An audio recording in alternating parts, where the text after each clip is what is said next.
Um, okay, I'm just setting up some things. Give me a minute. Uh,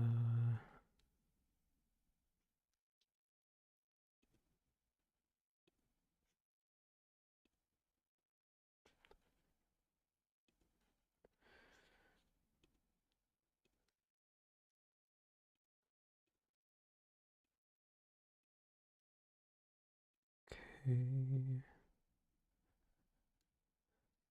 Sorry, I'm just trying to set up like the chat box again. Was a bit busy before this stream, so sorry this was like a bit rushed.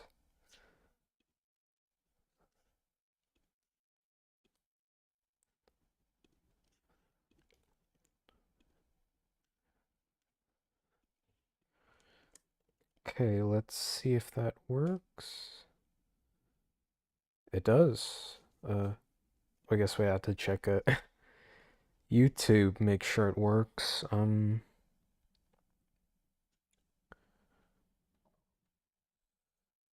Yeah, okay. Well, welcome to another one of my live streams. I'm gonna be reacting to more Sword Art Online videos.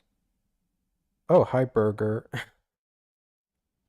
Yeah, okay, you can hear me. That's good. Um, so yeah, I was Rangi is still planning to come on, but they're a bit busy, so they said they might be late, so I'm just gonna start without them and they'll hop on later. But yeah, this time I'm gonna be reacting to Mother's Basement's Sword Art Online videos.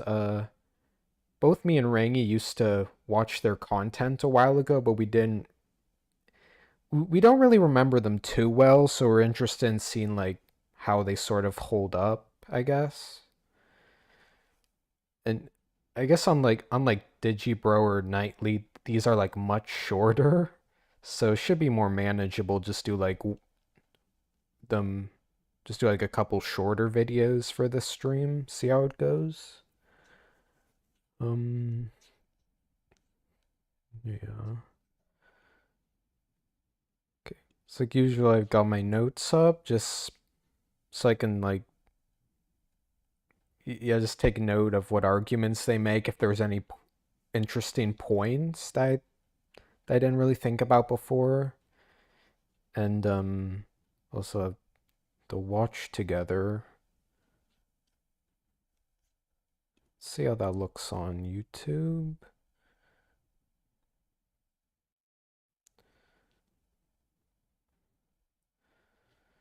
Um yeah, I think it looks good. All right.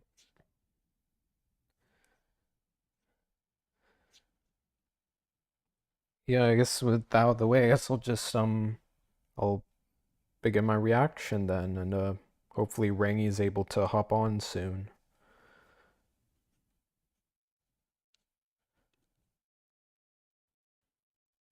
Sword Art Online is ass. OP to ED and everything Oh in wait, between, the whole thing. looking pretty loud on OBS. Maybe I should turn that down.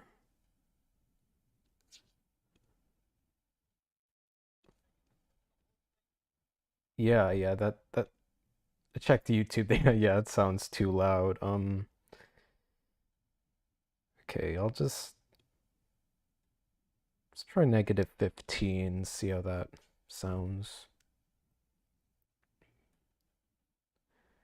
Yeah, sorry about that. It was like lower.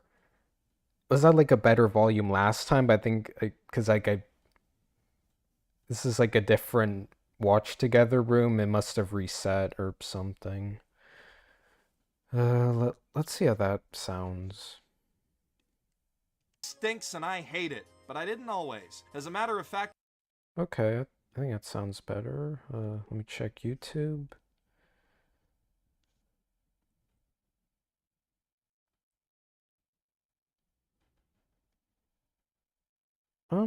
Yeah, it sounds better.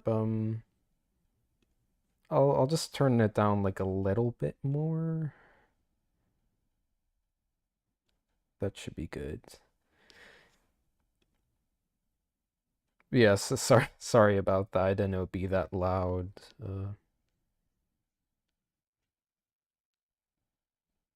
When the series first started airing, I thought, this is okay. I mean, I've seen better, but I've seen worse too. I'll see where this goes. Somewhere between that and this, though, that stopped being my response to the show. At a certain point, I could no longer form words and was mostly just vomiting blood for the duration of each episode. And I'm not alone in that. Damn. Pretty much everyone over the age of 12 agrees that this show sucks. What they don't agree on is when it started sucking. When did Sword Art Online get terrible? Some would say it happened when they locked the only likable character in a rape dungeon and made Only likable character.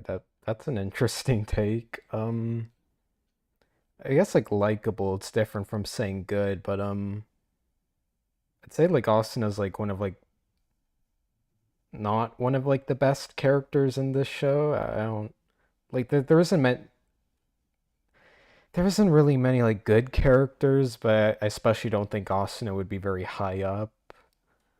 Um, I see is saying likable, but yeah, it's just a weird take saying like the only likable character, especially since I'd probably point to like Klein and Agio being like better characters, but yeah, it's interesting take that's all. Kirito's sister wanna fuck him. Others would point to the gratuitous tentacle rape scene. And boy Yeah. gee whiz, there sure is an excessive amount of sexual assault in this show. Then there's the I told you so camp, who say it was terrible all along, and all of the bullshit just made you realize that after the fact. All of them are wrong. All of you are wrong. I'm right. Listen to me. There's a precise moment when Sword Art Online goes from being okay to being one of the worst fucking shows ever. And it's all this.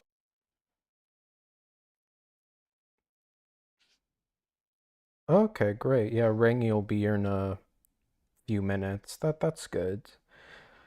But yeah, I know which part Mother's Basement is going to talk about, and personally I'd say like I think the point this show gets bad is like episode 2. Like there's like a lot of like there's still like some decent ideas, but just the characterization is handled very poorly and some contrivances. Wait, is he blaming Yui? Yeah, I think that's the part where he says like the show becomes terrible, but I think it's a bit earlier than that. Um, and maybe not terrible, but I think it's like bad from episode 2 that gets terrible like maybe a couple episodes after that, because that's when you get like the murder mystery subplot, which is especially bad. Um, and I guess I could see saying that yeah, it's like one of the worst parts, but yeah, I wouldn't say it's the turning point, personally. Asshole's fault. Yeah, you heard me. Your innocent Dadaru ruined fucking everything. Let me explain. In the beginning, Sword Art Episode 2 could be serviceable. I'd say 4 is the terrible line. Yeah, yeah, I think it might be 4.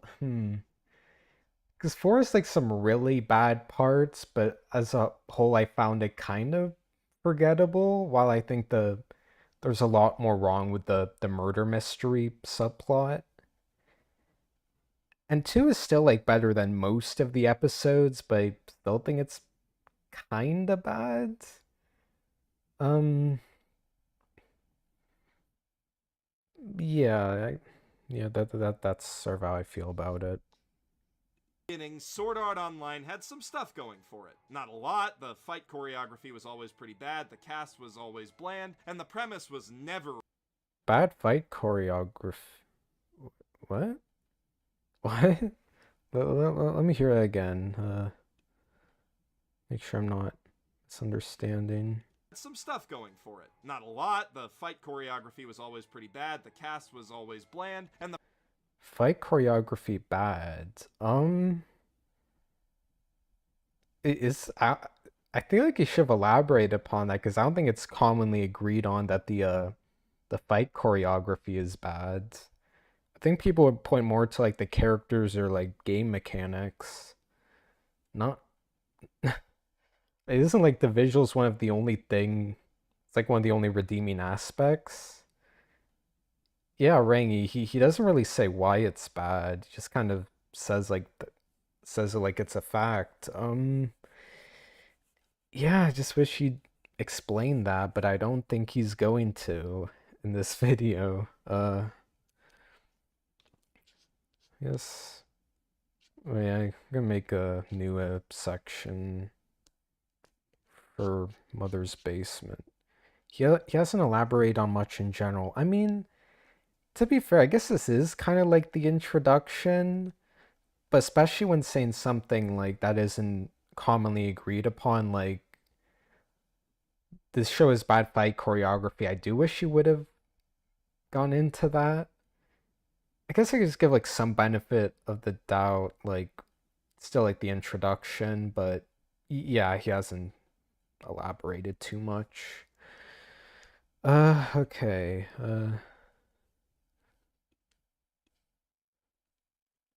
How SAO became the worst anime ever. Mother's Basement. I think his name is Jeff, actually. Might be easier just to call him that. Let me look it up.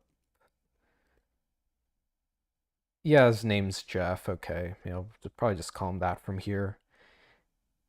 I could be convinced on that depending what he means. Yeah, yeah. He just needs to elaborate on these things. Yeah. Uh, okay, says the fight choreography is bad, but doesn't explain. 122. Premise was never original, but it MB. I guess I could. Yeah, it's not like I'm gonna get mixed up. So, yeah. had a solid sense of tone. We'd seen trapped in an MMO stories before, but never with this kind of horror tinge to them. The world of Aincrad had this oppressive air hanging over it. From very Never seen it before. I mean, I guess I don't have any like references for like isekai series that are like sort of in another world but like an oppressive tone. I don't know if this is true, but I also don't have any like references to say otherwise.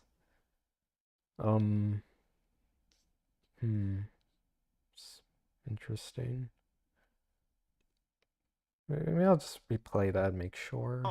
We'd seen trapped in an MMO stories before, but never with this Yeah. kind of horror tinge to them. The world of Aincrad had this oppressive air hanging over it. From very early on, there was this sense that just about any We had seen many trapped in an MMO series at this time in anime specifically. Yeah, I guess what he's talking about is like ones that are more like oppressive, or I guess like with I guess a greater sense of suspense, but yeah, almost like not sure if that's true, even if I haven't seen that many.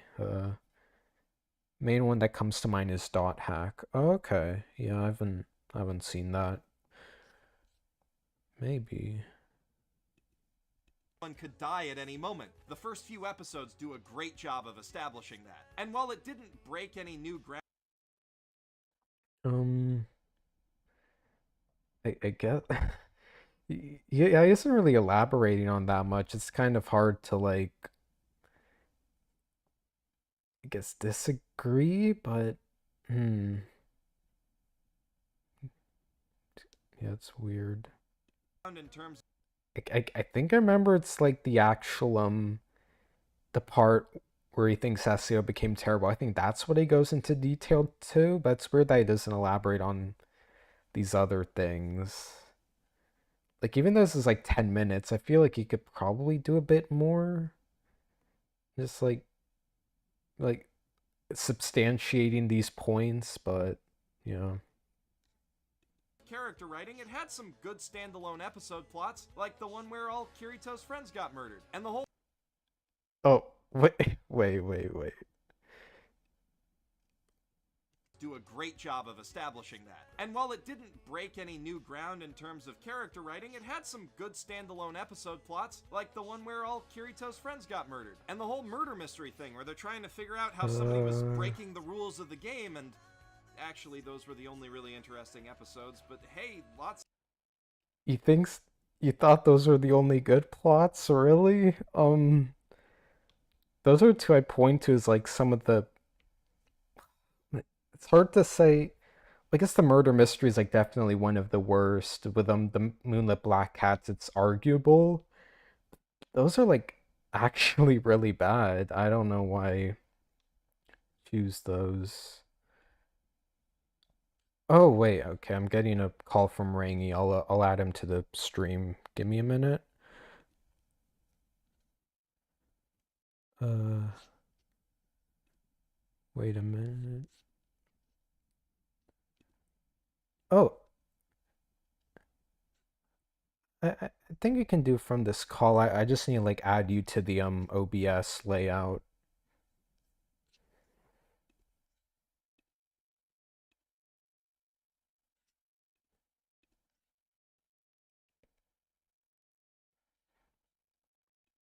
Yeah, I'll make sure to do that.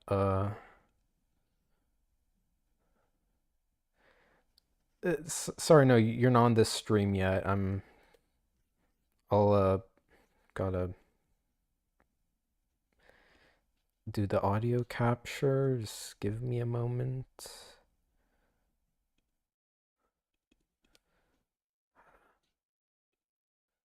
Okay.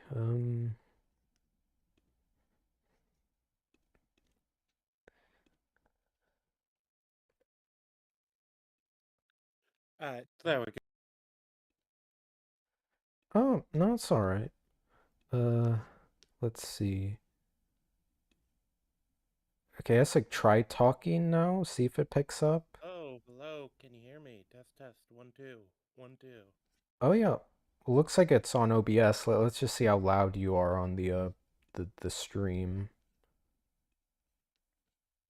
Yep.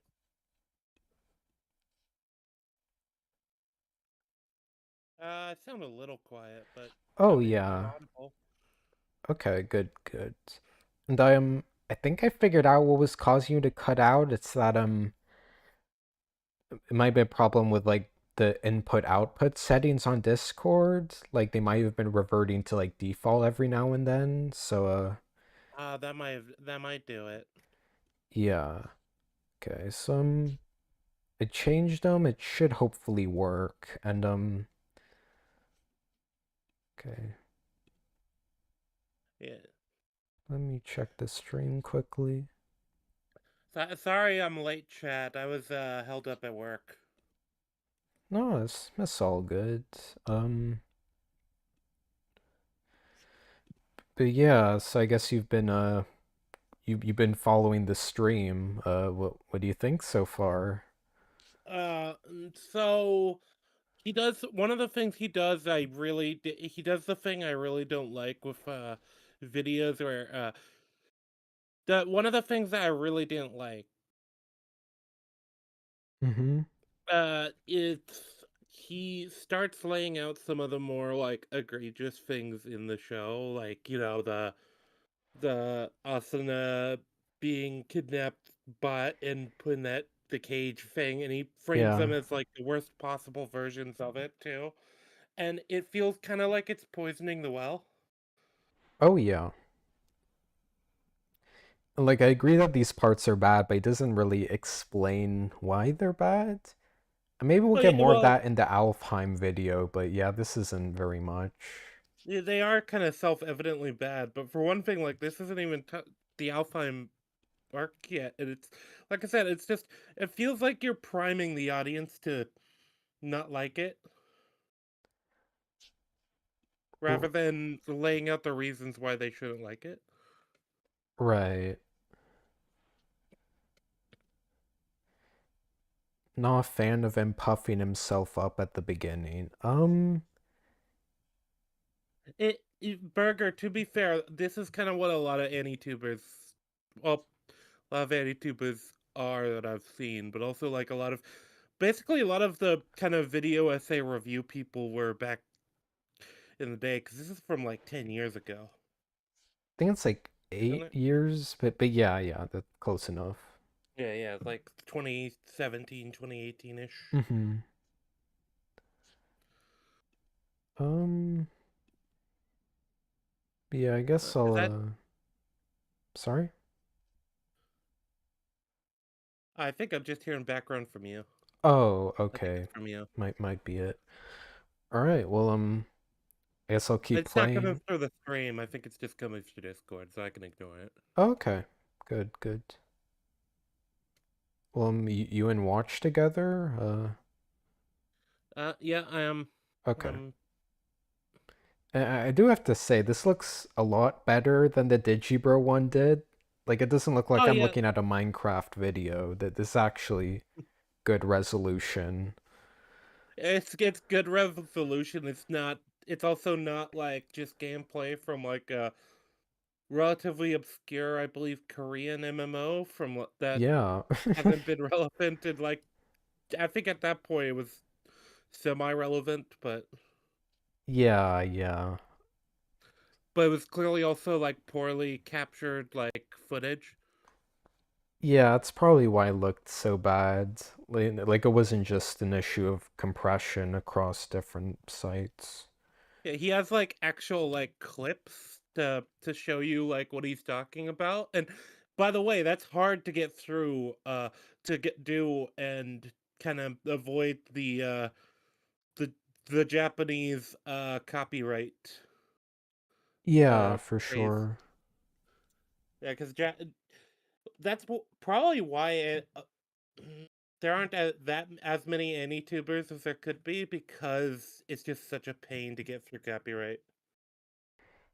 Yeah, I've had that problem like a couple videos, like when I did Attack on Titan's ending, like pretty much like all of it got striked, even though it was like fair use, and I Yeah. wasn't using any clips too long.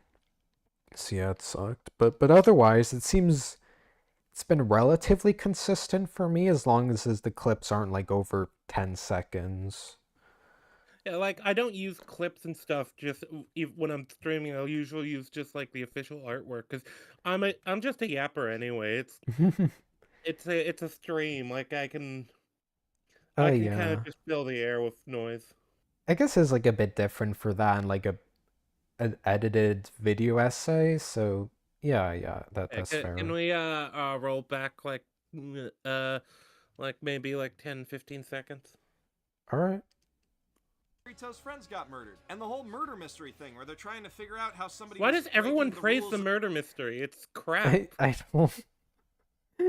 Well, I guess like they haven't necessarily praised it, but they've given it like way too much credit. Like it's not good. I like the concept of it, but the execution is just garbage. Totally. Yep, yep. Totally agree. The game, and actually those were the only really interesting episodes, but hey, lots of okay shows have had less. The main thing that the show had going for it early. Is this is Linkin Park? Interesting song choice. Hey, I do like Linkin Park. Yeah, I grew up listening to that edgy shit. I've liked some of the songs I've listened to. Even if this is kind of like one of the meme ones. I still like it. Yeah, it's the meme kind of edgy boy one that you see in like it was like Naruto AMVs. Yeah, That was yeah. the big thing. It's kind of nostalgic for me, you know. Yeah, yeah, I get that. On was that underlying sense of dread. It felt like something where nobody except for this one guy was ever I really actually think safe. the music is bad choice though. Uh, so Hmm. I've heard it said before, and I actually kind of agree with this. You don't want to use music with words. Yeah, I try to avoid that. I only use like instrumental music in my videos. Yeah, because uh, that's one point of criticism, and I wouldn't be surprised if he doesn't do this anymore because it's been 10 years. But Because it makes it really hard for the listener, especially if a casual listener, like my brain starts picking up on the words from the song. Yeah, yeah, that's true. That's true. Yeah, I also guess this is like personal, but I try to use like more ambient music, so like it it benefits like the experience, but also isn't like taking the view too much of the viewer's attention. Yeah, I try to be careful about like what music I use, but I do use it pretty frequently. Nobody Yeah. Nobody important died after the first few episodes, but that was fine for a while. If the show was kill happy all the time, that would be a problem in itself. You've got to pace these things. It's hard to get attached when characters are going in and out through a revolving door. Still, Okay, I guess a bit of a snipe at Attack on Titan, maybe.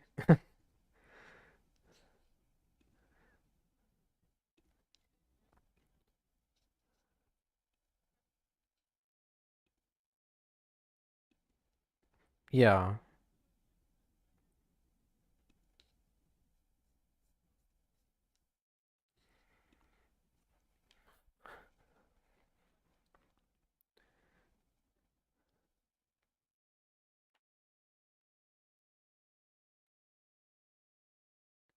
Hmm.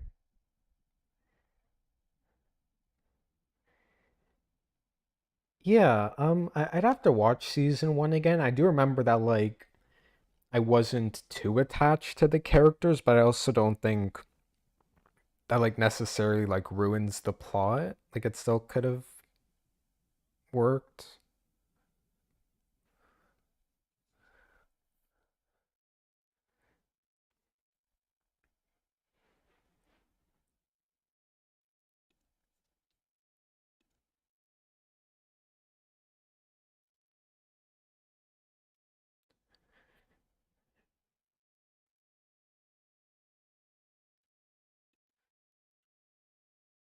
Right.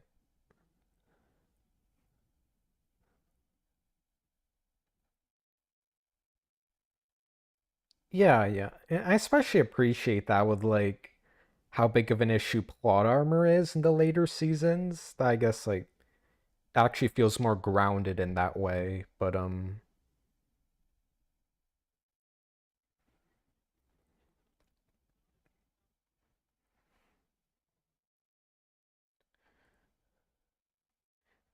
yeah, it's about execution.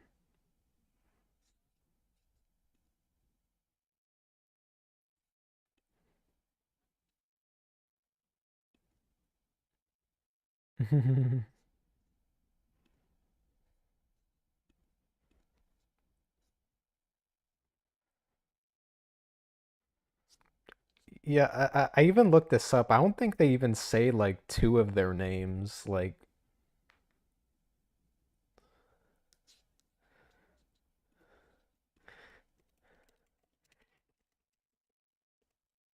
yeah, but I just find it so funny. There's one that like we don't even get a name. Um, but yeah, yeah. What point was he making? I guess just that he didn't like Attack on Titan for killing being too trigger happy, I guess. But I guess he doesn't really elaborate since it's kind of just a little job. by episode 10, there had been enough near misses that it seemed like Kirito and his harem might be a little too invulnerable. It seemed like the right time to kill someone off to raise the stakes. It's at this point that they chose to introduce Yui. Um,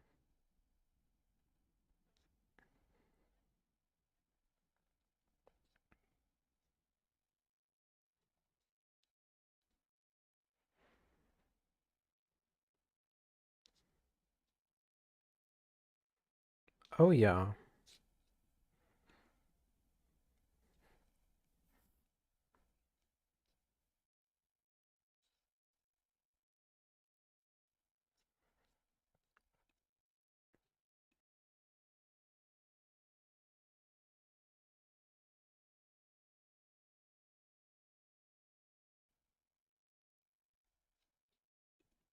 Oh yeah, totally. Yeah, it's very weird tonally. I guess I would agree with that. Yeah, it's kind of a weird way to go about making that point.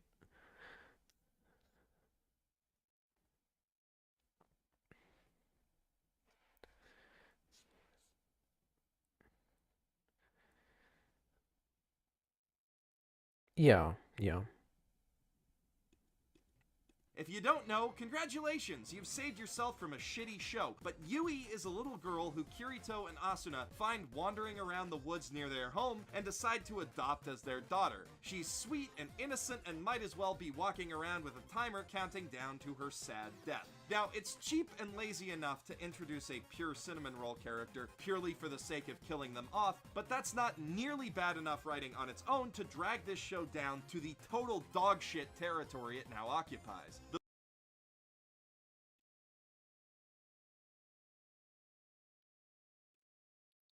Yeah, predictable.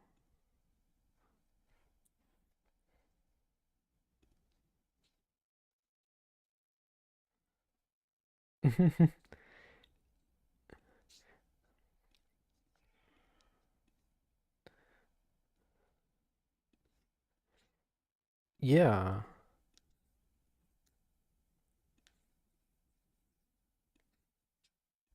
Yeah, yeah, totally.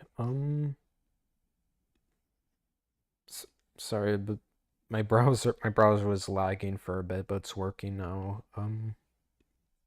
I'll resume the video. Bigger problem with this is tied to what Yui is. See, Yui is actually a fully sentient AI, which means that she's the only character in the entire cast who, if killed, could be brought back. And that's very, very bad for the show, because if Yui dies and is then brought back, that renders the threat of death from a narrative standpoint permanently meaningless. And remember, What?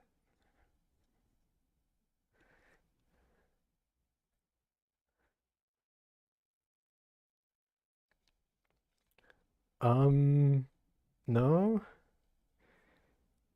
If anything, Kirito and Asuna seem a bit too negligent, like bringing her down into a dangerous dungeon. Yeah, and this idea that like it invalidates the threat of death, but it's like a one-off thing. She's not a human or an actual player.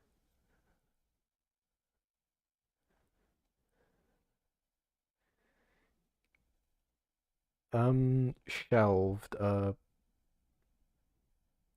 Yeah. Oh, yeah. Mm-hmm.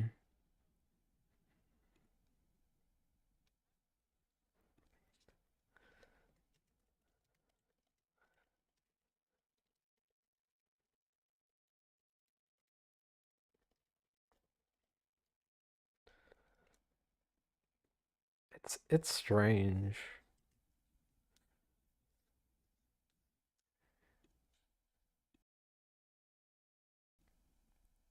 A two-parter. Yeah.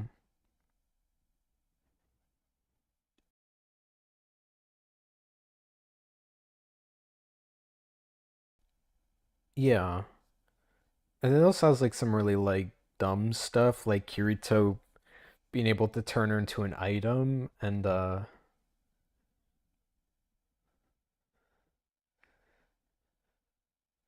oh yeah, I wonder what else he could have done. Yeah. Yeah, I guess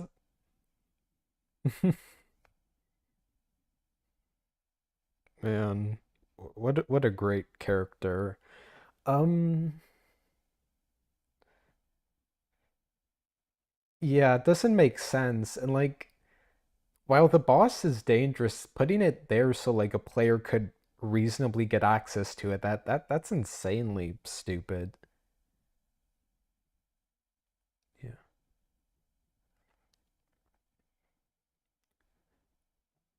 Oh yeah.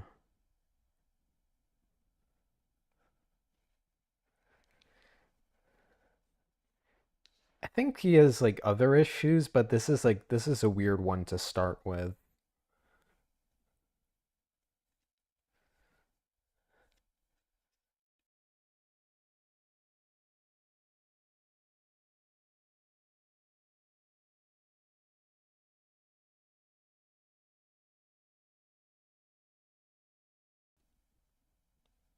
Yeah, totally. As of this episode, that's the only interesting thing about SAO. Death in media isn't interesting because, oh, they're dead, that's sad. The only interesting thing in SAO, that's hmm. Yeah, there's ideas that are interesting.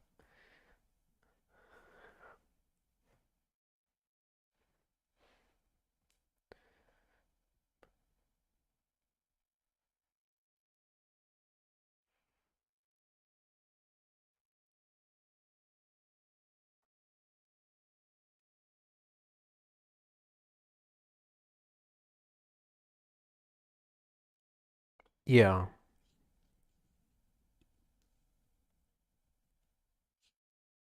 Oh, yeah. Sad, it's interesting because it inherently changes the dynamics of a story. A character who was once a force in the narrative now isn't. Any arc that they might have been going through is cut abruptly short, and from this point forward, the writers can't rely on their presence to move the story forward or build up other characters. Most stories Um,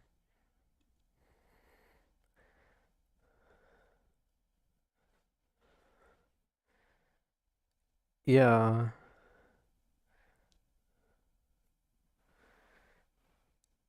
Yeah,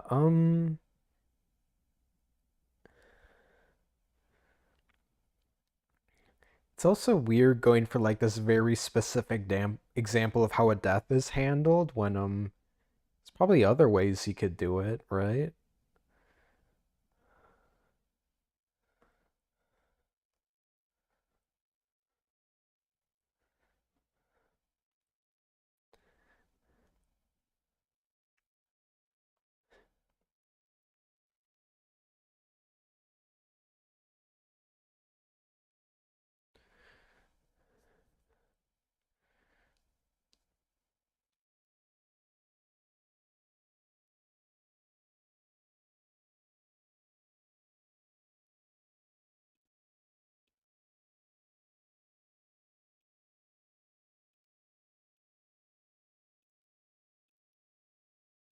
Yeah, oh wait. OBS did again, like I had to restart the audio capture for Discord. Uh, I'm wondering if it's not something with Watch Together and and how it interacts with it, maybe? maybe, yeah, that's weird. I think it's an issue like Discord, but I don't know why it's doing that. Oh, well, I can hear myself through the stream. Yeah. That's weird. I don't know why it keeps doing that. The Watch Together is all blank screen though. Oh, no, that's just the part of the video that Oh. that's a white screen. Um, yeah, I don't know if there's like a better like source on OBS that would have like less glitching or I never have a problem with or I usually don't have a problem too much of a problem with it like giving out like this. It's never done that for me. yeah, What source are you using? I used I'm using a MacBook right now and I selected Mac OS audio capture. I don't know anything about Macs. Right. It might be an issue just with that. If you have the option, there's a application audio capture. That's usually what I use that you Right. can add, I'm wondering and if they that do like the same thing, but it's just on different platforms. I don't know. There's also audio output capture. I guess I could try that. May- uh that might just capture all of your audio, but it might be effective for now. let me just check what it does. Make sure it doesn't. Oh, That no, Yeah, that I was won't gonna say work. from what I get, it's basically desktop audio. Yeah. Get rid of that. Uh, I don't know. Might be better to find some. Well, maybe if I did it on browser, it would be more reliable. I'm not sure. Uh, like I open Discord on browser, then do the audio capture for that. I don't know if that might work better. Um, I'm gonna try that. Yeah, just give me a second to set this up.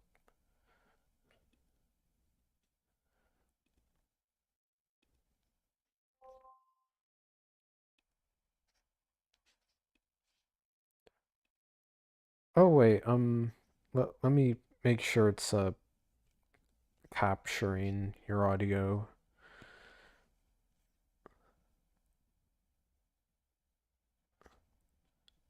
Oh, maybe? I don't know.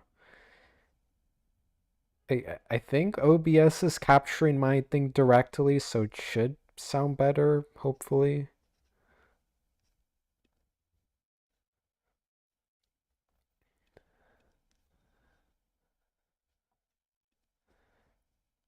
Yeah, yeah, that's fair. Let's try this.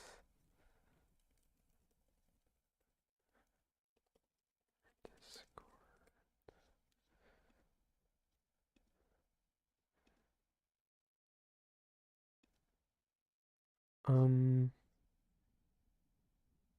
guess I could try that. It captures like the browser I'm using. I just have to make sure I don't play anything else on it. Try talking, see how well it That's works. 1, 2, 3, 4. Yeah, looks like it's on OBS. All right, all right. I might have to open like a I'll just different have the browser. Huh? I'm coming through the stream, so Okay, good, good. I'll just keep the stream low on my end so I can try to hear. Yeah. All right. I guess we carry on then. Yeah, yeah. Uh, sorry, just I have way too many tabs open. Let me just move those over here. Okay. Most stories never pull that trigger, and I'm cool with that because, like I said, it's hard to write around. I'm okay with the show being a little toothless as long as the story is engaging and the characters are fun, and there are plenty of ways to make your characters suffer without killing them off. But when a show acts like death means something and then does something that very transparently reveals that the writers aren't willing to sacrifice. I mean, I that's mean, not. I hmm But like Yui's like I mean, clearly like no, a special case. Like they aren't a player, so yeah. like it isn't the same thing. Oh, Like people you even still are at highlighted risk of specific. dying. He specifically highlighted that Yui is not for this. Yeah, Like this, he specifically highlighted. Yeah, she's an AI. She is one of the only people in this world who would not die. that's weird. I don't really know what their point they're making. Yeah, like well, this is a very generic argument against bringing back characters, and it's oftentimes valid because every time you bring back a character from death, you just undermine any future death. Yeah. But like, this isn't actually bringing a character back from the dead as much as it's you loaded one program into another that was like similar engine. Yeah, these just like aren't really the same thing. Like, it's a totally different issue. Yeah, and there's a Oh, lot more you could talk about Yui's wait, involvement in this. the audio Nope. isn't sounding very good. Let me check check the stream. Make sure it isn't just on my end. Might be. Sounds fine to me. Oh. Hmm. This is like weird, like staticky noise. I don't know where. Let me just try plugging and unplugging.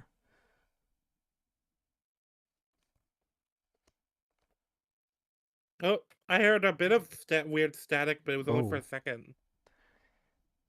yeah. Yeah, I have no idea what that is. I'm not hearing it, so it's probably on my end. I think I've figured it out now. Okay. It looks like it's still fine on OBS, so Alright, yeah, let's just continue. yeah. Potential plot lines, it's like watching Mickey Mouse take his head off at Disneyland. It ruins the magic. There are rules against this kind of shit. If a character And they're going really hard on this when it isn't Yeah, a good point. yeah, this is like the one character you could actually bring back. Like, I actually feel like you would have this argument if Kirito brought back what's her name? The girl who dies. Sachi? Yeah, Sachi, that was it. I knew it started with an S. But yeah, it's like, Yeah. well, also Yui's death wasn't exactly like a typical death anyway. Like, Yeah, she was not kind not of just really. introduced, pulled out of the story, and then put back in where she could be like more involved, I guess. But even then, she doesn't really like. She basically acts as like a nav unit, essentially, Mhm. like a digital assistant, essentially. Yeah. Yeah, it's just weird. Weird, really weird point to make. dies and is brought back, you might as well write, and then they got on a bus for a couple of weeks for all the fucking difference it makes. So obviously, when the show was airing, I was really dreading this prospect. I was hoping that the show would pull something out of left field, maybe fake me out and kill Asuna or Kirito off, instead of do the stupid, obvious thing that it was definitely going to do. But then, of course, I got to the end of episode 12 and But I watched Kirito and the Asuna. obvious thing, meaning turn her into a necklace to be Yeah, brought back into the story it's later. not exactly No, I intuitive. assume he means killing her off. Yeah. But like, uh, I don't know, like the thing about it is it's I dislike Yui for completely different reasons because it it's kind of just like a nothing character that doesn't matter. You could cut the entire Yui plot point out of the Aincrad arc and it would change nothing in the Aincrad arc except maybe make it a bit tighter. Maybe you'll have Yeah. time to like develop some of the other characters. Yeah, yeah. Kirito and Asuna mourn for little baby Skynet, and it wasn't as bad as I thought it would be. It was worse! They don't just kill Yui off in the most trite way possible, they do it while immediately undercutting all of the dramatic weight of the moment. Because as Yui is being deleted, Kirito pulls some techno wizardry out of his ass to store her in an inventory item. And because of that dumb dragon feather episode, we know that means she's coming back. They could at least have left it ambiguous as to whether or not they could bring her back, but Oh, nope. maybe that was the but that doesn't come back. The dragon feather thing doesn't actually come up at all. Like, Yeah. uh, yeah, I think that could have been a good point, but Could that's have not how been. she's brought back. She's ported into the next game. Yeah.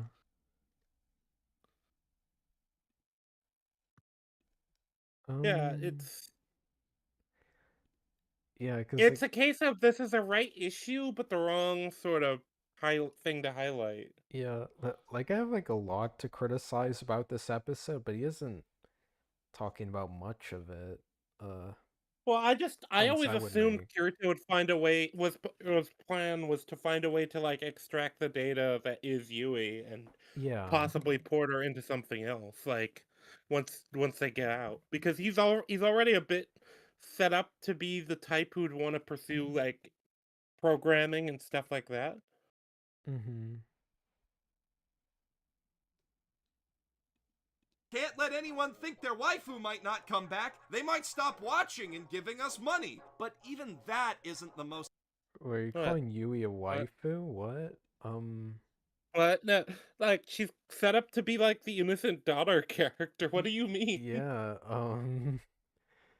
maybe And she's only introduced for like an episode, 2 episodes. if I were to be really charitable, he's just talking about any like female anime character, but that's a really weird thing to say. I don't know about that one.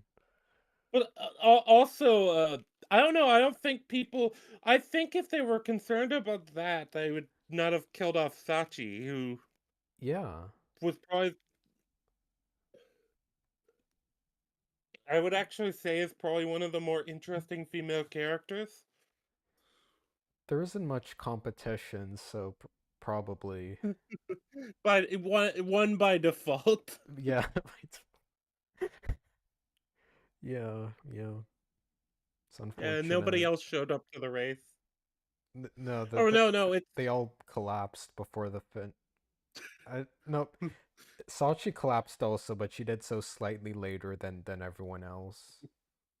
yeah. Everybody else blew their own kneecaps off, and she tripped and knocked herself Yeah. out.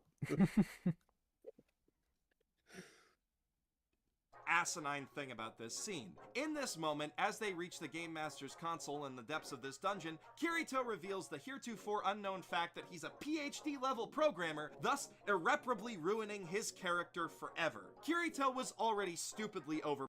Hey, he's not going to highlight the most obvious problem with that episode. Which obvious problem? That we already said it. The Kirito had access to the Game Master console. Oh yeah, yeah, that's true. He literally could have ended the game. Yeah, man, what a dick move. Powered, but at least it made a bit of sense. He was a beta And we tester, also so know that it can be ended without you getting to the 100th floor. So Yeah. unless maybe a boy could like circumvent the what's his name? Fuck. The game creator could like Kaiba. circumvent it. Yeah, you don't even get like the possibility of them mentioning. Actually, I think they do mention they could boot everybody out through this. Oh yeah. I mean, it'd be pretty simple just to put like the logout button. If he's capable of like turning Yui into like an in-game item, I struggle to believe that he couldn't do something that simple. Yeah.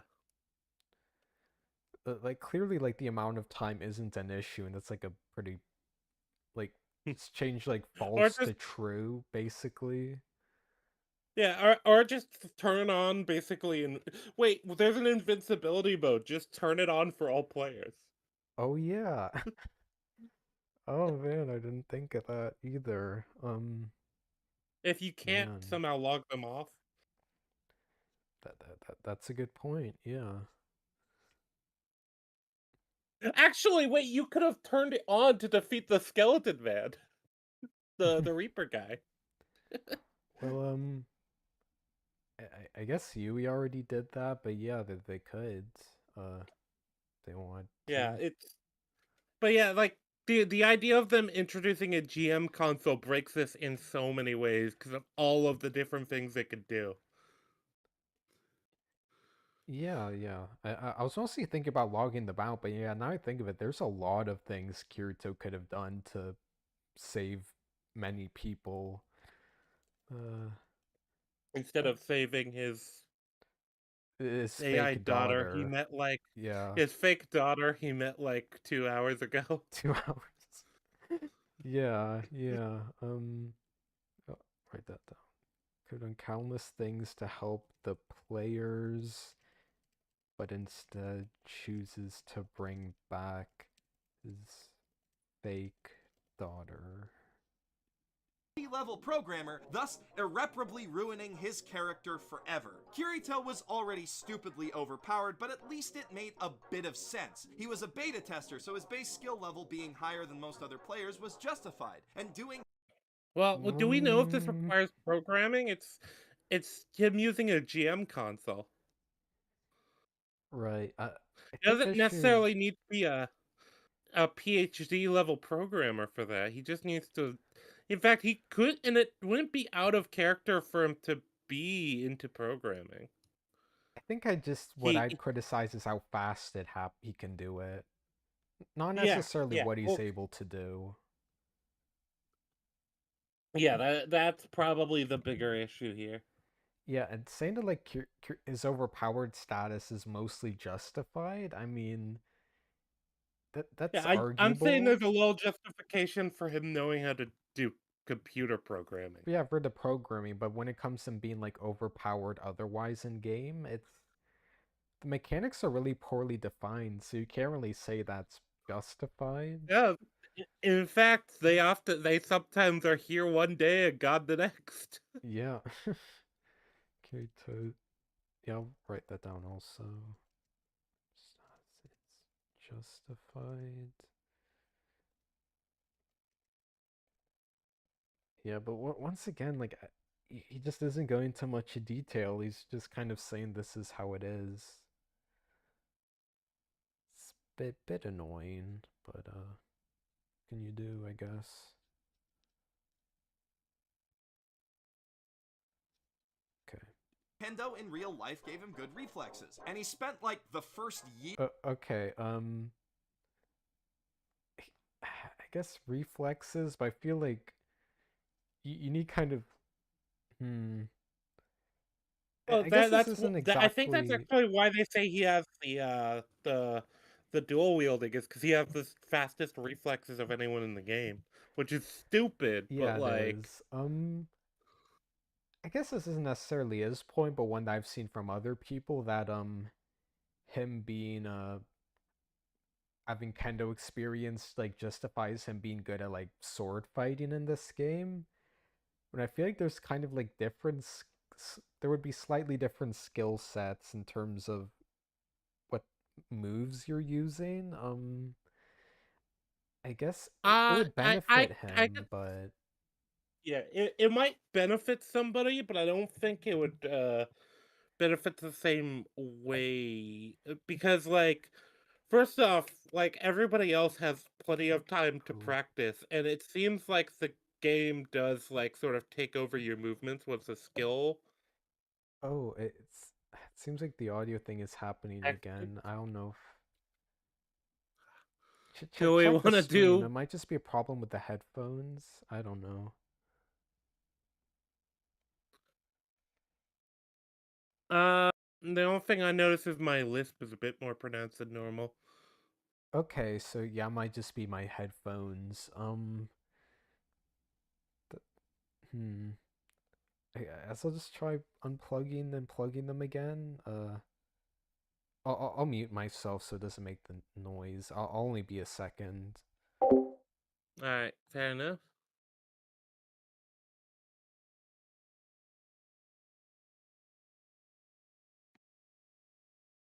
All right, chat. It's just you and me. Just you and me. Dan has left me with his channel. His fate is in my hands.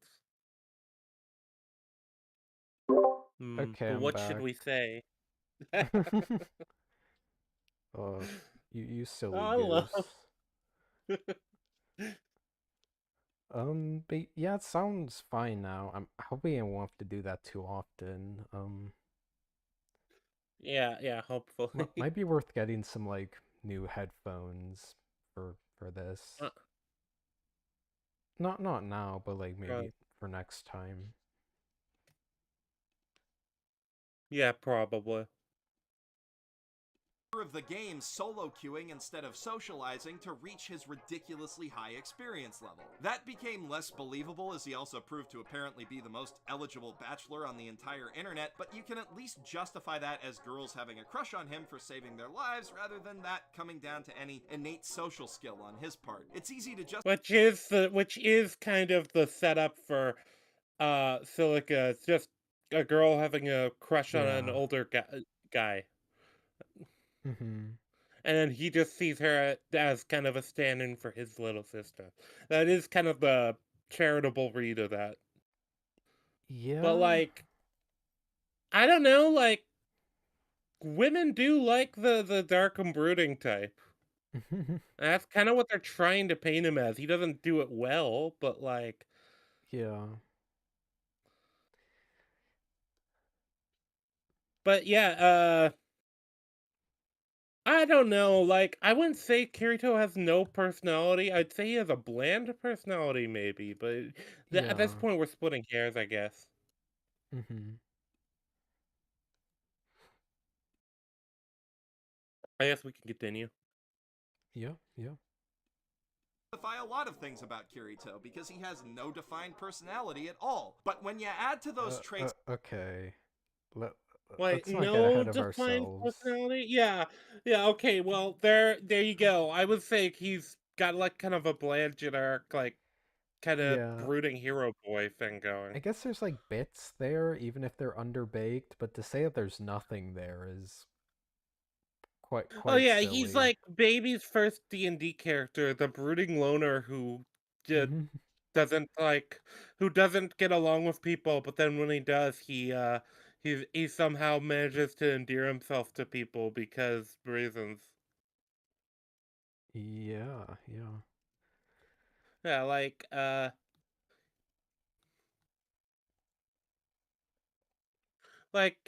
wouldn't say he has no personality. I'd say he has a boring one, maybe. Uh, I don't know. He seems to have a sense of right and wrong. He seems to have like thoughts on things and Yeah, views. I would agree with that. Like he's not an interesting or like fleshed out character. He's kind of one dimensional, but Oh he yeah. does have a personality. Mhm. I think you're kind of overstating it. Yeah. Yeah, yeah. Being a bit hyperbolic. Yeah. the fact that he's got the scripting skills to not just hack the game from inside it, but to custom write code in the space of a few seconds to store data as an in-game object, I've got to call bullshit. Hacking games requires Well, time and at least we don't know if it's that far, or it's just as simple as he knows the item code thing exists, and so he just assigned a tag to Yui's files. Yeah, it does feel like he's playing up like how like advanced his knowledge would need to be when I just think the main Yeah, issue is how fast it is. maybe this console is just particularly user friendly. Maybe. Although, if only Like, Kaiba's using it, that's a bit questionable, but yeah, there's definitely a bit of contrivance here, but for all we know, what he's doing is like assign state A to you know uh asset B. Yeah, and yeah. that's all you need to do. Although I Like guess it we don't is, really know how complex of a task this actually yeah. is. Although I guess I do also find it a bit harder to forgive with how unspecific the show is about a lot of details like this that are like very important to how the plot progresses. But yeah, Jeff just isn't explaining them all that well. Yeah. time and at least some knowledge of the source code. There's no way Kirito has that. Even if the 1,000 or so carefully selected beta testers for SAO were data mining the shit out of the game, they only had it for a little over a month during summer vacation, and they only saw a fraction of the content. It would be hard to get a full picture of how the game works in that time frame under normal circumstances, but SAO is also the first game of its kind, built from the ground up for incredibly complicated, brand new proprietary hardware. So already Well, it's not necessarily brand new proprietary hardware. They imply there's been other games for it that have under you. I think they actually say there were other games for it, but none of them actually fully Yeah, utilized the software itself isn't the like nerve gear. too new. It's mostly just the game. Yeah, the hardware is implied to be like it's kind of like if Steam decided to create like a Steam VR, Steam creating like Half-Life Alex is kind of the easiest thing I can point to. It's like Yeah, yeah. rather than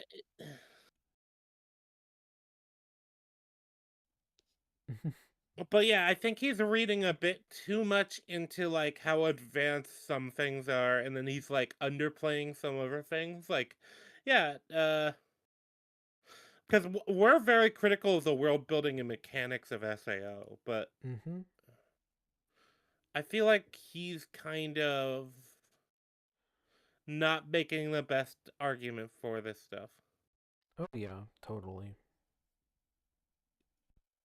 Kirito's doing something that nobody outside the company should know how to do. But even if we assume Nobody outside the company. I guess it Uh, depends.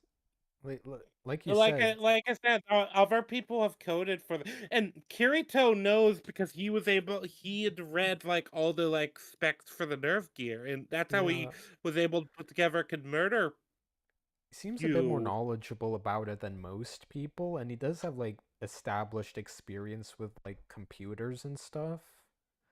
But he was also clearly a fanboy of the company and the creator of the game. And Oh yeah, you your opening shot on Kirito is literally him like reading the like hardware manual for SAO. yeah, Or for the nerve gear. Or at least he has it right there. Like you can kind of assume he's a bit more of a tech nerd who would have read everything. yeah. Yeah, it's like you said, it's like contrived that it would the layout will be in this way where it's very easy to do what he does. But yeah, it Yeah. isn't like impossible, I It, guess. Just yeah, yeah. contrived. Well, and like I said, I think that if it we don't know enough about how this system works. Like I said, it could be as simple as dragging Yui from the role she was got supposed to be in into the category for familiars or whatever. Yeah. that there's a command already in place to store a script as an in-game object, think about what he's storing. Yui is a fucking AI, the most complicated kind of program conceivable. Her code needs to be immense to account for the broad variety of situations Uh, she might need to deal with. And it all uh, okay, that's every single NPC in the game then. The NPCs do Yeah. seem to be at least semi-sentient. Wait, are they? Well, we don't get a ton of like interaction actually. I'm trying to think back to the you know the honeymoon episode as you call where they find the fisherman guy. Wait, I thought that guy was like a player, wasn't he? He was no, he's a player, but they have interact a lot of interactions with NPCs in that village. So I'm trying to remember. That Maybe might be not. worth I'll take that back. checking, but That's probably something I'd have to like look into in right. detail. And that might have been something worth going into because like Kirito makes the argument about why they shouldn't kill Oh yeah, NPCs. that should actually be the reason Kirito's making that argument. That's what I've always felt like they're trying to imply, but the show doesn't ever really set that up. Yeah. Yeah. deal with. And it also needs to be capable of rewriting itself on the fly in real time. Kirito is taking that huge, complex code, saving its current state of operation, and converting that information into a custom item in a game whose script he must be figuring out in real time, all in the space of a few seconds. No! Not fucking possible! In this moment, No, Kirito no, ceases it to could be be as simple as you drag file A to folder B. Yeah. It's like we're saying, not impossible, just very convenient. Yeah, it depends on how the system is built. Like, Yeah. Yeah. yeah, because if you just drag the file to like a different folder that happens to be like yes, and i- it could be impossible. We don't know. Mm-hmm. real human being, and I lose all suspension of disbelief for this entire show. It's just not believable that any person could be capable of pulling off the shit that we've seen him do up to this point. Maybe some of it, but not all of it, and especially not a Oh wait. 14-year-old fucking child! Also, as if he was. Uh, uh, Mm, some of those really young gamers get really autistic with these games and can get ludicrous. And like a lot of the stuff we do see Kirito do is just functions of the game. I don't know if I would like if you're talking about the hacking and the system potentially and that stuff and the programming stuff, sure. Maybe there's actually a good argument there. But if you're talking about like the engaging in the mechanics of the game, I don't know if I would say it's not possible. yeah. Like, it's badly done. It's the way they portray it is like it shouldn't be possible, but I don't think it's a impossible task. Yeah. Isn't special enough already. Oh wait, it's doing that thing again. Okay, one moment.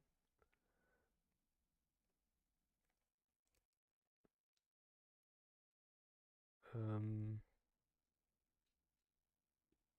The scene establishes. Okay, now it's right. Yeah, I don't know why it keeps doing that. Must be a problem with these headphones. Sorry about that. Bit annoying. Uh, okay, it looks like it looks like it doesn't mess up OBS if I just unplug and plug it, but it's a bit annoying regardless. You still there?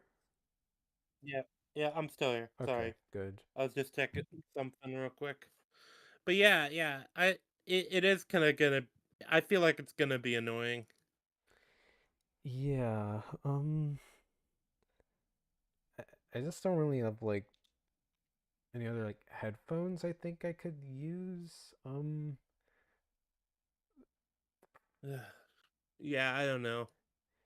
But as far as this, I don't know if like obviously he's gonna be playing up how angry he is, but it's like I don't feel like this part in specific is the part you get riled up about. Like I said, because it could be as simple as him even doing a gamble, like he saw a familiars folder and the AI folder, and he just moved the AI folder into a different place, and now the program running the deletion code Yeah. doesn't. Like, that could be as simple as it is. Or he could be assigning just a specific tag to our already existing data. Like, modders do that type of stuff all the time.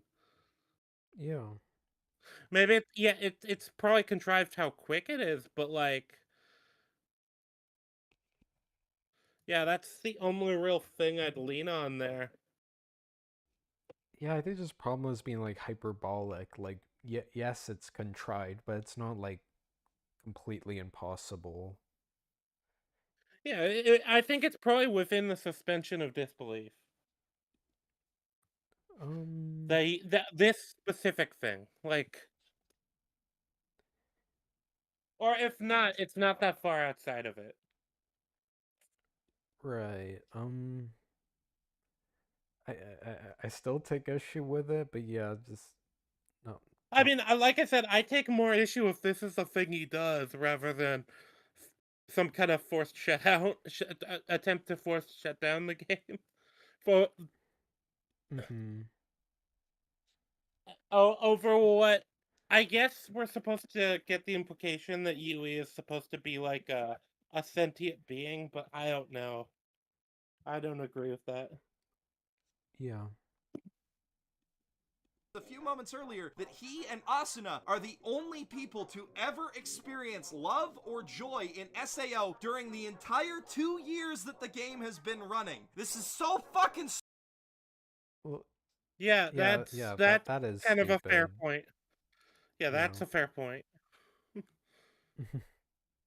Stupid, it hurts! This scene amazes me for how thoroughly it manages to ruin the entire show. It would be bad enough to ruin the whole story. Like I said, I don't know if it ruins the whole show because I think a lot of the show's already bad at this point. Like the whole married life thing with Kirito and Asuna comes basically out of left field. Yeah, I think just the most damning thing is that Kirito had the chance to like free them from the game or provide them with an advantage, but didn't do that. Yeah, he could have even just t- doubled the XP numbers. Yes, so many things, but he didn't. By implicitly admitting that they never plan to kill off anyone who's had any kind of character development ever again, unless dying is part of their story arc. But in doing so, they also Um, yeah, Uh, it's just this weird thing. well, Like it's different. Yui dying is different from like any of the players dying for in a yeah, because couple ways. including just the fact that Yui is not a person. Yeah, she isn't.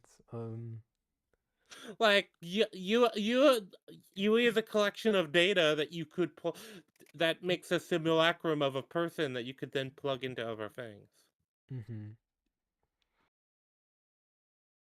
they also managed to make it impossible to relate to their protagonist. From this point forward, the show has no dramatic. Kirito is already pretty tough to relate to. I don't But know. also him saying they have no dramatic stakes. I don't know if I'd say that. Like, I don't think but one element. First off, not the average user isn't even gonna realize that the idea that Yui might come back, or they might assume it's like a setup for a future plot point.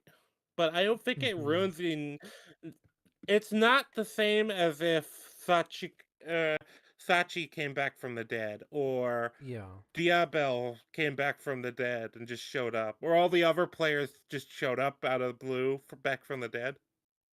Yeah, totally. Like this is like a very specific situation where it's not like it's a character with a notable reason why there would be an exception. Mm-hmm. It's not like somehow the emperor returned. Yeah, yeah, that definitely not. Stakes. It can't have any. Kirito's been established to be able to do basically anything, and we now know for a fact that no one important will ever really die. And if you want to nitpick this, Um, y- I guess I don't want to like repeat myself too much, but that's not what this scene No, does. it it feels like this is more angry rant than like Yeah. actual like analysis. I Let think he has some points that could be stronger, and I think he yeah. has some points that could work, but I don't think he has like the same level of point that he you need for this sort of he's definitely overreaching with this. Yeah, yeah. raises a ton of questions, too. The big one being, why? Why is that what Kirito did with his backhand Oh, access? If hey, he Oh, he finally yeah. addressed it. Good Okay, good hey. good job. Good job, Jeff. You finally addressed it in the last 2 minutes of the video where it's mostly an angry rant about this episode. Yeah, yeah. had the time to isolate a huge complex program and store it as environmental data and write a custom script to save that file to his personal computer, why didn't he, I don't know, globally reactivate the game's logout function? He had access to the fucking source code, and that would have been a lot simpler. There was probably just one value he needed to set from true to false, or maybe a few lines of code that had been commented out. Comparatively speaking, it would have been easy, and he'd have been saving, I don't know, I upwards don't of know if like I would say 7 comparatively it would have been easy, but I would say it's like they didn't really sell like the relationship between these people enough. I mean, Like they don't really sell you as enough of a character for me to buy that Kirito is willing to risk like everybody else in the game to yeah, but like the complexity, like I said, the complexity of the action, it's probably like I'm sorry, this type of program like the game, it's probably organized in like files yeah. and like folders. So it probably isn't that complicated to like like I said, drag and drop or just attach a tag to, Although especially when we know I guess he is saying that like putting back the button would be like simpler to do, at least like which I don't intuitively, I I think but they'd we probably don't be about necessarily as know. they could be far like because I could buy that kind because if it was that simple to do though, then why hasn't anyone outside of the game done it? Yeah. Because they have access to the servers. Oh yeah, they do. Yeah, Man. because the servers have to be in like a physical location. uh, I guess that is like Alfheim that like does that, but man. Well, no, but the servers actually have to be in a physical Oh yeah, location. physical. Yeah, yeah. It is questionable that like no one could access them or like the code. Yeah, you have to assume then that Sakaiba made it like particularly difficult to like do. Like maybe that there might be a explanation there that you can kind of infer that he probably would have made it particularly difficult to do so that no one could do it from the outside. Yeah. But even that's kind of reaching. But I don't know. Like we have no reason to assume that making Yui into an object is less or more complicated than re-giving people the ability to log out. Yeah, totally. Like you're kind of reaching here because this is like crazy levels of technology we don't have. Mhm. like 7,000 people's lives? But no, preserving his wife's Tamagotchi is a lot more important than that. There's been a lot of complaining in this video and not a lot of hard analysis, but that's because there's not much in this Oh. scene to No, I'd say there's a Yeah, lot to there's analyze. I guess he is acknowledging that he's kind of ranting, but I disagree that there isn't much to analyze. Yeah, it feels like a cop out. It feels kind of like cope. Yeah, copium. Yeah, it's like let's be honest, you didn't want to fucking sit here and like take 5 hours of notes on this episode. Yeah. Yeah.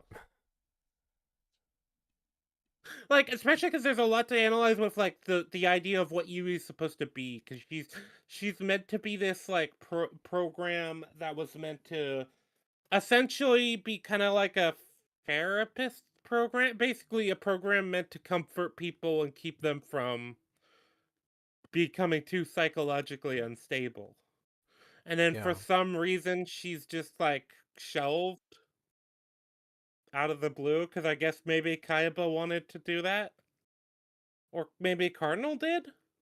I think it was the cardinal system, but yeah, it's Yeah, strange there's no reason regardless. given why if they felt the need to like construct this program that Yui would just be sidelined. Like there's a lot you can analyze there with like the nature of this and the nature of this room. Like how long have we talked about this one video? Uh, it's been like An hour over already. an hour, Hour and a yeah. half? Hour and a half for the stream. Let's say minus 20 minutes for the tech support. Yeah. Yeah, Yeah, we had quite a lot. I guess this is like a stream to be fair, but we still have like a lot more to say about this episode than what Jeff did. analyze. This is one of the most flat, boring scenes that I've ever watched in anything. Every shot is static and dull, especially the obvious I mean, I predictable agree with reaction. that. This is probably like not a very physically. This isn't a very visually interesting scene Yeah, I guess. because it's just our, but it's just because yeah, it's our characters in a white room, and I think you're reaching though for things to complain about. Yeah, it feels like we're back to like reaching. Shots that it uses to ham-fistedly attempt to tug at your heartstrings. And the set is a blank white room with nothing going on. Yeah. There's basically nothing to even look at here. That said, if nothing else, I guess I can take solace in the fact that nobody was even trying when they made the scene that ruined the whole show. But you know, that's just like Like I said, I just don't agree with this sentiment that this is the scene that ruined the whole show. that definitely not. It's a major blow to Kirito's character that he didn't try to do anything while having like a couple of minutes of admin access. He didn't try. Yeah, yeah. And all just to save what is, yeah, the AI daughter that basically he's known for like 2 days, 3 days. Yeah, yeah. That's kind of the problem with all of Kirito's relationships, though. They just advance far, far too quick. Oh, oh yeah, totally. Well, I guess that's it. Like, there's like an outro, but I don't know if they'll say much. my Yeah. opinion, man. And if you like Sword Art Online and don't think it was ever ruined, then please go to class like a good kid and stop telling me to kill myself. I'm probably not gonna do it, and you're wasting a lot That of time. that's kind of a pussy ass response. Right. I mean, we uh, don't. We neither of us like this show, but we still disagree with what he said. yeah, and also I'm sorry, like what highlighting the people telling you to kill yourself is probably not a good way to get them to stop. I'm sorry, Yeah, that's the nature of the internet. yeah, Like yeah. it does it suck that it happens, sure. But like highlighting it is probably not gonna help you. No, no. Um, yeah, I guess that was the video. Also, is it unusual? It's kind of weird seeing all the old icons for things. Yeah. It feels like we're stepped into a time capsule. Like, I guess Steam's icon is still the same. Actually, that's weird to put your Steam link onto things. Huh. Yeah. And you know, not a very good video, I have to say. No, I don't think so. I don't think it aged so, like I said, I feel like it's a case of it's him trying to lay out his thoughts about this scene and how he feels this scene ruins it. And I'm thinking like, first of all, the show wasn't even half decent by that point. Yeah. Yeah. He didn't even talk about a lot of the like annoying world building things with those two episodes too of you, Yeah. because you get a lot of like really weird things like this idea you have a bunch of like players just sitting at the town of beginnings, Yeah, there's a lot of I weird guess. stuff.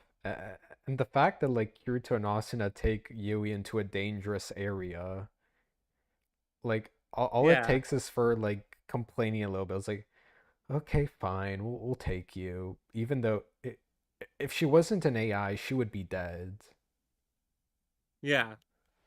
Well, all it So, takes is for one stray blow to like yeah. hit her while they're fighting, She's like, yeah, or like a she doesn't surprise even have enemy, and armor. both of these people should know better than that. Yeah, Well, hell, remember with Silica, he at least gave her a bunch of like higher level gear. yeah, it's especially tone deaf with Kirito, considering what he went Yeah. through.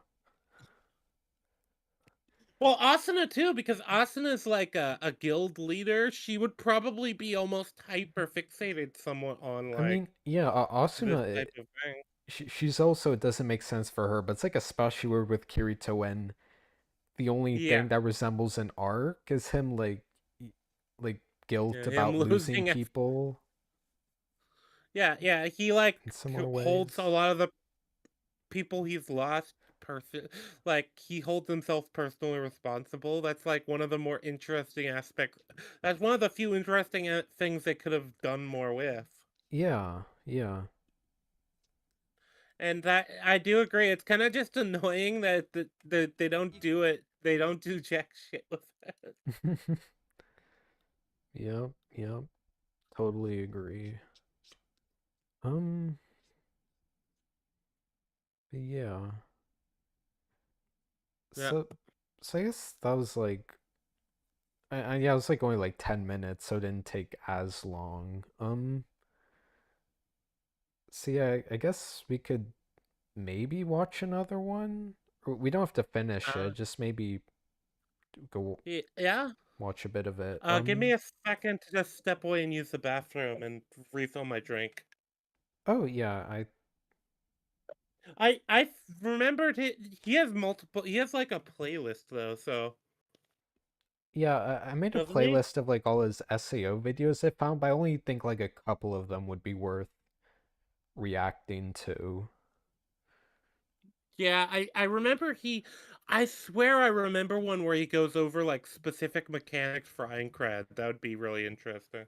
Yeah, the two I have are like he talks about why it's like a poorly designed game, but he also Yes, that's the one. talks That's the about one. fixing Alfheim. I thought maybe we could choose one of those two. I it's been too long since I've seen Alfheim enough to remember all the mechanics, so I think I'd rather do the one on SAO because I feel like I'm pretty comfortably familiar with the mechanics of SAO.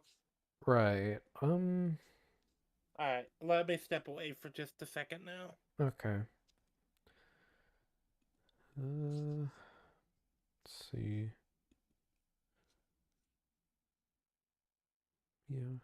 I guess maybe you could do like Alfheim for like another stream, because yeah, I'm definitely not gonna because like both are like 30 minutes long, so there's no way you can like cover both of them in this stream. I'll probably just do like one more.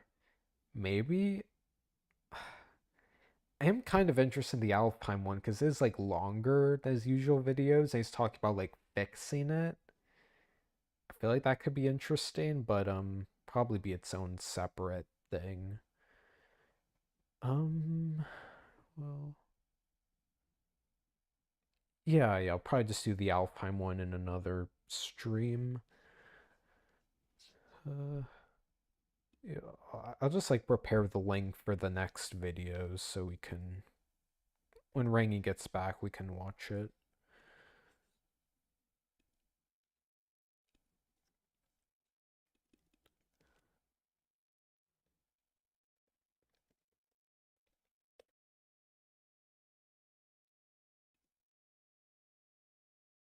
Oh wait, no, wrong link.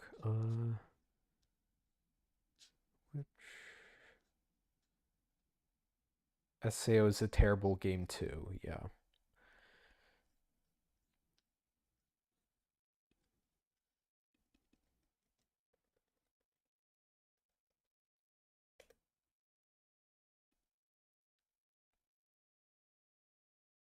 What's Jeff?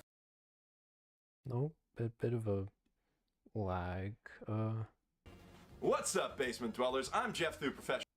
Okay, no, it's working. All right. Guess we'll get to that shortly.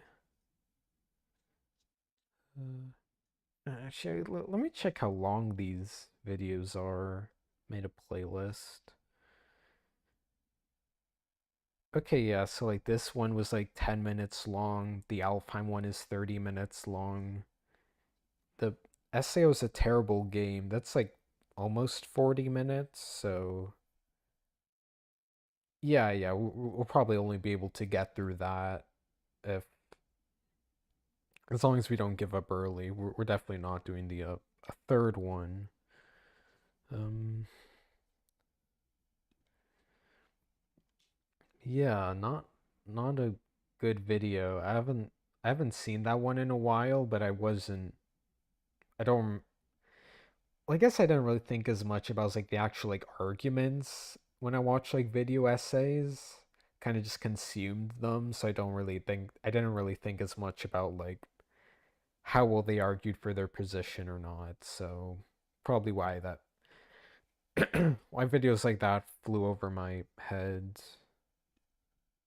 or the issues flew over my head. Um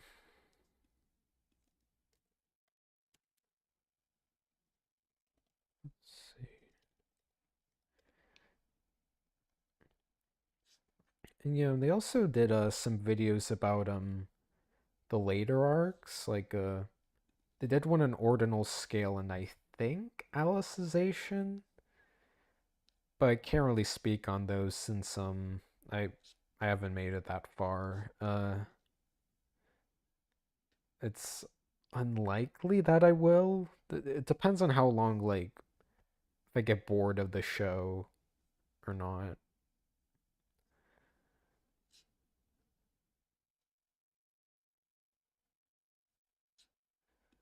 All right, let me just sit down, back down. Oh, welcome back. Uh, Huh? welcome back. Uh, See, I think we'll just do like the one about like the game design, and maybe I'll talk about Alfheim. I'll do that one in a later stream because I don't think we'll be able to get through both of them since Yeah, I think we're better equipped to handle the one about the game design. Because I remember seeing this video and thinking it was good. yeah. And I guess like probably like I actually think like with Alfheim I might remember it a bit better just because it's like the most recent one I watched, but I still think like I remember enough about Aincrad that I'll still like be able to comment. Um, Hmm.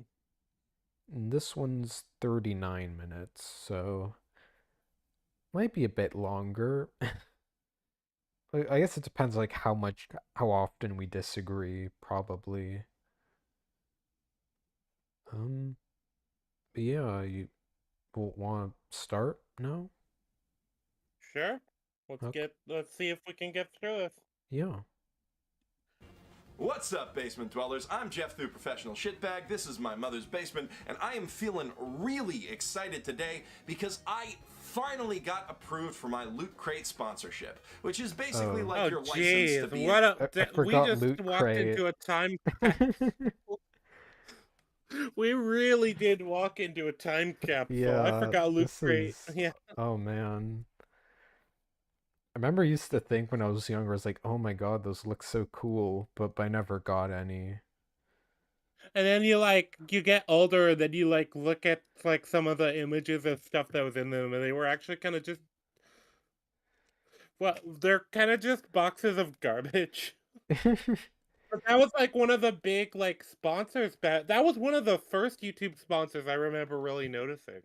Yeah, do they still do them? I don't know. I Maybe think the not. company went out of business. Oh, really?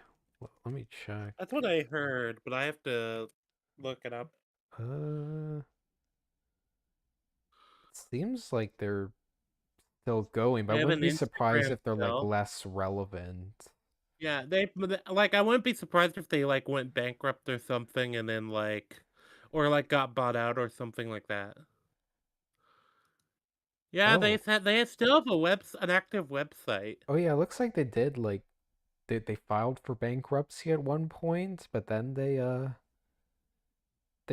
I guess they Yeah, I came think back I'd under a heard new that. name. So yeah, I No, guess they're you are still right Loot Crate. about that. Oh. I'm looking at their website. They're still Loot Crate. New company name. My bad. Yeah, yeah. So they probably reincorporated or maybe they something like that. Yeah, but But it's man, so I haven't weird heard to about see Loot Crate in so long. I know, like I said, we stepped into a time capsule. Yeah.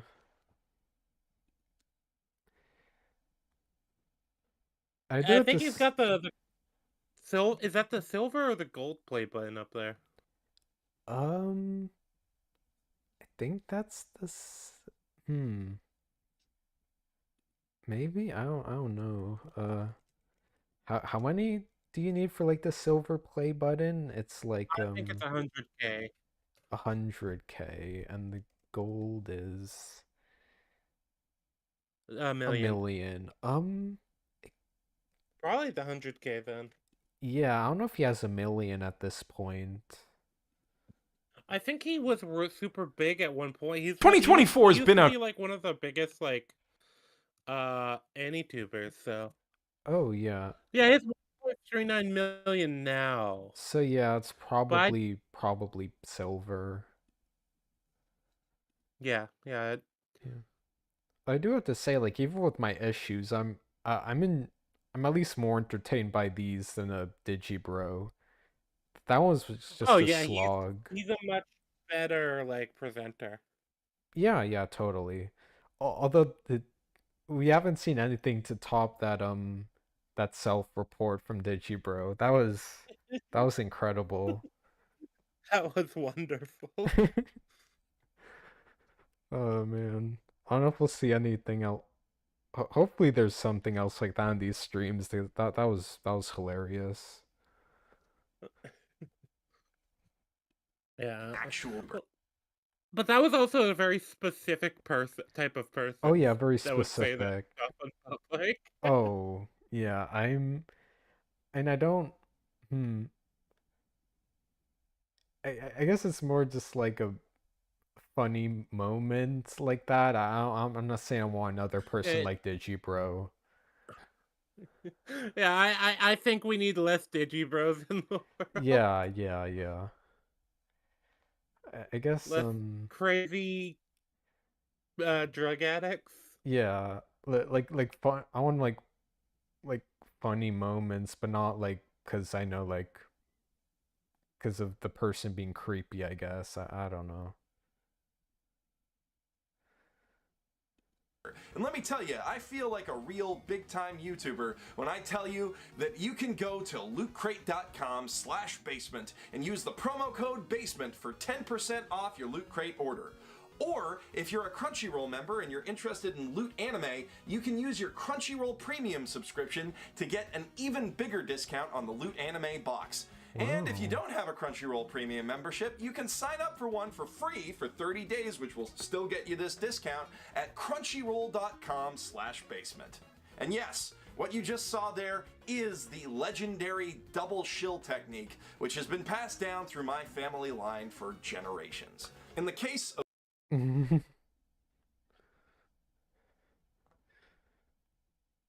Yeah.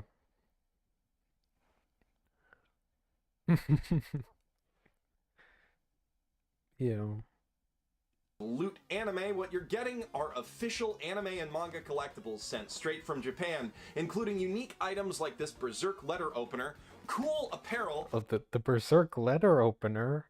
Oh, I need to get this. Wow.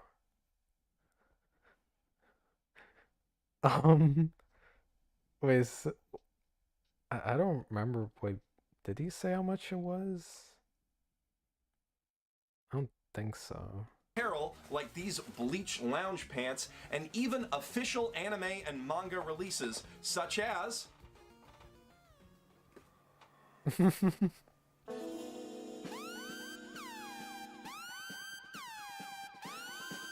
I guess it would be nice to get like volumes, but I don't know. Like, I guess it would be like randomized, so maybe not.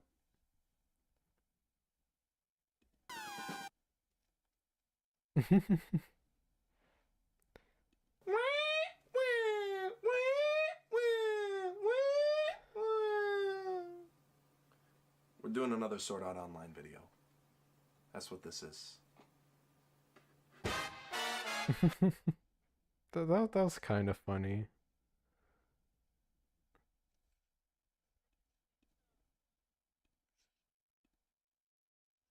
He it's why I can see why he was able to like succeed. He clearly has something to him. Like Digibro, I just watched and I was kind of just like, this guy's kind of just a pathetic loser, and that's without knowing what I know about him. Like, Yeah, kind of just unpleasant.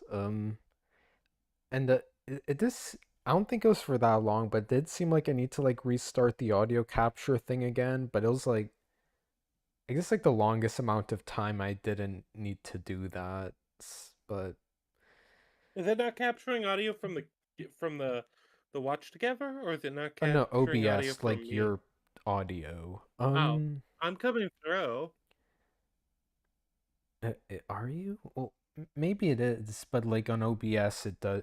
there was like a brief moment where it wasn't. Uh, yeah, I guess I just need to keep an eye on that. And I need to find like a better uh Y- site for this Yeah, I don't probably. know.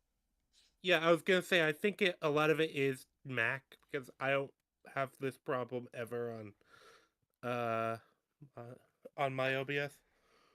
Yeah, yeah. Um, yeah.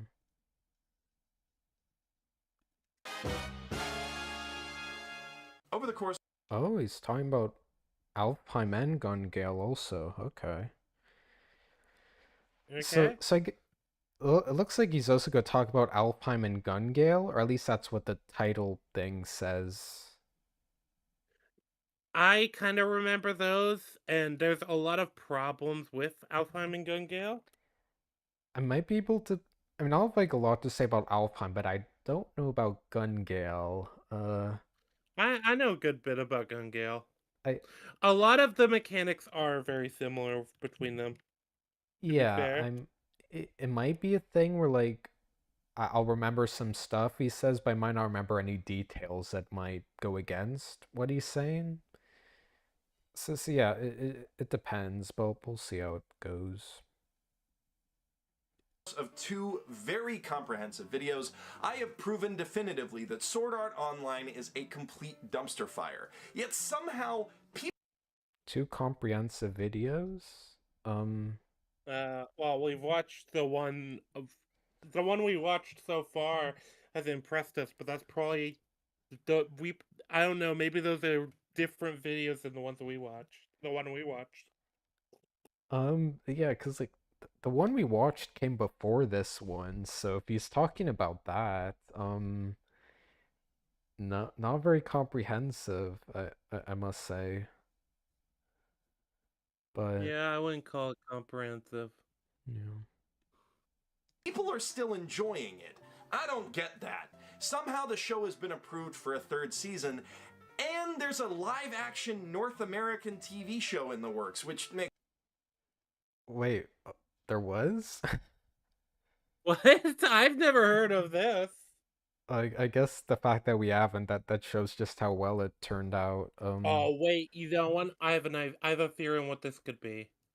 Um, Oh, art online. Live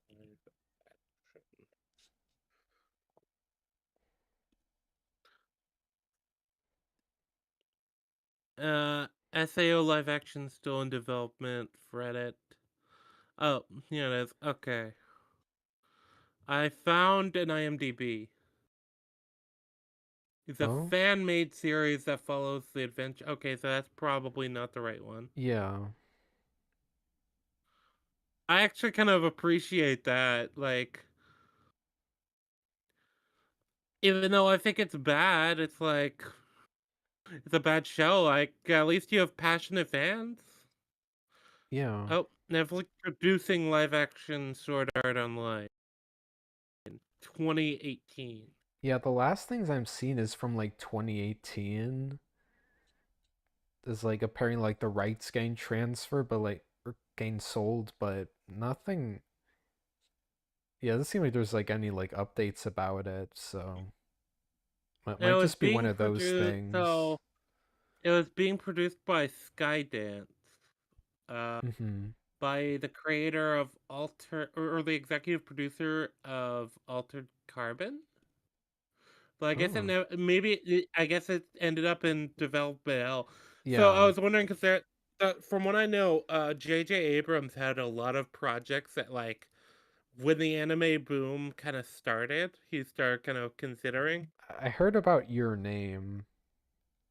Like You might have heard that about that from me because I'm pretty sure I brought it up a few you times. might have, but I think I've also heard about it before. Like they want to do it, but also having like a Native American context or something Yes, instead of like yes, yeah. So Japanese. Yeah, so basically it was supposed to be the male is supposed to be in Chicago and the girl is supposed to be like a Native American on like a reservation. Mm-hmm. And like they were gonna Americanize it. But the problem is I don't think it works because your name, a lot of like the elements are very specific to Japan. Like uh, the difference between rural and urban living is very different when in an American context versus in a Japanese context. Mm-hmm. I also And just doubt that especially it would be very good. I mean, no, well, what do you not have faith in J.J. Abrams? yeah, somehow Palpatine returned. I don't know. Well, I guess to be fair, he's done other things, but I haven't heard like great things about his. Well, he's probably had part in like some good stuff, but the stuff that he's like directed, I guess, not so much. Because I think he directed like the pilot of Lost or something, just considered to, which I remember being pretty good, regardless of like how the rest of the show is. Um, yeah, I guess I was going on a Yeah. tangent, but yeah, I doubt that it would be good either way. Uh, Makes no sense. And months after I solved SAO fandom online forever, I still keep getting messages such as, actually, I think the show is pretty good. I respectfully disagree with your opinion. And kill yourself. Still probably not gonna do it, guys. But what I am I guess mentioning those comments again. Uh, all right. That's what I don't know what to make of that. Like yeah, I'm kind of just okay, bro. Cool story. Yeah, I get told to kill myself when I say mid anime is mid too. Like, Yeah. I don't know. hmm Welcome to the internet, I guess. Yeah, yeah, pretty much. am gonna do is blow your minds with a revolutionary new idea It that has does, never Burger. No, before been Burger is heard in. completely right here. He said the mention in comments just comes off as whiny. It does. Oh wait, sorry, I just realized I was Yeah, like muted, but yeah, I agree. it also comes across as like resentful, and you're letting people know it bothers you. Yeah. Like, I'm sorry, like that. Back in my day, we had thicker skins on the internet, or we knew how to run through different identities, or Yeah. both. And yeah, like I guess like it's best like to ignore it. Like a lot of things. Well, yeah, yeah. Like, let's be honest. Somebody telling you to kill yourself Or maybe online, just like it is it bad? and I guess Sure, sometimes but like like, not feeling great about like mean comments, but I guess what I'm saying just like don't like acknowledge, try not to acknowledge it too much if you I don't don't want, get mean comments. I don't know. or I like try. yeah, the worst I've gone is like it's like people making fun of my voice, I think, and what Well, they else? can't really do that because I make fun of my own voice. Oh, So right. But yeah, I haven't gone too much. Mostly I I guess I don't get too many, and what I do aren't like super like scathing of who I am as a person or anything, or like telling me to kill myself. So I guess it just comes with being like yeah, a bigger creator. it probably well It's more it's also just common. like the larger you are on the internet, the more you're gonna, you know, run into that type of stuff. Yeah, exactly. The realm of anime criticism. Sword Art Online is terrible. I'm talking about Oh, Sword Art. oh. Wait, no, Burger's right. There's that one guy who came from his stream to fuck with my channel, and I just was like, Oh because he yeah. was like commenting on, yeah, I he was remember. commenting on Like, every single stream I ever was he like that did. So I spamming was you just like, about backseater or organized chaos? it was, I think it was the backseater video. I think. Was it? I don't remember. But I think Uh-huh. it was about OC, and I just was like, okay, hide from channel, and then I was thinking like, thanks for the views. Yeah. He went on like every, and he didn't even notice, so he went on every single one of my videos and gave me a view. What a And that goober. wasn't even like I was offended or anything. I was just like annoyed because he was like going from video to Yeah, video, and I spamming. tried to like respond to his. Yeah, it's just like, okay, bro. At least doing like one comment. I mean, like it's already out of place, but at least don't like spam. That's just dumb.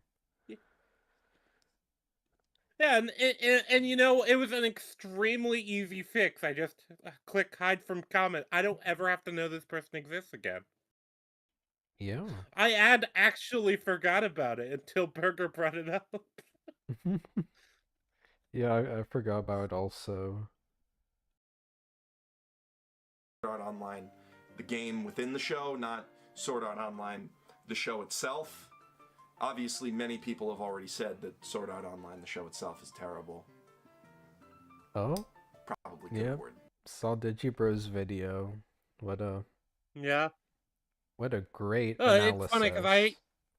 I remembered thinking Digibro's video was better than that because I know I've seen Digibro's video before, but it's probably like also this was like second monitor content even back then. Oh yeah, same for me. I was assuming that wouldn't This be like guy does have completely a lot better terrible. videos. Yeah, Yeah. like I wouldn't say Mother's Basement's videos have been terrible so far. I'd say they're just kind of meh, kind of Yeah. water. Yeah, totally. I think I probably there was like the most like okay points in like the first video I covered. Like the nightly, that guy.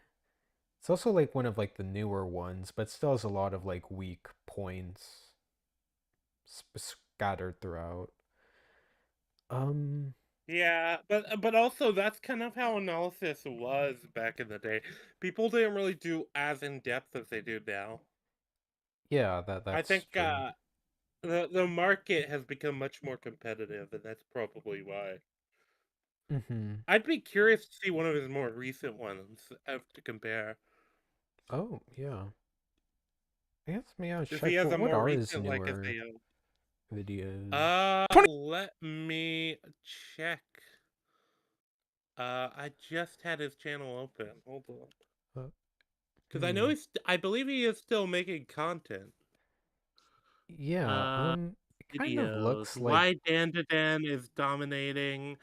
A hottest trash anime of summer 2025. The problem with Isekai. The looks fake kind of similar incest. to like Harem for cowards. it seems pretty What? similar to like what I remember just with like newer shows. Yeah, Oh, it's yeah, possible he's it seems gotten. kind of like your it's longer videos though. I've noticed that. He's got a lot of like Oh 40-minute yeah. plus videos. 30-minute, All right. 40-minute videos.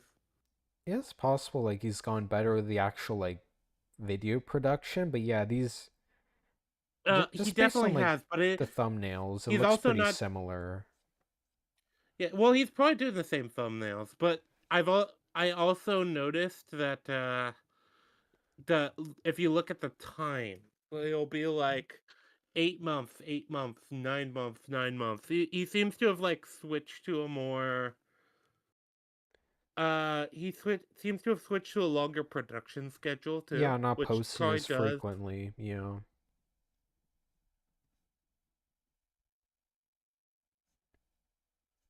Yeah. All right. But yeah, I Yeah, also. Oh, sorry. yeah, well, because that's kind of the way you do it, though. You do like daily or weekly videos for a while, and then you hopefully get to the point where you can switch to like the semi-monthly or monthly. Oh yeah, I can never do like weekly videos. And daily, that's like unthinkable, but like weekly, that also I couldn't do that.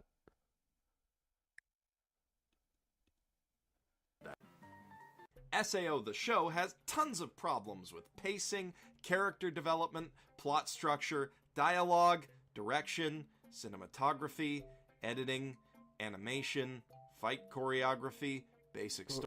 He's going back to the fight choreography, but I don't really know what he's talking about. I have to assume maybe he goes over that stuff in one of his other videos that we just haven't seen.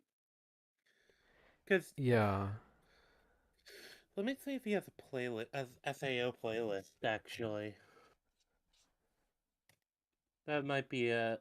I made a playlist of like all the ones I could find from him, but there was nothing specifically it said like about fight choreography. Or maybe if he did like a fight choreography video and he mentioned it there, maybe. Uh, there's basement fight. Interesting SAO discussion. Maybe that's it. I think that's also like other SAO videos other than his. Yeah, I think it is. Yeah, there's only two, and then one of them is Digibros, and then another one is like another person who did a two videos on how Digibro killed an anime, which was kind of funny because SAO has like so many spin-offs and like continuations at that point. Yeah. I guess I imagine Digibro's probably like influential on like the show's reputation or like changed a lot of people's minds. I Even though think it's it's also before it's like terrible. a big scandal. What's a I scandal? think it's also the whole all the whole like lolicon stuff coming out. Oh right.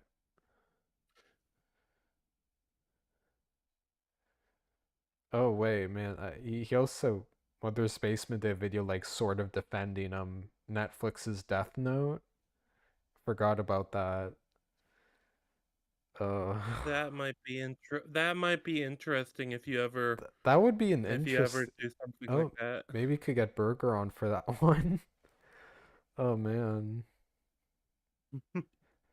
because that's a Maybe a terrible fire movie. never wants to. Yes, it is a terrible movie.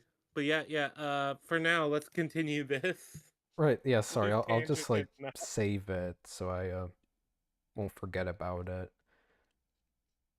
I'd be interested to see like his arguments defending it. Yeah. Okay. Yeah. Yeah. Burger would be down to come on. Okay. That's good. Because yeah, Burger also like strongly dislikes the Death Note movie. Yeah, It's well, just he's a terrible. particularly interesting subject for that too, because Berger hasn't watched the actual show. Oh yeah, because like even when separating it, it's just like a terribly written movie. So yeah, I'd be curious to see what arguments Jeff makes. Yeah, I guess we'll get back to the video. Storytelling techniques, and sexual assault. But for me, as someone who's been known to Okay. enjoy a good video game from time to time, SAO's biggest problem is that its writer, Reki Kawahara, has no goddamn idea what a good video game even is. Prologue. I Reki mean, I Kawahara. agree with that. Yeah, the I guess the mechanics here are pretty poorly realized. Well, it comes across to me like Reki has no idea what an MMO even actually is. He's supposedly a fan, but like you wouldn't be able to tell. It feels like very like surface level interest in these games, but not much Oh yeah, thought like is given to the I mechanics. I used to be a bit of a casual. I used to be a casual MMO fan. I was never like a full MMO gremlin, but like even I feel like confident to say I have like more knowledge than he does.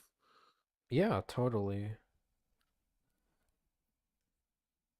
Hara doesn't do his fucking research. Lots of SAO fans watch the show because the fantasy of a VR MMO is super appealing. But if you take more than 2 seconds to look at how Sword Art Online is designed, it becomes apparent that it would be the least fun thing to play ever. And that's without it trying to kill you. It's abundantly clear that Reki Kawahara doesn't play video games at all, despite having written 2 light novel series about them. And I mean, you don't need to play games to write stories about them, any more than Andy Weir needed to be an Um, astronaut to write The Martian. I But if think you well the I don't know if I agree with that. The idea that oh wait no sorry hold on why it's why is Hmm? why is this oh okay I had the thing playing in the background sorry. Oh, well, it's okay. I was confused, but the idea of Reki not doing his research. I don't know if I agree with that necessarily. don't, you do need But is the video not playing? Yeah, it played for me, but I paused it. It played Oh, when you okay, no, unpaused that's it. why I was confused. Okay, Oh, it wasn't playing for me. oh, That's why. okay. That's why I was confused because the tab I have for the video, for the stream was playing the video, but I wasn't getting sound through the video Oh, okay. Do you or want to through the rewind watch it? together. Yeah, yeah. Can we rewind it a little bit? Yeah, sure. Probably like 30 seconds, because as the fantasy of a VR MMO is yeah, super okay, this appealing. is what I But was if you take replying more to. than two Okay. seconds to look at how Sword Art Online is designed, So this is what I'm kind of interested in commenting on. That's not what sold the game for a lot of people I saw. The SAO was kind of the first like big death game to like anime to like hit the West in like a big way. Mm-hmm. Like the whole meme of the show. I remember this because this is why I originally watched the show. Is people were talking about like, oh it's like this MMO trapped that you're trapped. These characters are trapped in an MMO, and if you die in the game, you die in real life. Yeah. That's kind of how it was sold to like me at least, and a lot of other people too. Mm-hmm. Yeah, yeah. I guess the only other like big death game series I can think of at around that time was like Future Diary, which is have you seen that show? I never watched it, but I've heard of it. Yeah, I've been working on this like two It's the plus one where hour the meme series. Yandere character comes from, right? What character? Sorry. The meme the character that's like the epitome of the like Yandere character Oh name. yeah, you know. Yeah, yeah. I'm in the progress of doing like a 2 hour, uh, 2 plus hour like analysis of Future Diary because I think it's like might be the worst written story I've seen, and I just want to like break down like all the issues I found with it. So yeah, it's like a genuinely like terrible show. It like even worse than way worse than Sword Art Online, I'd say. Sorry, this is exactly related. It just came to mind because I, I hate that show so much. Um. Oh yeah, Burger. That's the video. Jeff did. Yeah. I think I did Alright. watch it like I years feel weird ago. calling him by his name, to be honest. Oh right. I You don't can know. call Does he him. go by his name? Yeah, he introduces himself as like Jeff though in his videos. Okay. Well, I guess if he introduces him by name, himself by Yeah, it's name, like it would be weird like if he didn't, but still it's like feels I think weird. it's like common enough for yeah. Yeah, it still feels kind of weird, but whatever, I guess. Oh. All right. You know? Yeah, just I'm so used to like going by the standard of just don't refer to anyone online, even the people, especially people I know in real life, uh, by their actual names. Yeah. If he just like referred to himself like as a username mostly, then that's what I'd call them. But like he does it like he introduces himself as Jeff in all of these, but that he just like he's in his mother's It, basement. That's like follows it up. okay, I guess that's fine then. Yeah. And also, like, it's not like it's a particularly like unique or special name. Like, I don't know, you're probably not gonna track him down from. You're probably Yeah. not gonna like, get much out of the name Jeff. It's like the name like James or I something guess it like is like that, spelled or differently from John. like the usual, but yeah, it's pretty like common sounding name. I don't know. It just feels weird to me. But anyway, Oh, all right. It becomes apparent that it would be the least fun thing to play ever, and that's without it trying to kill you. It's abundantly clear that Reki Kawahara doesn't play video games at all, despite having written 2 light novel series about them. And I mean, And he claims to have played video games. He just, well, yeah, that he probably is a casual gamer. yeah, probably Like that's casual. yeah. Like I wouldn't say that most like MMO nuts, not most MMO nuts, but most like casual MMO players, for example, are like hyper familiar on the mechanics of MMOs. They probably just like they play, they do quests, they do stuff like that. They're not like sweat. Not he's definitely not a sweat. That's for Right. sure. Right. I you don't believe that's need the term. I haven't heard it before, but sounds. I thought it sounded Uh like something people would use. I think it's a newer term. There used to be other like older terms for it, but basically somebody who takes like the MMO experience hyper seriously and like locks in and is like sweating as they're like doing like Mm-hmm. like that sort of thing. Well, I guess like being like sweaty, I guess, is like a stereotype of like gamers. So maybe that's something to do with it. Probably it's probably something like that, or just like they are taking it hyper seriously. Mm-hmm. They're sweating over the game. Yeah. Yeah. to play games to write about them any more than Andy Weir needed to be an astronaut to write The Martian. But if you don't, you do need to do basic research, and Reki Kawahara can't even be fucking bothered to do that.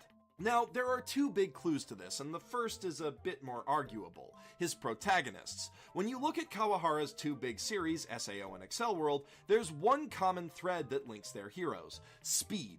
These guys are such great gamers entirely because they have the fastest reflexes, like, ever. But that's not how competitive video games work. That's how writers on shitty daytime TV shows think competitive video games work. Any I pro gamer mean, I mean, that is an aspect though. right. And It, it's like part speed, part knowledge, part technical skill.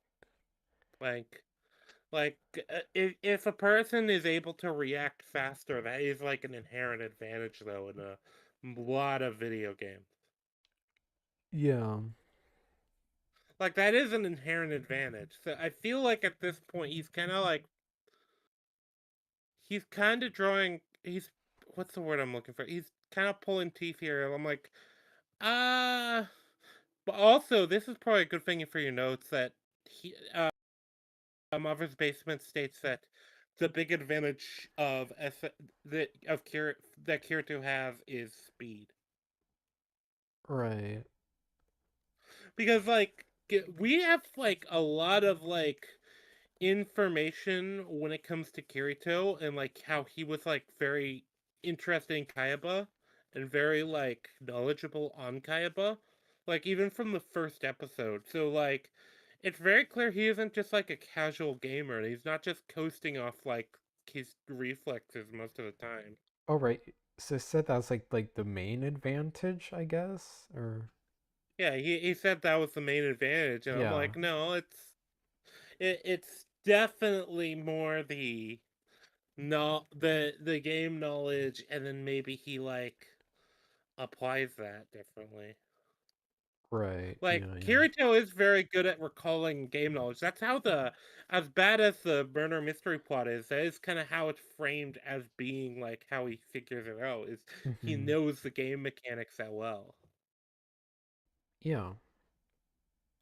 Yeah, like but yeah, this is it's a mix of things. I don't but speed and reflexes are definitely a thing. This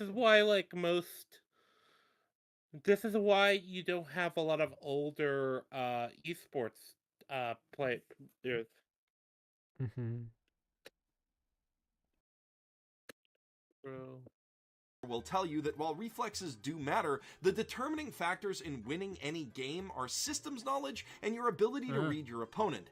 In a shooter, knowing where every I know it's like system wait, knowledge. I just wait, I just found an article, so I might just be able to like argue against this. Give me a minute. Okay. Uh, why do gamers retire at a young age? That's what I'm looking for.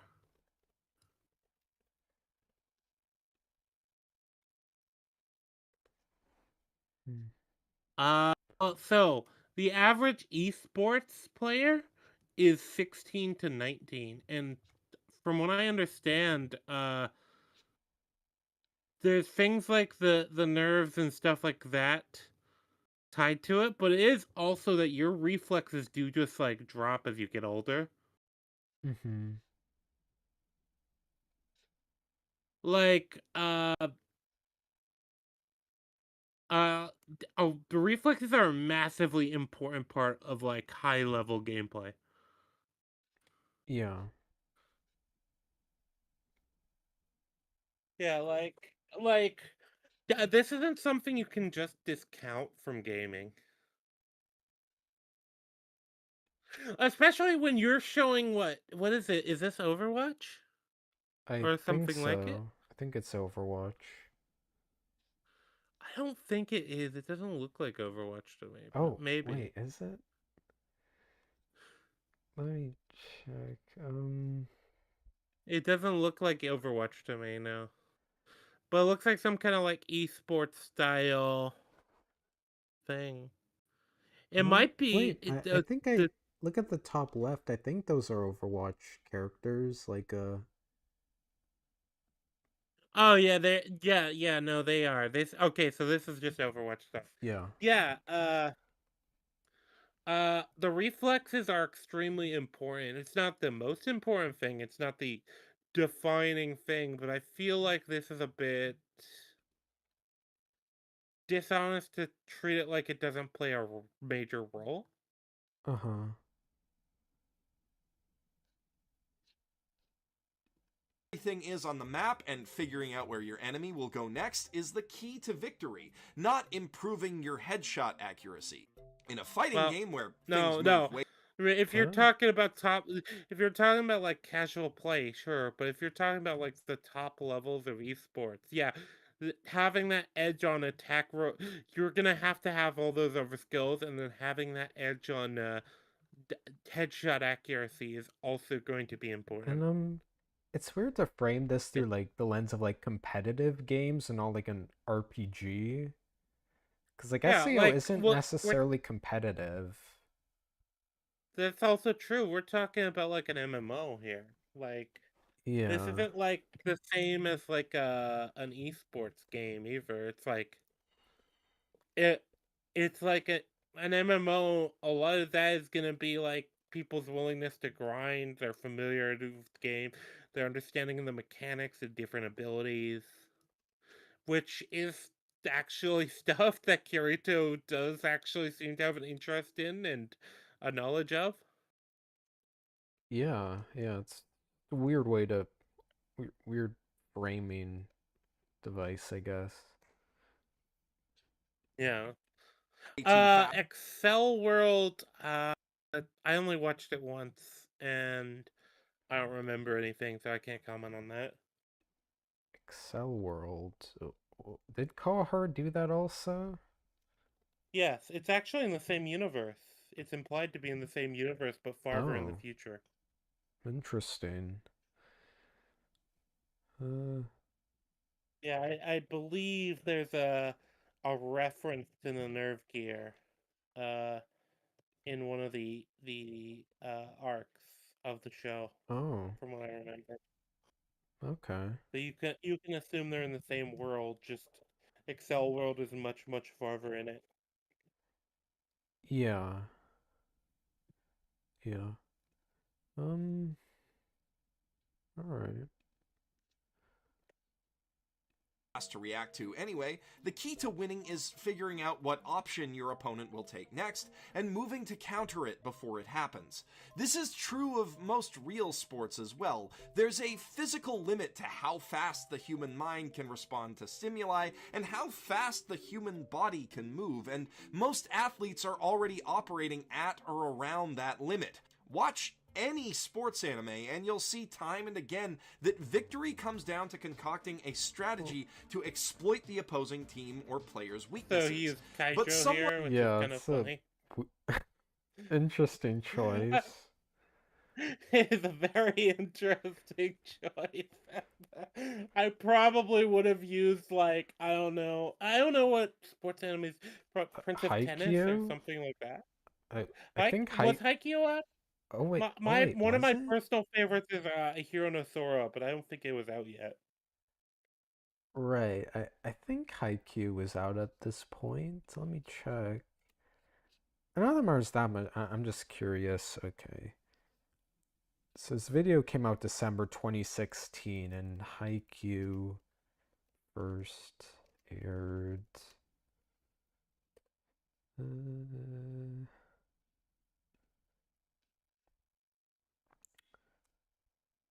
oh yeah, it was in like season one aired in 2014, and season two aired before this video.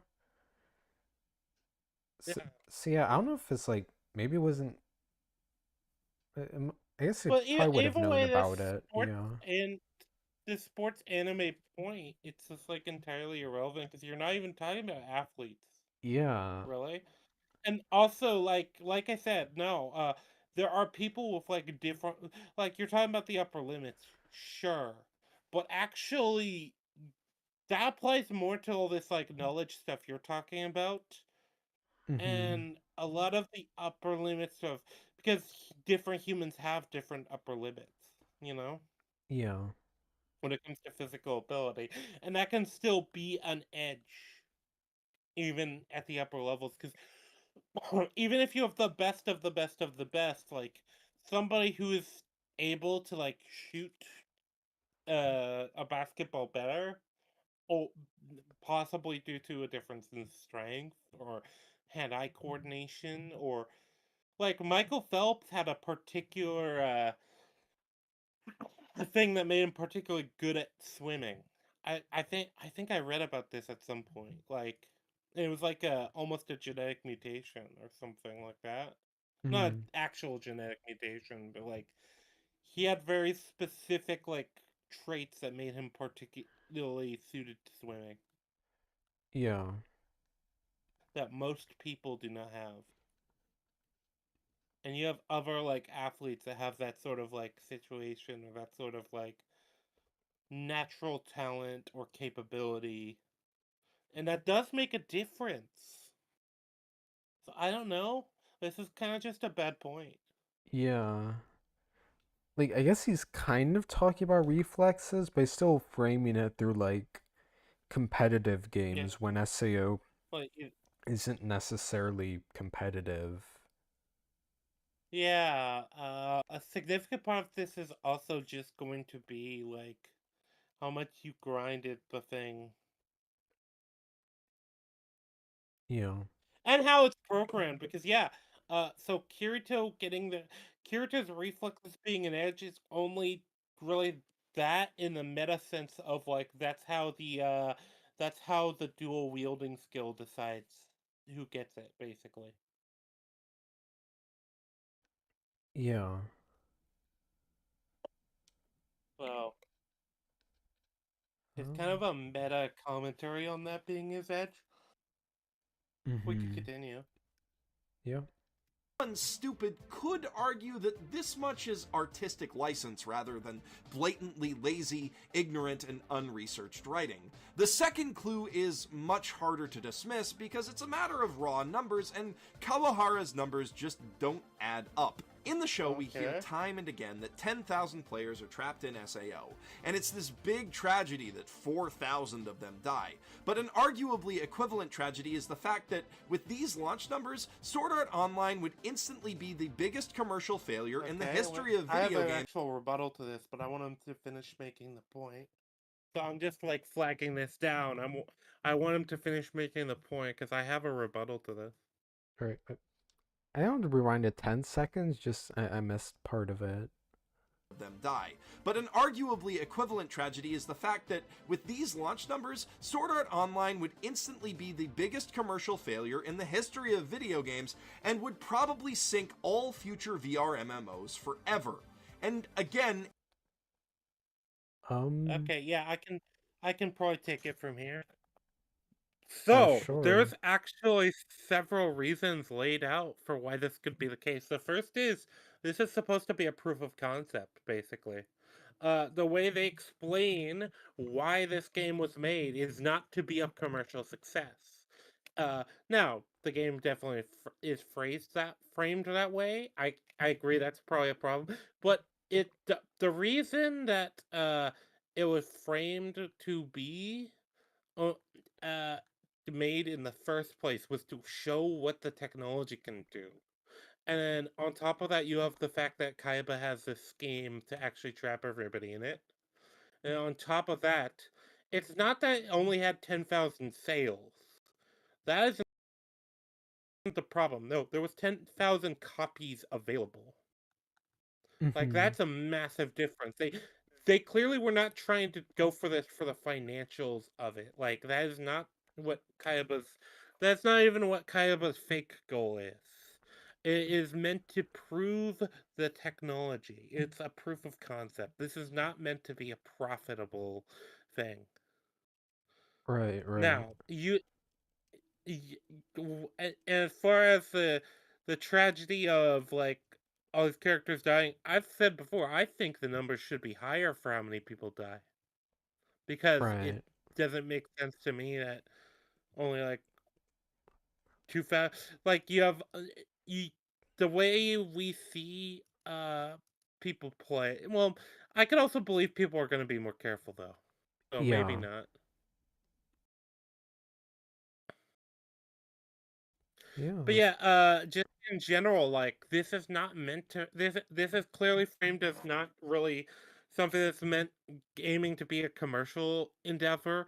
You could also assume that like this is being like a very controlled frame has been framed on the business end as being a very controlled launch, so that then you can make more copies available, more slots available mm-hmm. once you've proven the technology. It's kind of a bit of a thing of confidence to be like, no, I don't want you all to play the game yet. I want you all to see like what the game is and then spend your money.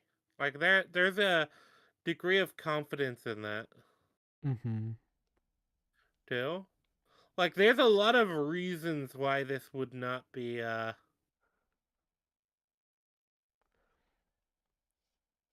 Like a financial success? yeah, why this wouldn't be angled to be a financial success. But also, here's the other thing. This is selling the hardware. We don't know how much this game is selling for. Uh Mm-hmm. we don't know what the upkeep is because this is using like a futuristic technology. Like these Oh, yeah. nerve gears have like infinite battery life. That's an example. Like I don't know, maybe the price of the gear itself I mean, pays for the system. even if it We was like don't know that. infinite, this is like experimental form of technology that directly affects the brain. Like I could see it being pretty more more expensive.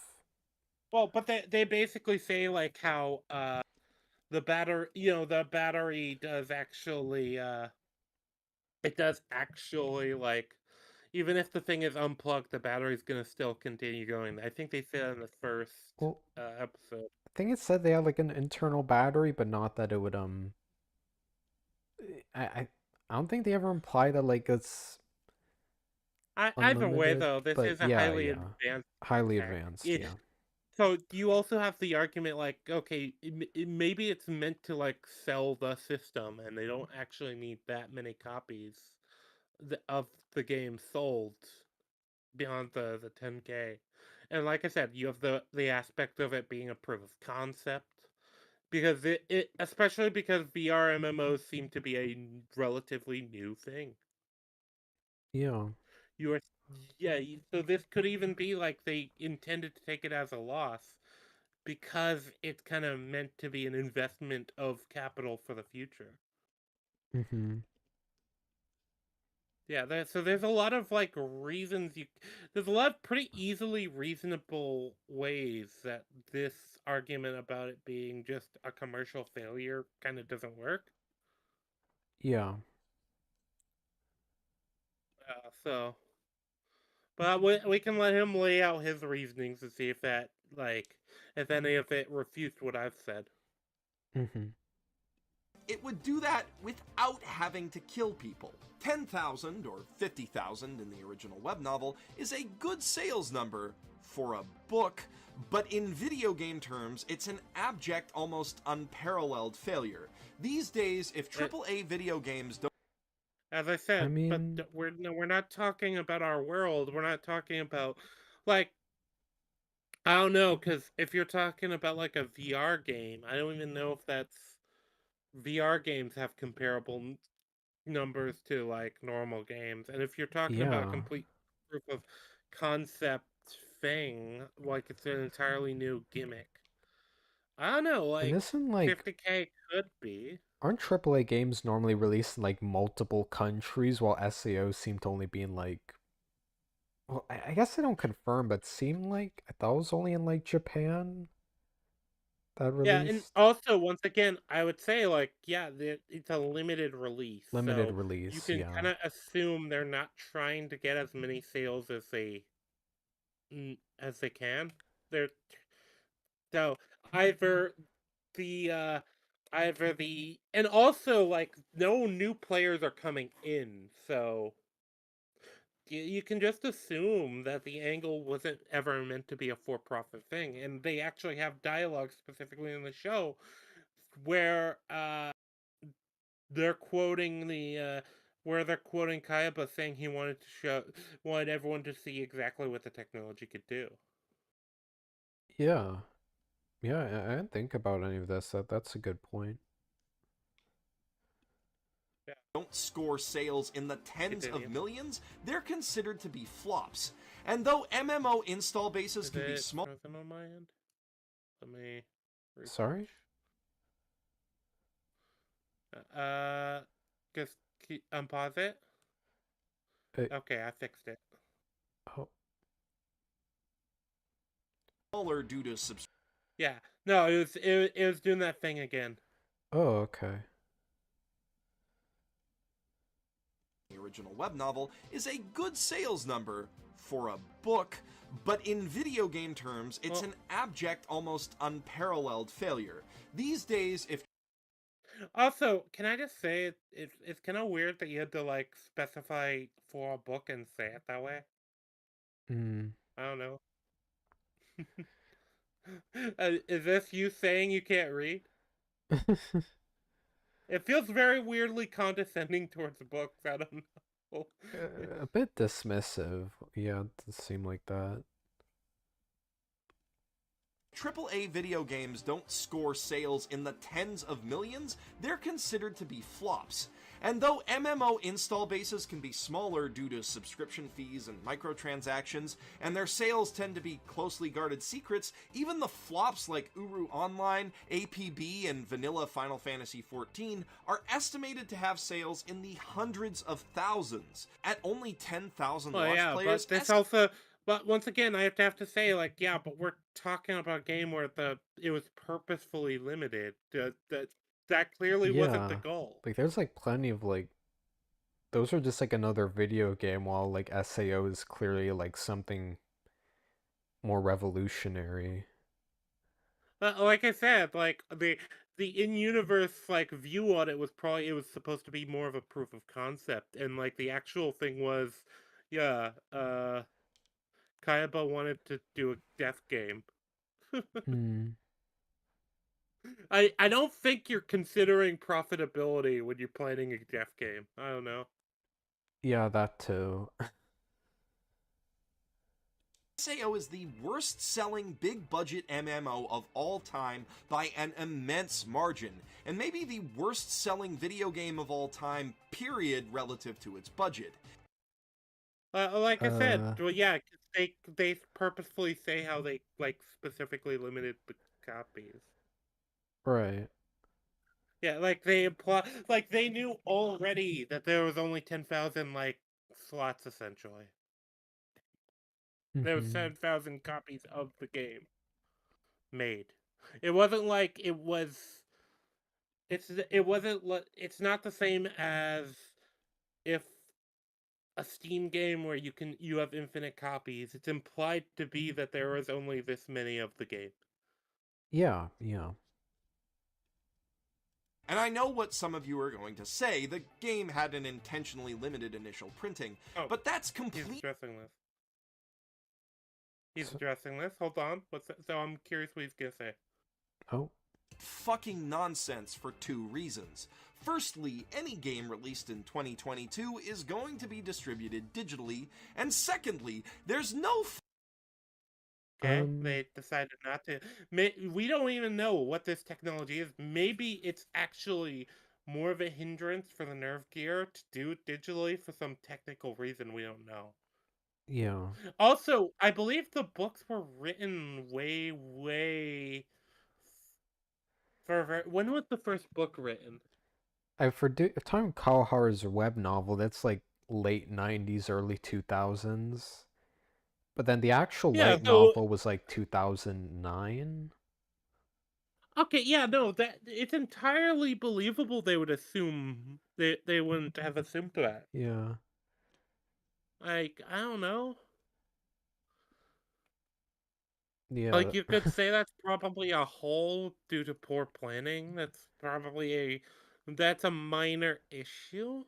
But it's like it's a minor issue that kind of makes sense in the context of how it was created. Yeah. fucking way that any of the game's financial backers would sign off on that, for the simple reason that they would never, Well, do we know? ever Wait, make do we their know if it money had a back. fi- if I wait they had financial backers? For all we know, Kayaba financed it entirely himself. Yeah. I don't even know if we get that information. We Yeah, might. I don't think we do. So once again, this is kind of him reading into things that aren't there. Yeah. Like, okay, I can believe maybe maybe the company is publicly traded, but then I just have to say, yeah, his financial backers are also probably didn't approve the whole death game thing. I don't know. Mm-hmm. I don't think they approved that either. Yeah. Of course not. I think that would have actually been a much bigger problem. Oh yeah. Worldcraft had an estimated budget at launch of $63 million.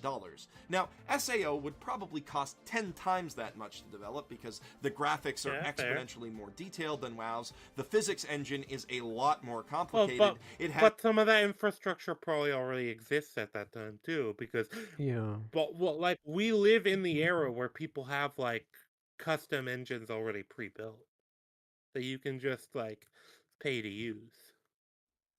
Yeah. I guess I agree like it'd probably be more expensive, but we don't know like Yeah, about like the and and infrastructure. and once again, like okay, we don't know if that this could easily be a basically a passion project specifically of Kayaba that isn't Mm-hmm. meant to be profitable. Yeah. Has two Now, years worth of it's not like that's unheard of. And in fact, we have it framed that it was meant to just show off the capabilities of the Nerf gear. Yeah. Yeah, so it's more of a promo than anything. Mm-hmm. content at launch, and on top of regular game development costs, we also have to account for the cost of creating sensory data for every possible interaction in the game. But let's be ultra conservative and Well, use they have an WoW AI as a for that. Uh, That's what the Cardinal system is. was it? Yeah, the Cardinal system is basically the main game master. That's how it's always been framed to me. I mean, You I got know this like that part, but major AI. like, I is the part about like designing, like programming all these like sensory elements, so like to add to Uh, immersion. I I don't know. Like this is the thing though. Like that probably would be extremely expensive to do Yeah. in the past. I don't know how expensive or not expensive it would be with the technology they have at this time within this world. Yeah. Because there's like a lot of unclear stuff like that in the show, but I think like where I'd mostly criticize is like where it like directly affects like the plot. Like most of the issues Yeah. we talk about are more about like that rather than the Yeah, background because we this seems just like don't know too extremely much. like speculative. I think that's my problem so far with Yeah, yeah. a lot of his stuff. It's very speculative. Mm-hmm. baseline. If developing SAO costs $63 million, then each of those 10,000 players would have to pay $6,300 for the game to break even. That's Even if not every impossible, to be honest, when it comes to like these are gonna be like the extremely niche MMO like freaks. I think somebody else said that. I think Digibro said that. And like, I don't know, a bunch of and I don't believe that necessarily, but also like, I don't know, like people make a lot of like absurd purchases in real life. Mm-hmm. You could. And didn't Klein actually say how he was like struggling to buy all the equipment for it? So you might be coasting off the equipment once again. Maybe. Yeah, like the equipment might be a big part of the actual profit for this. But also once again, it could just be an investment for the future. Like Yeah. reframe that. That too. Because you believe it or not, you could actually just make more copies once it's proven to be like as good as it is. And it's a passion project. Yeah. Yeah. We don't know how big of an ecosystem they're working with when it comes to the Nerf gear. Mm-hmm. Yeah, but player was one of those kids who renders their parents bankrupt playing Angry Birds, the prospect of pulling in those numbers is dicey at the very best. But Jeff, you say, that was only the launch window. They limited the release to build up hype. They plan to give the game a wider release and make their money back over time. And yes, that's the logic in the story, but it's still complete bullshit. uh, For like I starters, said, Um. the logic and the story that they lay out, from what I remember of the quotes, is that it was meant to show the full capabilities of what the Nerve gear could do. Like I said, Yeah. this feels like it's meant to be almost more of a system seller. Yeah. But You also, did make a good point. Like you also consider that as sort of like a passion project for Kayaba, so it might be willing to yeah, like take more like it be more of a well financial that's loss. yeah, he could definitely be willing to take a financial loss on this. Because like Kayaba's framed as like some kind of like tech super genius. Like for all we know, he's got just the money to burn. Yeah. Like Elon Musk buying Twitter, for example. Oh, God. I wouldn't call that a passion project, but it was definitely burning money. Yeah, yeah. AAA companies on their launch window to make most of their money back, that's a commonly known fact. But even if SAO eventually made it into the hands of every single person who owned a Nerve Gear, at the time of SAO's beta test, that was only somewhere in the ballpark of 200,000. How do I know this and not how to drive? And even Oh, if we wait, I assume didn't know. Wait, I didn't know that information. That it was only 200,000. That just proves further. Yeah, this could have been meant more to sell the system then. Oh, yeah. Yeah, yeah, that's true. Also, Burger getting deep cut by Angry Birds. Oh man, I remember Angry Birds. Used to play I that a remember lot. Cut the Rope. Oh yeah, that He was one Cut the Rope too. for me. Yeah, I play a lot of mobile games. It's also I like a was never a Temple big Run mobile game fan. guy. I was never a big mobile game guy. A couple of times. I actually got more into mobile games as I got older. For some Because now I play like reason, gotcha games. the only mobile game I still play every now and then is like PUBG Mobile. I don't know what it is about that one, but I just keep coming back to it. I think I've been playing for like 7 years at this point. I don't know why. I play like other mobile games every now and then, but for some reason that's the only one I still play occasionally. I don't know. that Nerve Gear sales doubled to 40K between August and the game's release in November, they'd still need to make $150 off of every single user just to break even. And again, considering that MMO Wait, it said like $150 from every user? But yeah, that's not too far off. That's not too far from Yeah, where we and are if now, also taking really. into account like the Nerve Gear, then Yeah, because they could be maybe. definitely taking a loss on the actual game. And even then, $150 for like entry price into like the most revolutionary video Oh game. yeah, Like it's is possible. how much is fucking Grand Theft Auto 6 supposed to be selling for at their highest tier? Um, I don't know, but nowadays like most games seem to be like $70.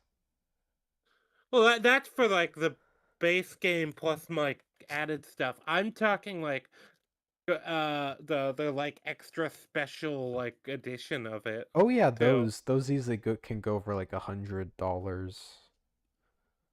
Yeah, yeah. So like I don't know. Maybe it's just the time this wasn't seen as feasible, but like Yeah. I don't know. Give it like 20 years from where we are currently, and like probably not going to be seen as that far off. Mm-hmm. like Warhammer Online It's have sounding budgets really quiet. Hold on. Wait. Oh no, never mind. That's on my end. Oh, okay. in the hundreds of millions, as do single player games like GTA 5, I am being extremely generous with those numbers.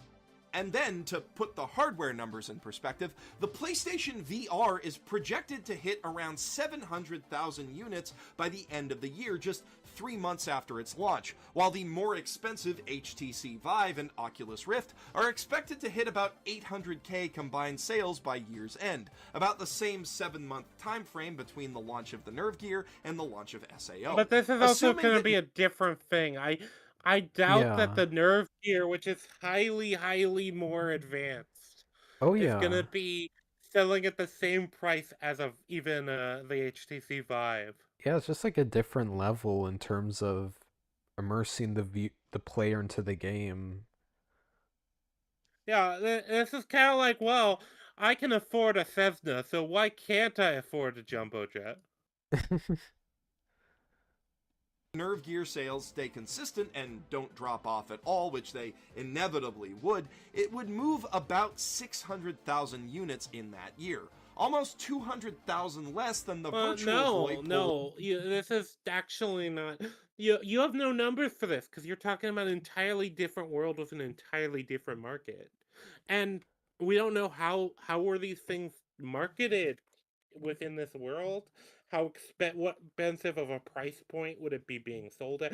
Because I could easily see the Nerve gear being like multi-$1,000s for to buy one. Yeah. Especially because we have, once again, Klein was like having to save for a long time to afford all of the gear. Mm-hmm. Like, that's what we do have. For all we know, this could be like one of those, one of those more comparable to one of those like fully immersive VR rooms rather than just the VR gear itself. Yeah. in the 6 months before it was discontinued. Stretch that out over 3 years to when this thing would probably be discontinued, and it would have sold 200,000 less than the 3D fucking O, and about 8 million less than the Dreamcast and Wii U. Like I said, So I even think before these might be Kayaba false Akihiko started equivalencies. We don't know how much of a big step up this is. Mm-hmm.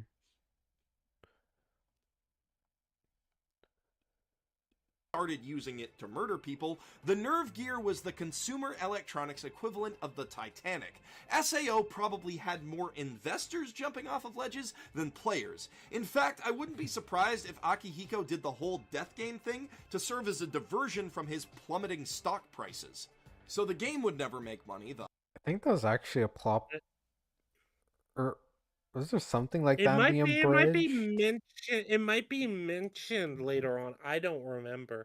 But so SAO Bridge, the way they frame it is the reason the death game was made, it was essentially a bug and he couldn't fix it Oh before yeah, it that. was a bug, something. Yeah, yes, not Which exactly what I was thinking.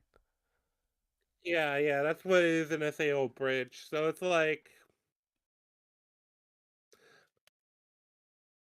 uh like I don't know, like I said, like there's plenty of I'd have to look into what the business ideas of it were, but also I think you could sell to investors the idea like, no, this is meant to like more move the hardware, it's a proof of concept. Yeah, we're taking a loss on this in order to essentially set things up for the future. Yeah, yeah, totally. Because we need to get people into the Nerve Gear ecosystem. But also like even ignoring all of that that the intentions of the game were never to actually be financially stable. It was to trap 10,000 people into a death game. Yeah, I feel like that's something worth acknowledging is that Kaiba tends to trap all these people in the game more so than like uh breaking even. Yeah, and he's gonna be making all of these decisions with that in mind. I feel like this guy is With in making mind, too many assumptions about how the SAO technology would compare to real life. Yeah, yeah, he yeah, totally yes, is. Burger, you are absolutely right there too. Because yeah, we don't know. First off, yeah, this was like the idea of VR made in like the 2009 Yeah. originally. Or when it comes to like the book, the original book. So I don't know. I don't hold it against Demolition Man that they didn't get our current year correct, or that Demolition Man didn't get the 2000s correct. I don't hold it against this show that like there's plenty of other things you can go to for why SAO's bad game. Where's Demolition Man come from? I haven't heard of that. Oh, I'll have to show you it someday. It's a Sylvester Stallone movie. Oh, okay. Haven't heard of that. I'll have to Hardware show would you someday. Okay, yeah, make a never make DM me money, and about no it. investor Yeah. would ever touch full dive VR with a 10-foot pole ever again. A pretty far cry from the VR enabled future Reki Kawahara predicts in Excel World, but then he's a really Wait, sorry, what is he saying that Uh would like So he's bringing up Excel World, the idea, because Excel World is like a century later. I think it's a century. I don't remember exact timeline. uh-huh. Like I said, I'm not familiar with Excel World, but Excel World is far, far into the future of the SAO. Oh, is he saying that like it being a death game would like Well, so they, like I said, I think the bigger hint. That's the funny thing. He's saying it because of the financials, and I'm thinking like, oh, no, I think financials. I think the death game would actually cause more Right. people to avoid. The fact that the inventor of this technology actively created a death game to murder 10,000, to kidnap and or murder 10,000 people is probably going to keep investors away much more than the financial instability. I don't Yeah. know. Call me crazy. Yeah, I don't know that one. Uh, then again, maybe you would invest in Al Qaeda Airlines. um, yeah, that's well, I think I'd be more worried about other things than a stock crash at that point. yeah, yeah, shitty writer. But we shouldn't forget that he's also a really shitty game designer, which probably explains those awful, awful sales to some degree. SAO, GGO, and especially ALO, if they existed in the real world, would all rank among the absolute shittiest MMOs of the free to play Asian market budget scene right off the bat. Here's why. Part 1. The user interface is terrible. SAO is routinely praised for its graphic design, and you know what? It genuinely deserves it. The menus and graphics in the show Yeah, look great and are easy to read. Yeah, that's true. yeah. I don't remember having much issue with the Uh, design. well, that's like his first time they've praised something about the series, so that I've seen. So I Well, figured I I'd guess mention it. he did kind of praise the murder mystery arc, so hmm.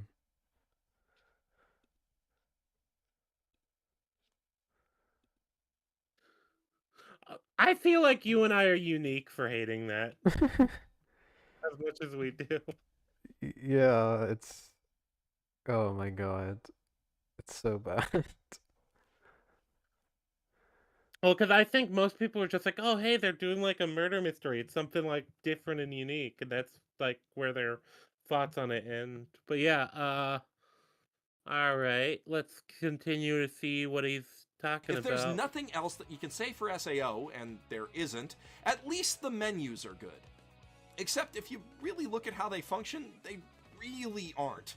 In terms of actual usability, SAO's menus and graphics are pretty awful. A maze of drop downs, nested within drop downs, nested within drop downs. Yes, it's minimalistic and elegant and nice to look at, but there's a reason that games like WoW have such cluttered screens. Because you actually need access to. Wait, I don't think you can Um, compare that though to something where you're. I'm sorry, if you had that cluttered screen in a thing where your actual senses are tied to the game character, yeah, you though, I wouldn't be don't able think you're to gonna. see Well, or it's like funny we have like, yeah, it's that that I. This is actually a really bad point.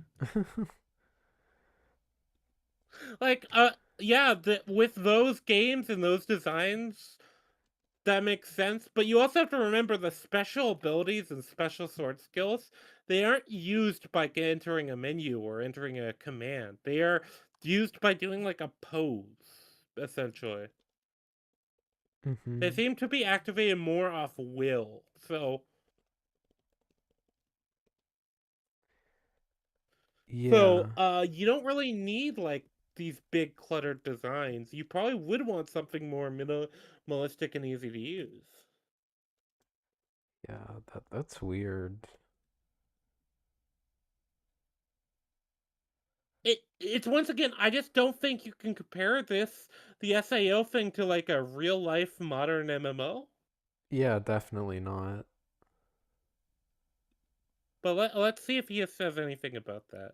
All of that in at once. In WoW, if you need something like a potion for battle, you can have it loaded up on your on-screen item box or even tied to a hotkey for easy access. In SAO, to use a potion, you have to open your menu, click on the player Well, yeah, icon, because you're click on actually items in the having to do all the actions to Yeah. drink the potion. Would you rather they have to open a bag and like just pull it out? You can actually just have the potion pulled out and like Yeah, you stored to can. your side or in a pouch, probably Yeah, yeah, you can do for that. like quick, yeah, for like quick access too. So like I don't know, this is kind of a garbage point. Yeah, I'm inclined to agree. drop-down Oh, menu. you could have a specific character assigned to just hold the supplies Oh and like yeah. pull them out as Then scroll through the drop down list of items, which you can only read 5 at a time, in order to find the potion. And in the time it takes you to sort through all those menus, you're probably already dead. Or maybe your party member is, not that you know, because their life bar is squirreled away over in the top left corner of your vision. And even if you notice that a party member is dying, you can't actually see which one it is unless you how is it a problem seeing ki- how is it a problem that the health bar is in the top left part of your vision? Yeah, I don't get that. Yeah, like I don't know, like how is that a problem? Because that's gonna be in your vision as you're looking at the menu. It's not like it's a static screen, once again. It's literally in your vision. Yeah. You'd probably get really good over time of just like being able to monitor that. Oh yeah. Totally. turn your eyes, not your head, all the way to the periphery to read their name. And even when you do that, Yeah, turning your eyes should be easier than Well, like yeah, you're your gonna head. still see it though because it's set to your vision. Yeah. as SAO Progressive demonstrates, the name can be obscured by your hair. This is fucking awful. Even Yeah, okay, that's kind of a dumb thing. Yeah, I'll agree with that. I haven't seen Progressive, but that sounds like it's a dumb thing. Yeah. I read like some of it, but yeah, not that much, and I don't remember what I read that well.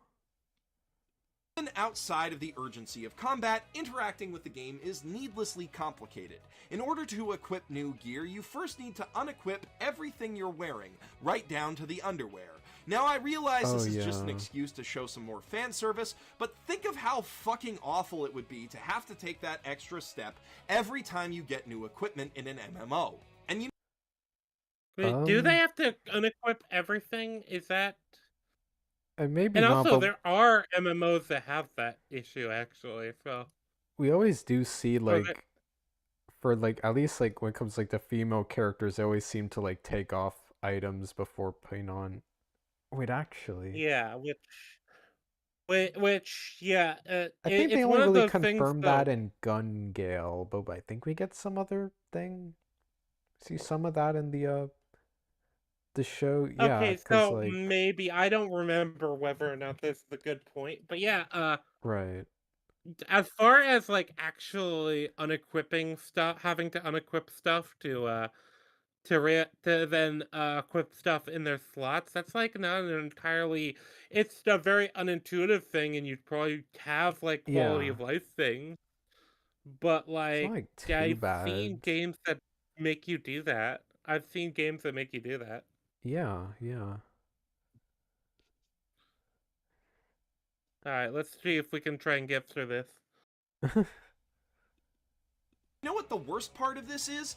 None of it is even fucking necessary. You're hooked up to a computer that can directly read your goddamn mind. Why do you even need a gesture based interface in the first place? Having Well, I assume it's uh, a game balance thing.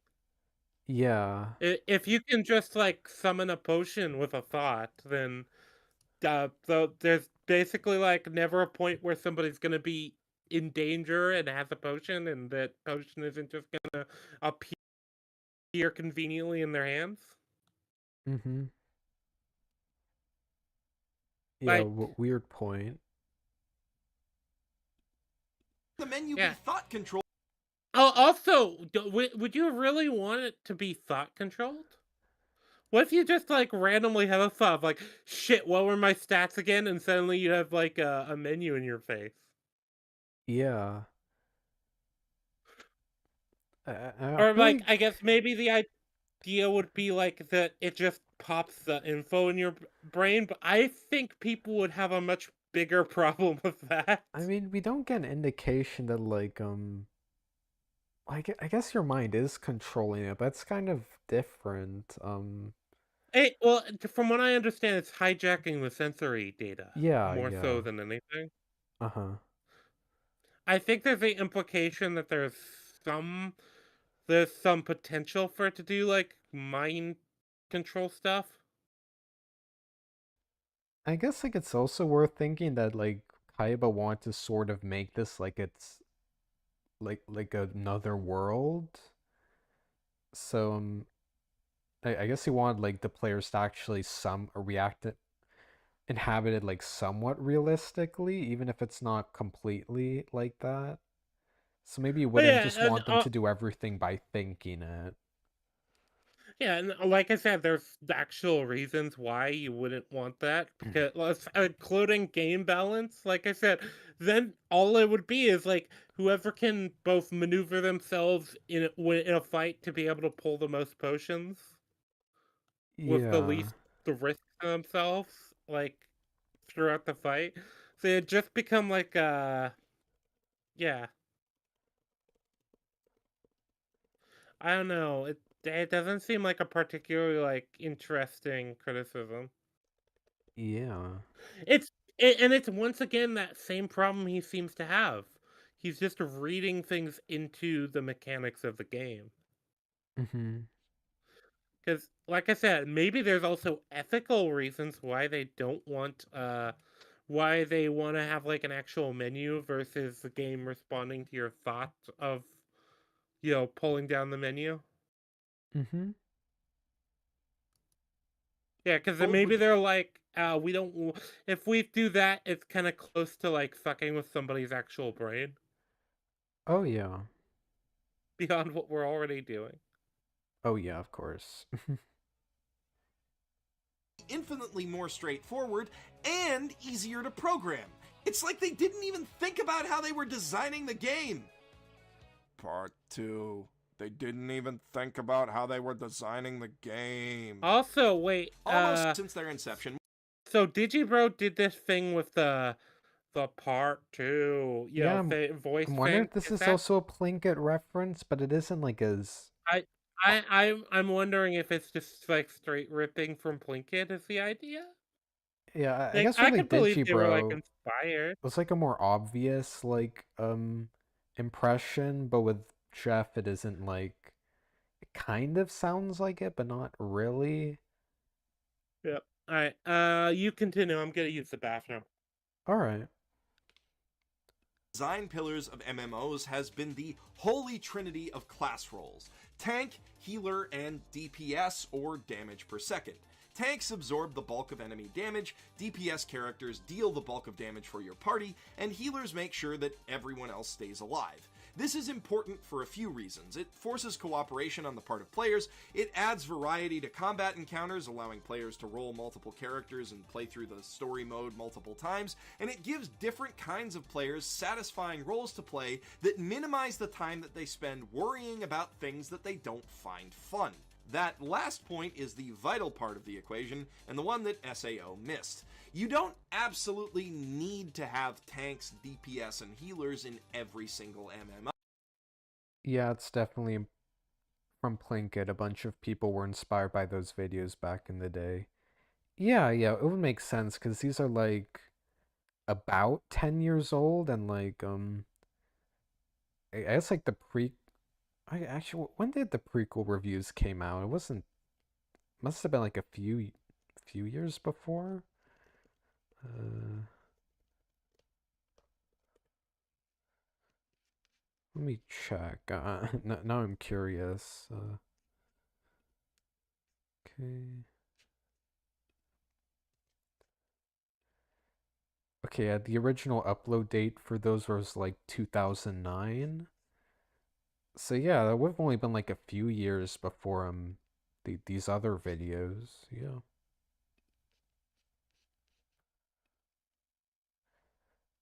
Oh, that would get awfully monotonous pretty fast, but you do absolutely need to have distinct and viable roles for players who want to be aggressive, players who want to engage in threat management, and players who want to support others from the back lines. Anyone who has ever played an MMO knows this. Hell, anyone who's seen one episode of Log Horizon does. Yet Reki Kawahara couldn't be asked to do even that much. SAO has one player role, close range DPS. It has characters that it calls tanks, but the only difference between them and attackers is that they block enemy attacks instead of dodging them. So healers don't exist, and tanks don't do any of the aggro management that they're supposed to. Um, that they're supposed to. So, hmm. Okay, admittedly, I don't know too much about MMOs, so like I could be off, but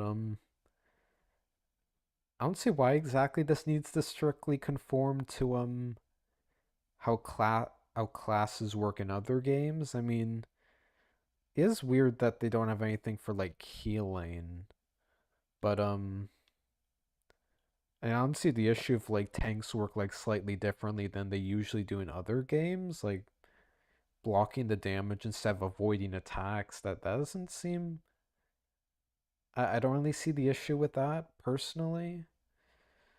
Um, hmm. And otherwise, I think what he's been saying has been accurate. Yeah, that I just find that part a bit weird. But even DPS players get the shaft with this system. Having no supports means that every player has to constantly worry about their own life bar, which they can't even see half the time, chugging. Can't even see. It's like so easy to see though. What do you mean? You literally just like quickly like look up to your left, and like it's there. Like it's not. Huh. I don't really know what to say. It's just weird. I guess I already mentioned it doesn't really explain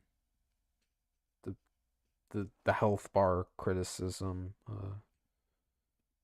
Potion after potion just to stay alive, which would get boring fast for anyone who wants to take an aggressive DPS role in combat. It's Oh no, you have to. That's why I assume you'd have the combat healing stat. Don't you remember that, Mother's Oh Basement? yeah, there was yeah. I know the show doesn't.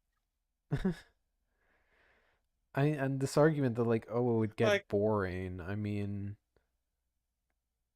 okay, like yeah. Once yeah. again, like this Well, isn't like exactly meant to I've be like a I've fun said like game.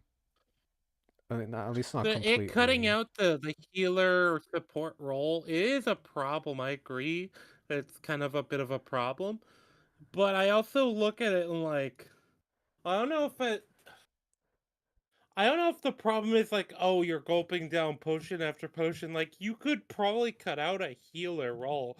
This could be a good game. Like, it wouldn't be like he's just kind of trying to stretch it over the template of like a modern day MMO. And the game acknowledges this is an unusual choice for them. Yeah, I believe there is actually a line in the first episode about how they don't have like any magic or anything like that. right. I guess. I know this wouldn't even work as like necessarily a criticism of game design because the game wouldn't doesn't necessarily need those things to be well designed. But if this is meant to be like a story criticism, like it doesn't make sense why Kaiba did these things. It doesn't work either.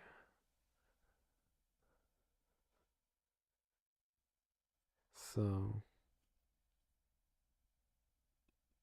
antithetical to how they want to play. Never mind what this does to encounter design. With no ranged weapons or magic available and only one role for every single player to fill, every battle needs to revolve around constant attacking. It limits the strategies that both bosses and players can employ, which is, again, boring. Delete. Now, obviously, the I okay. Like,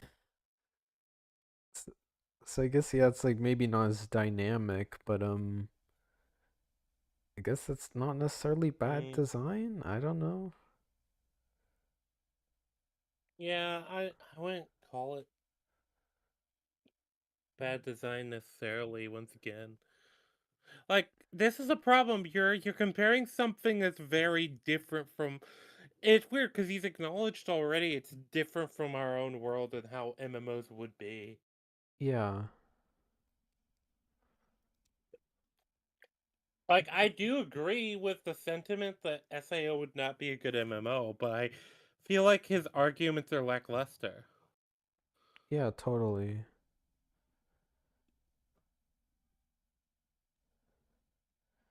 We I think I want to quick take like a break and go do something. I'll be back in like a minute. So I guess you can just yeah, I'll be right back.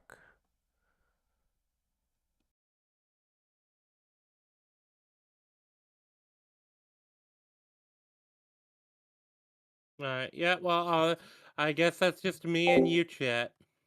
What are you thinking, Burger? What do you think, Burger? I guess maybe I can continue on a little bit, but it is Dan's stream and I feel weird continuing without him.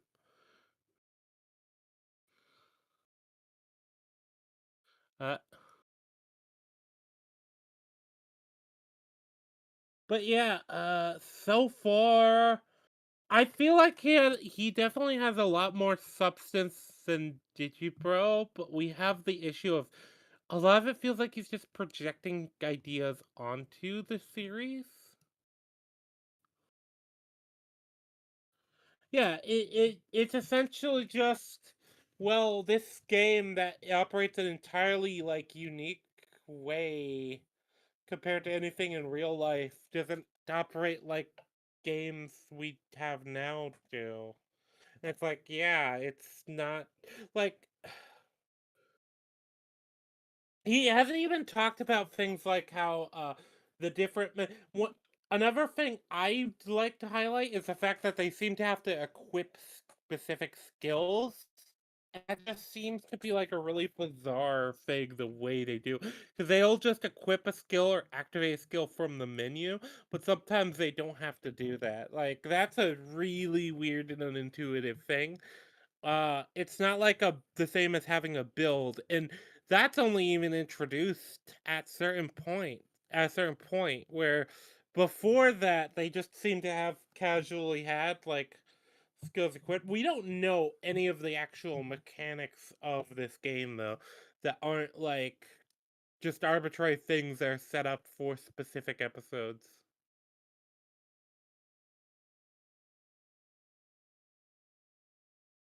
It like uh the idea of like for example the limited resources that's or the seemingly limited resources is something I would bring up. uh that there is the lack of like kind of the holy trilogy of uh RPGs. There is you do kind of have that to an extent, uh but I think you could justify that not being there purposefully. I think it's a mistake, and it's a sign that the creator definitely didn't know how RPGs actually worked. But I don't know. It feels like we haven't gotten a lot of substance, with these arguments.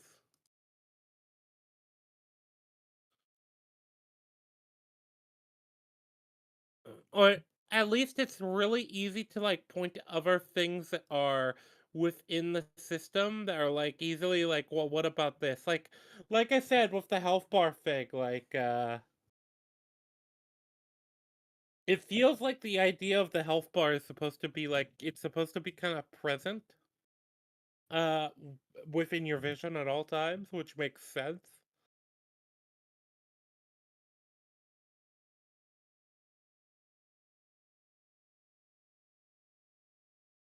I'm not sure.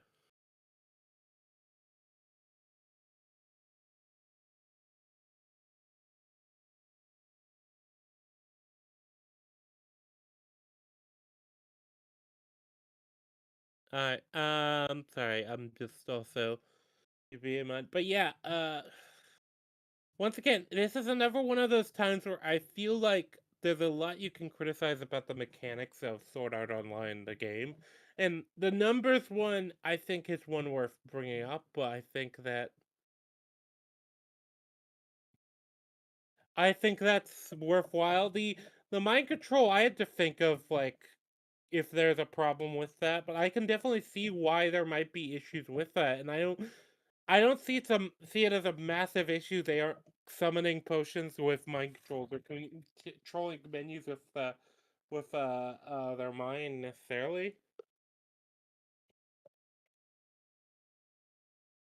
I'm trying to think of other like issues that we've highlighted, but it just doesn't feel like there's much.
Sorry, I must have muted my mic. Because I knocked it off the desk accidentally. But there's a lot of, for a lot of his criticism, there are either easy explanations or they're just kind of like half baked. And I think that's kind of the trend I've noticed.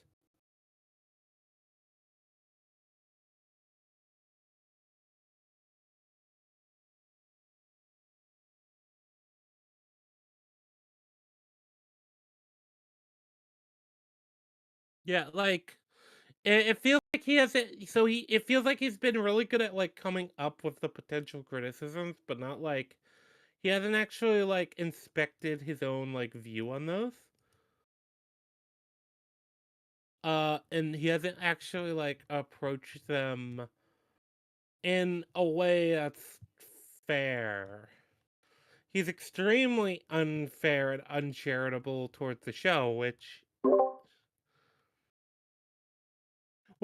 I guess you don't have to be charitable to it. Like I said, I don't like this series either, but uh, these uh, these criticisms just aren't really holding a lot of water. Yeah, yeah, I agree. Yeah. Uh, I guess did I miss anything? No, no, I didn't want to continue without you because the Oh whole point yeah. is you. I was kind of giving my general thoughts so far of the video, and like I said, I'd say it's just incredibly mid. Yeah. Not. I guess so far it might be better than the last one, but not by much. Yeah, like there's at least some reasoning here. It's just it's very easy to like propose like a pretty like reasonable like explanation, not even a reasonable explanation, just a reasonable way that his criticisms might not apply or Mm-hmm. just don't work. Yeah, yeah, Because totally. he's reading way too much into the mechanics and into the world. Mm-hmm. The threat of real death makes Yeah, things when a we little don't more know enough exciting about the tech. Oh, alright. for everyone playing. If Wait, hold on. It's making me refresh again. Oh, okay. I've noticed that with Watch not Together. necessarily There fun, we go. but remember that only Kayaba Akihiko knew that players would be trapped in this game. Every other designer thought that they were making a regular Do we know how MMO, many and other they designers there failed. were? We know there I was don't at least the know. one guy, but like we know that one guy was also trapped in the game. Or every other designer might be trapped in the game too. Maybe? But we don't know what we don't know how much is mandated once again. Like, Yeah. and I don't think him leaning on this works well when most of his like criticisms of the system so far have been kind of mid.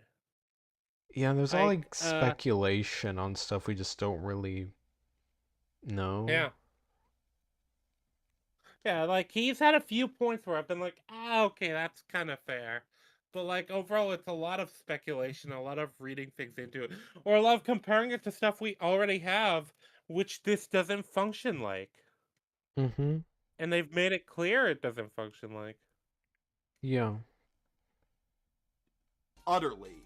If this game went to market in this state, it would be dead inside a month. Having no way to engage in battle, support players would quit first, likely removing most of the crafters and player vendors from the game, which would in turn fuck the whole in-game trading economy up the ass. And when a game's economy gets fucked, everyone bails. The counter-argument to this is that SAO is an entirely new type of game, that VR changes things to the point that old Do we design know? paradigms... Wait, hold on. Do we know that it's lacking like NPC MMO or NPC vendors? What we No? know for sure is like, yeah, a lot of vendors are players, but that doesn't mean all of them are. Yeah.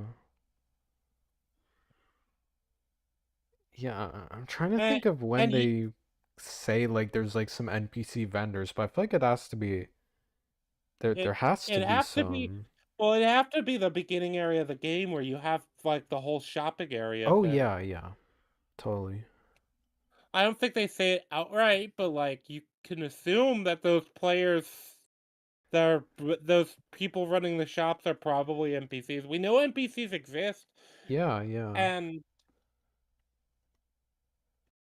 I don't know. I don't buy that like all of these people already like went and like got the skills necessary to make weapons and stuff like that.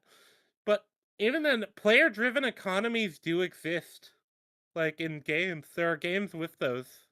EVE Online has a massively player-driven economy. Okay. Yeah, I guess it's good to have you like talking about like MMO stuff because I don't really know much about it. I'm not really an expert. I know a little bit about it, but I'm not an expert. I find more the like background knowledge of MMOs and like MMO culture interesting than I actually do playing them in the Mm-hmm. modern day. I used to be a bit of a player though, so Yeah, and even then, that's still like way more knowledge than what I have. yeah. But this is the thing. It feels like a lot of his complaints come down to they don't fit his view of what an MMO is. But Oh maybe he'll yeah. bring up the idea of player-driven economies. Mm-hmm. no longer work. This game isn't based around player levels or group composition, it's a test of raw skill and reflex. You can't judge it by conventional standards, Jeff. What? This is fiction. Stop being That's a such a straw man. nerd. Yeah. No, that. Yeah. I hope you can slay this straw man valiantly, sir. Yeah. Okay. Kill yourself. So, did I Oh, another kill Oh, yourself. wait. Well, he just said kill yourself, so I assume he's referring to the commenter in that case, I guess referring which to like is the straw man saying kill yeah, yourself. okay. Which yeah, once again, that seems to really bother Yeah. you. Uh, I know, maybe. yeah. guess what you were gonna write? The thing is, we do have a standard by which we can judge games like that.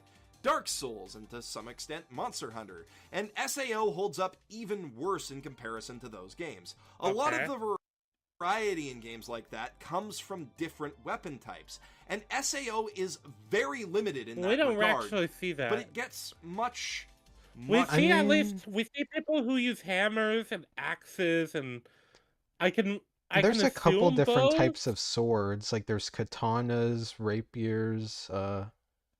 maces, shield. People who play with use Yeah, shields. there's great People who use heavy shields. Yeah. armor. There is like different stuff like that. We see Kirito use senbons, and we see throwing knives. I think. I think there's like, I think Silka used daggers. Yeah, so we could use the dagger. Mm-hmm. Yeah, Elizabeth used a warhammer. I guess unless he's Asuna saying uses like like a only rapier. physical weapons, but that's still a lot of variety. I mean, we don't even see that much actual combat in the Aincrad arc, to be fair. That too. Yeah. Like when it actually comes down to it, yeah, there a lot. It's there's a massive like focus on melee weapons, which is one of the things I would say I don't buy would be as it'd definitely be prevalent, but I don't know if it'd be as prevalent. I feel like there'd be plenty of people who might be like, I'll pick up a bow. Mm-hmm. And I don't know if we see bow until uh well way later on. Yeah. Worse. Part 3. It gets much, much worse. So, SAO is an immersive, Twitch based game. And some of you in the comments are going to argue that that would negate the need for varied classes. Fine. Terra Online basically proves you wrong already, but fine. But you just about you're arguing against a straw man. No one said it's an immersive Twitch-based game. It feels like it's closer to something like Skyrim, where it's like you repetitively do actions to level up skills. Mm-hmm. And there are characters who are going to play differently, like just within that. It feels like at this point he is very much arguing against himself. Yeah, he's farming a lot of straw. Yeah. Being the case, everything about how leveling and stats works in SAO is completely fucking busted. See, in a But normal I'm curious how he's gonna explain this, because I've been questioning how the hell like stats even work in this game. So Yeah, yeah. MMO, PvP sets every player to a base level so that everyone's on equal footing.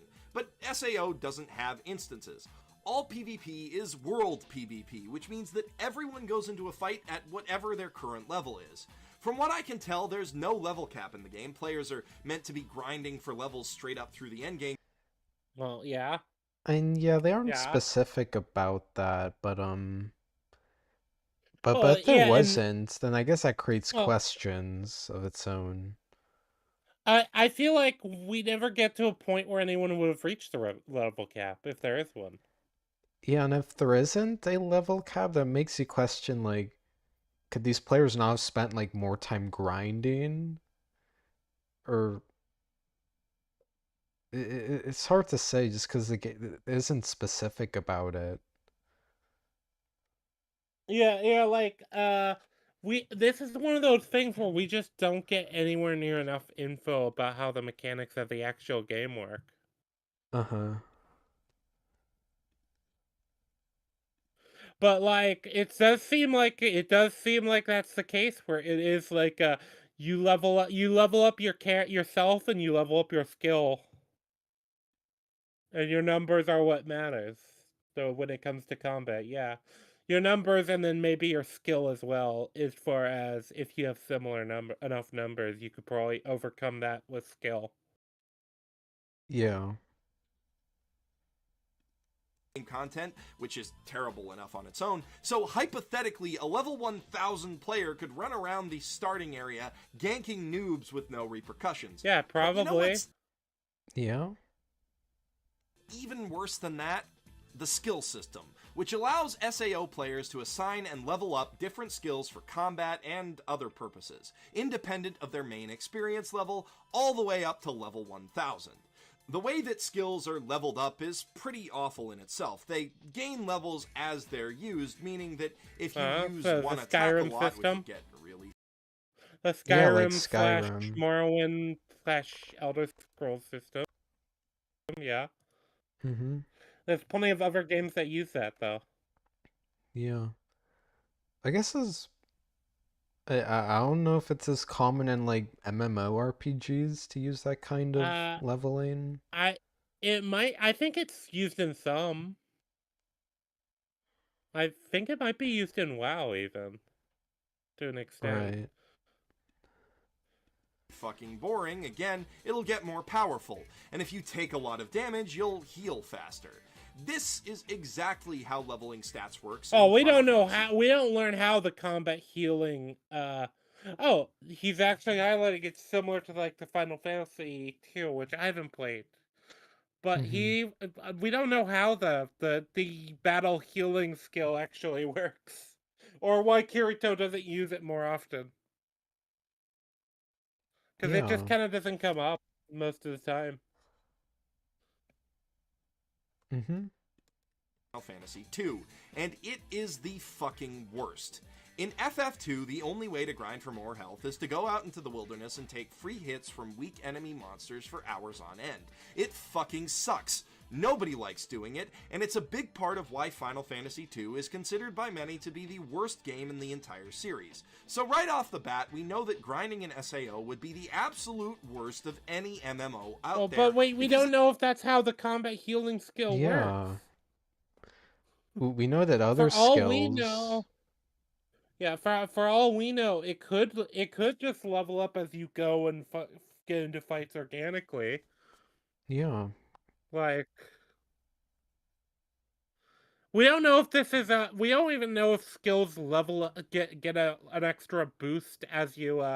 We know they can cap out because Asuna's healing, or not Asuna's healing. Asuna's cooking skill was capped out. She said she maxed out that skill, so skills Yeah. can also be leveled up or can be maxed out. Mm-hmm. But we don't know how any of these types of skills, because like there's a listening skill. How do you level that one up? Do you just put your ear to the door regularly? Yeah. That is a weird one. Why is he Yeah, so hung up on the show not adhering to real life MMOs? I don't get it. yeah, Yeah, because I this don't is know like an either. entirely different system than anything we would have in reality, and Yeah. the game design would have to like completely change too. Mm-hmm. Like I get trying to compare like things, but it feels like he's reaching a lot of the time. Oh yeah. All It's right, let's based on the continue. absolute worst of any RPG out there. And players would be Absolute worst of any RPG out there. Uh, I'm not big on the Final Fantasy franchise as far as knowledge. I haven't played a lot of the early ones, Played a couple of them. Yeah, including I haven't two. played like the earliest ones. Seven's like the But earliest like, one I've played. I don't know. At least to maybe this is like a difference of view for because we are. This is a time capsule. This is like 8 years ago. So Yeah.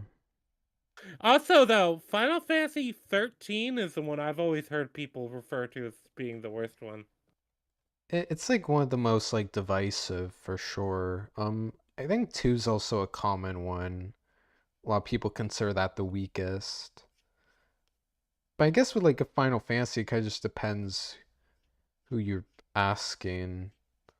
I wouldn't know for sure. I've intended to go and do the Final Fantasy games at some point, possibly like do Oh the yeah, stream through all of them. there's some that I quite like. Yeah, but I do need to play more of them.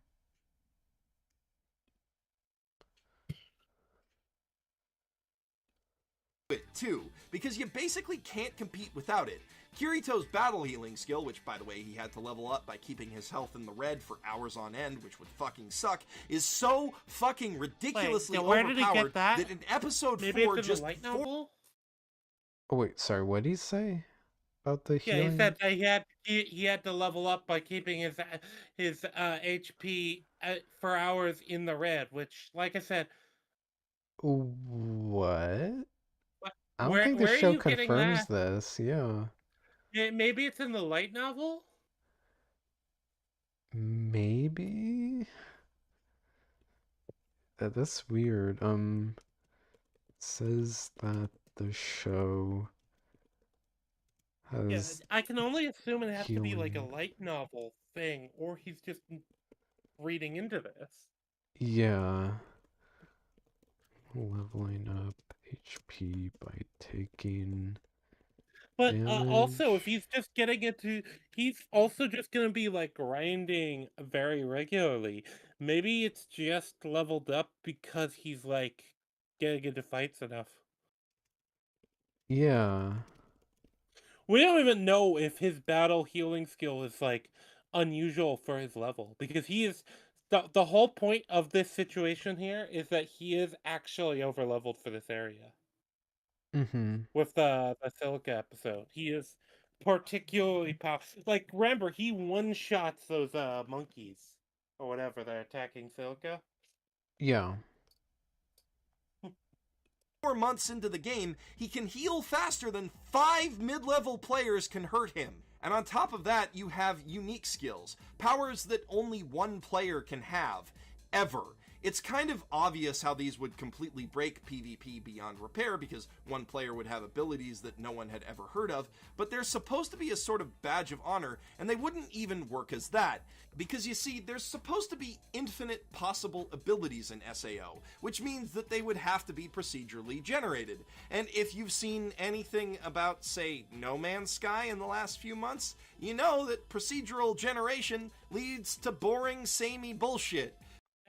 That's the Um, comment that you just did in a. This is, I yeah. believe, early on in No Man's Sky's release. So it's kind of funny that it's kind of a funny self own actually Yeah. in its own way. And even Because like then, now like No Man's No Sky's like Man's Sky is like procedurally. Oh, sorry? yeah, but now it's No Man's Sky celebrates like a very incredible game now because they like went and fixed it. It's just that it wasn't done yet when it was released. Yeah. And I would say like even if like that didn't age poorly, doesn't No Man's Sky isn't like procedurally generated worlds? Well, SAO it Yeah. scales. That's like a significant difference if we're talking about how quote Yeah, and unquote you're boring it talking makes about an it. entire. This is once again a situation of you're talking about an entirely different level of technology. Yeah. Here's procedurally generated worlds in No Man's Sky to procedurally generated skills in SAO. Yeah, But yeah, this that's is a kind of just a weird, bad. yeah, Maybe another he bad hasn't finished his point. point, so.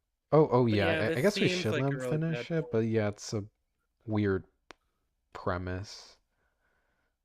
Unique abilities would be boring, samey bullshit. And they wouldn't be used by the people who get them anyway. Any player skilled enough to earn a unique skill would just sell their character to the highest bidder. Look how much that fat guy was willing to pay. Oh, wait, I guess we're talking about the other games also, not just SAO. Well, I assume he's talking about SAO if it was like an actual MMO. And yeah, special skills probably would get there would probably be some people that would just sell off the account, but not everyone who gets it would. Like, I don't Yeah. know, like that Some seems people would like just want you're it. Yeah. yeah, some people yeah, they're exactly. It's like not everyone would just sell off their account once they get it. Yeah. Kirito for just the cosmetic appearance of his rare avatar in GGO. Imagine if that had any kind of actual gameplay benefit. With an almost unlimited number of skills, balancing this system is basically impossible, and that means anyone hoping to play SAO competitively would abandon it almost as quickly as the support players. I mean, I guess they could be No, procedurally generated without being like unbalanced. Like it depends on the parameters. but This is just like more also we don't speculation.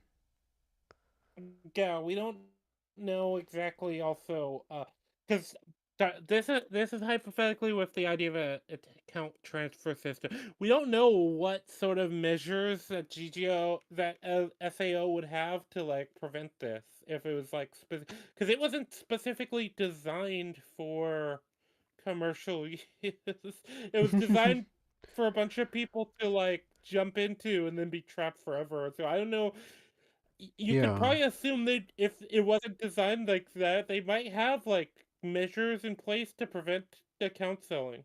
I don't know. And yeah, like even then, I think it's like possible that there's like parameters to like prevent any skills from being too broken, but it's just kind of like just speculating. We don't really get enough Well, of this.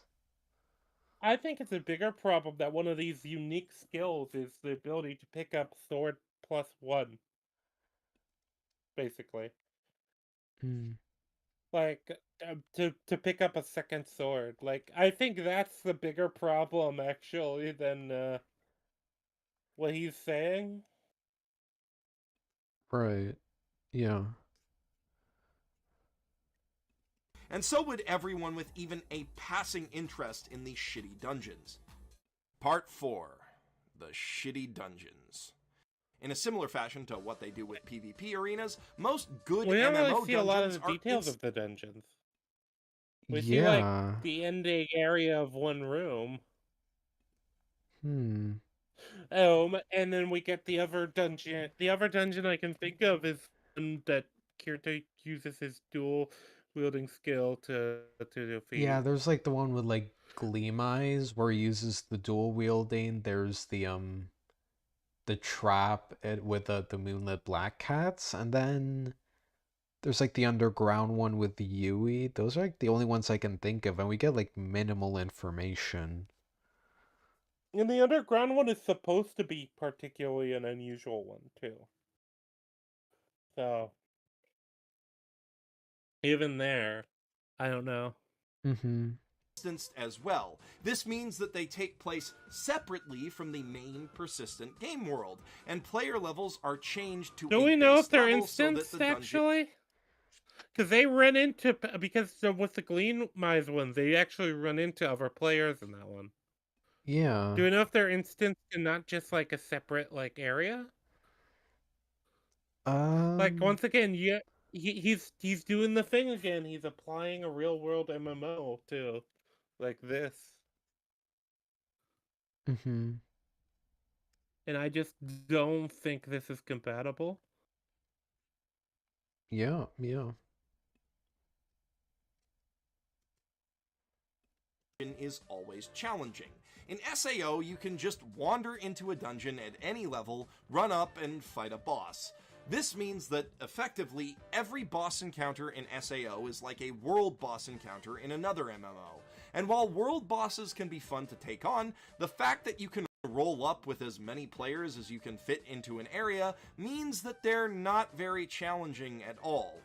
Earning bragging rights from a challenge is the single biggest motivating factor for most raid guilds and players, which is why server firsts are such a big deal in MMOs. But without a solid limit on player group size or level, Every boss would be easy to cheese. Without any kind of real challenge, the hardcore raid players would drop the game too, especially considering how boring all of them are. Every dungeon in the game is the same monotonous web of stone corridors, and every boss Oh, arena is the we don't get same. a lot of dungeons, so we don't know for sure.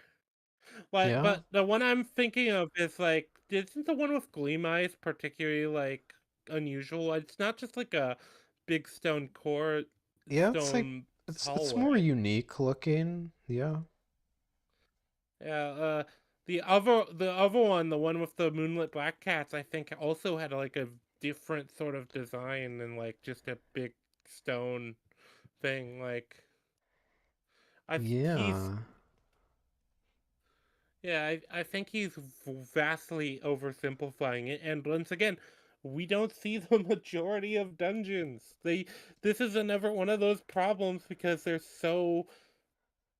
see it as fit to try to rush through the entire SAO arc. Yeah, yeah. Actually, wait, isn't the gardens the silica goes through? Isn't that Oh yeah, that was mentioned to be like a technically dungeon too? and then like the actually I don't know if the snowy forest counts as a dungeon, but yeah, the one with silica, that is. Yeah, so like already with like the yeah, stone. It's all just stone corridors and wandering around them, except that Except obvious when it one that I just isn't. mentioned. Yeah.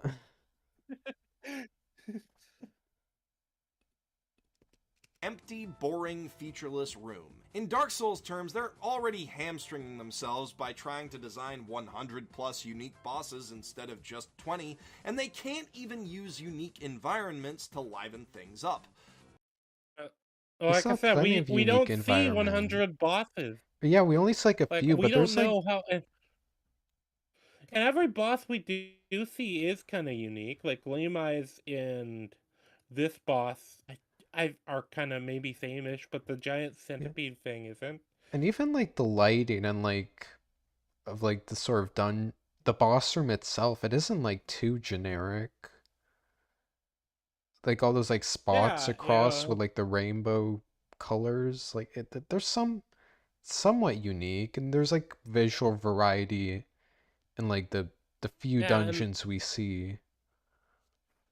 yeah. That, but it's once again, it's one of those things where it's like we see like three major dungeons and three major boss rooms, I think, and they're entirely Mm-hmm. different sections and far off floors. We can kind of assume that there's the possibility that some of the other ones were different. Like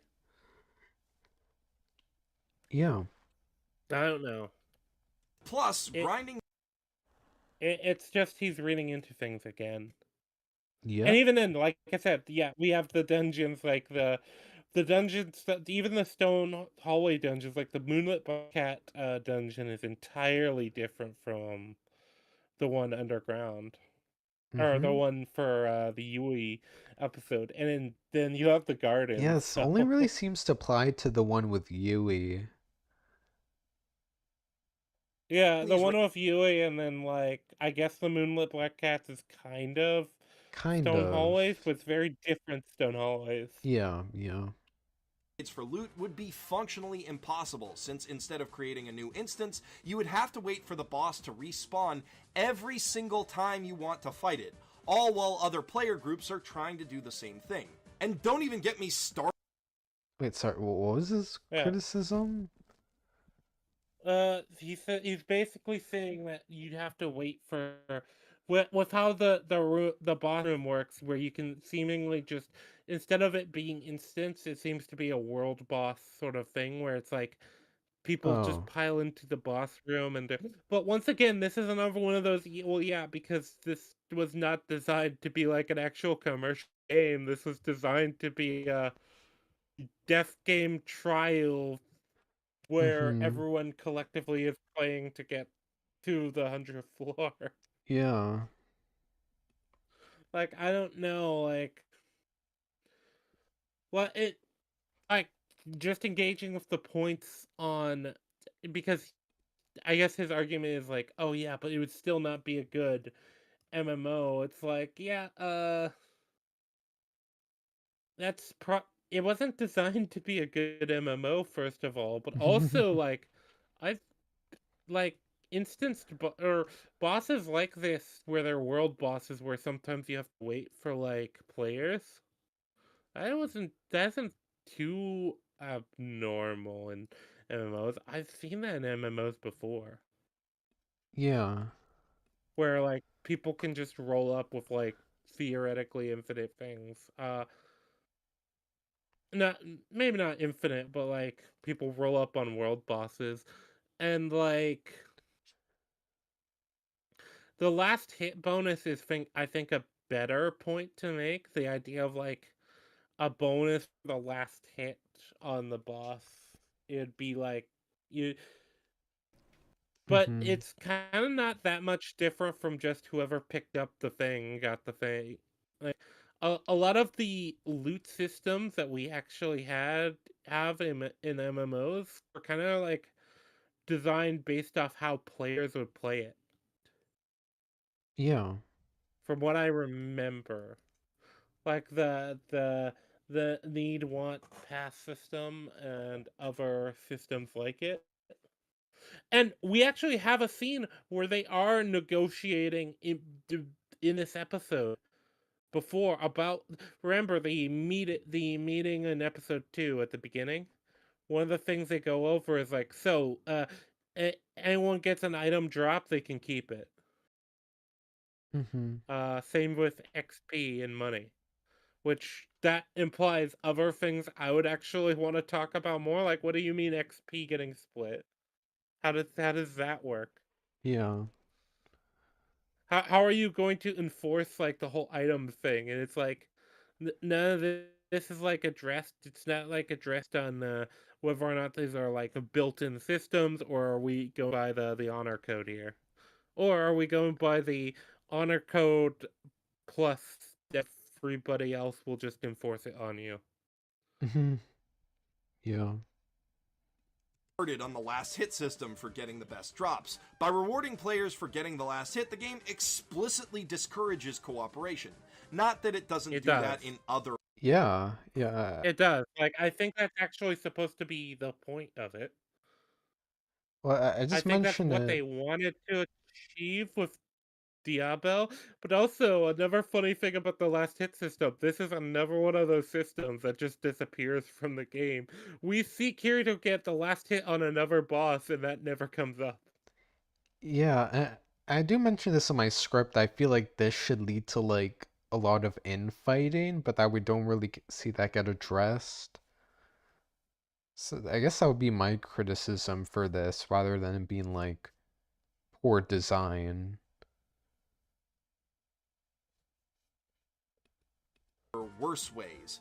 At the very beginning of the story, Kirito tells Asuna that it's safer and easier to play in a group.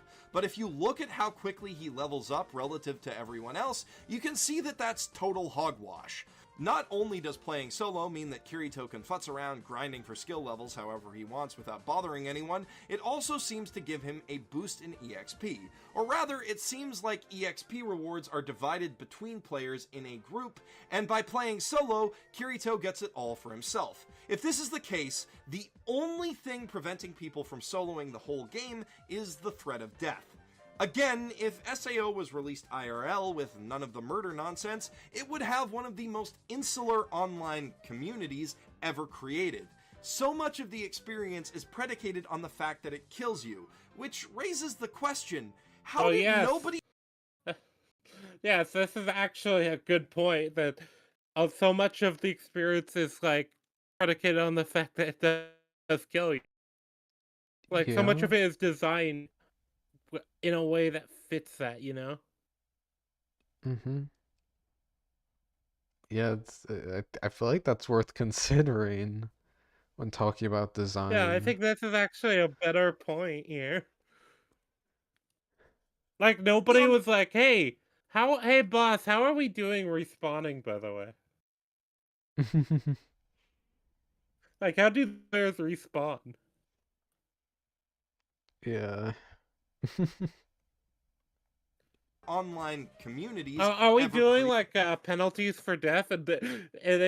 At that point, I'd imagine the response is, "Yes, we are. I'll handle that. Don't worry about Yeah, it." don't you worry about it. I, I'll make sure dying is particularly consequential. Oh, yes, yes. created. So much of the experience is predicated on the fact that it kills you, which raises the question, how did nobody on the dev team figure out that the game is supposed to kill people? I mean, you can poison I mean, The only thing I can, uh, I'm not sure. Well, I guess the only thing I can think is maybe they had a system in the beta that just was used to pass things along, and people just assumed it would follow the beta systems with that. yeah, there's a lot of questions. We don't know how much of them were like in on it, like whether We they were we okay don't with it even or know how many not. employees worked Don't on know it, how many and employees how there many. are. Yeah, we don't know how involved they are or how familiar they are with what's going on. Well, we know the one guy in the game didn't know, I guess, Yeah. but that's kind of the extent of that. Yeah, yeah, I guess this almost like a criticism I would make about how no I think one, there's definitely a point here, and I think yeah, it could even be a good. There's enough room to say it's probably a decent point. uh, maybe. Yeah, it's just we can't really confirm if that's the case. food. There's no function for that mechanic if the game is operating normally. It Wait, what? What? Poisoning food? No, Pete, Pete, like you can. Can I don't mess with think other that. players. Even if they don't like Yeah, kill them, I don't see why that could be in the game. Like there's some games where you can like mess with people. other players. You could even have potentially quests that utilize it, like maybe there's specific like field boss or something like that that you get them to eat the poison or ingest the poison and affect them like that. It could even be as simple as it was like, well, if you can poison weapons, why not be able to poison food? Yeah, that's a really weird point. Yeah, it could have even been like, well, yeah, this is like an immersion thing. Mm-hmm. only makes sense in some sort of long-term survival scenario where players need to eat and are actively trading food with each other. Otherwise, they But they just don't cook need to eat in the game.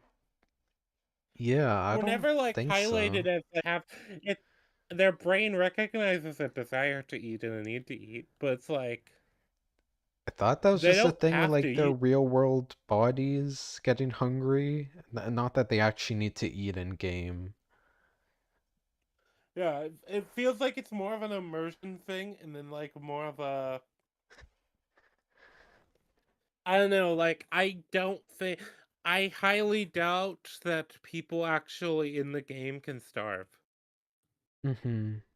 But there's plenty of other MMOs that have like a system for eating and stuff like that. Yeah. And I could definitely even see like some way to exploit, especially if this is supposed to be like a highly immersive MMO sort of experience. Like Yeah. I could even see it just being there as used as like a troll item. Yeah, totally. Yeah. Like there's plenty of types of stuff like that in MMOs. Mm-hmm. So he's whatever reaching for need when it could be as simple as, well, I wanted to put it in Yeah. for immersion. gives them the buffs that they need themselves and not worry about the taste because they can eat real food in the real world. And then there are the anti-crystal zones. God damn, are those things ever bullshit. Part 5. Well, The what do you mean? anti-crystal Uh, No, they actually make complete. My problem with the crystals is not that the anti-crystal zones are bullshit. It's that the crystals aren't used often enough. Yeah, they only seem to get brought up when like they can't use them or like Yeah, that's kind of my problem. Like Silica, if Silica had the a teleport crystal when she split off with what's her name's party, she would not actually like, which she would definitely have. It would just not be a problem for her. Hell, yeah. if one of the guys just like, okay, hey Silica, I know you want to head back. I know you two are just use this crystal. No, I know you don't need it, but I'm worried about you. Something like that. And Mm-hmm. then she refused. That would even be like a thing that would happen. Yeah. That could be Crystals.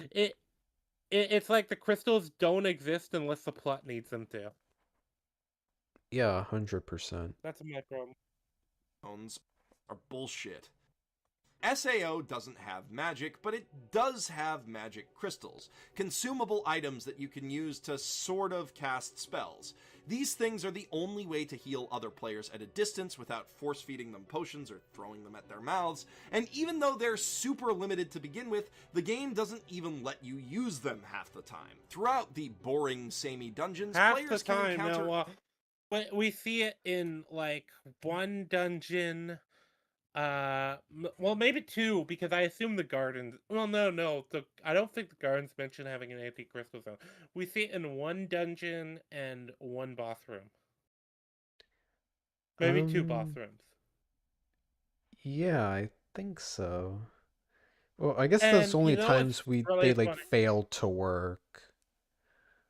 It's single player game, but you know where else you can't fast travel out of an instance it is in some cases? Yeah. Baldur's Gate 3. Oh. The specific areas you can't fast travel in. Or go back to the camp because it's too exploitable. Yeah, I still need to play that game, but I know that yeah, it's like a common thing in other Yeah, it's in games. fact it's not only is it too exploitable, it's often exploited. Like, and you add that to an MMO, especially an MMO where you have like the marriage system they have, where people can have like shared inventories. Oh yeah, there's the marriage system. Yeah, there's a Yeah, lot all of you'd have to do is like exploits. shit, Bob. What, Bob? We're around, especially because we don't learn any like the limits. Like, quick, Bob, I need you to marry me so you can go to town to send me potions. We can just unmarry after. Yeah.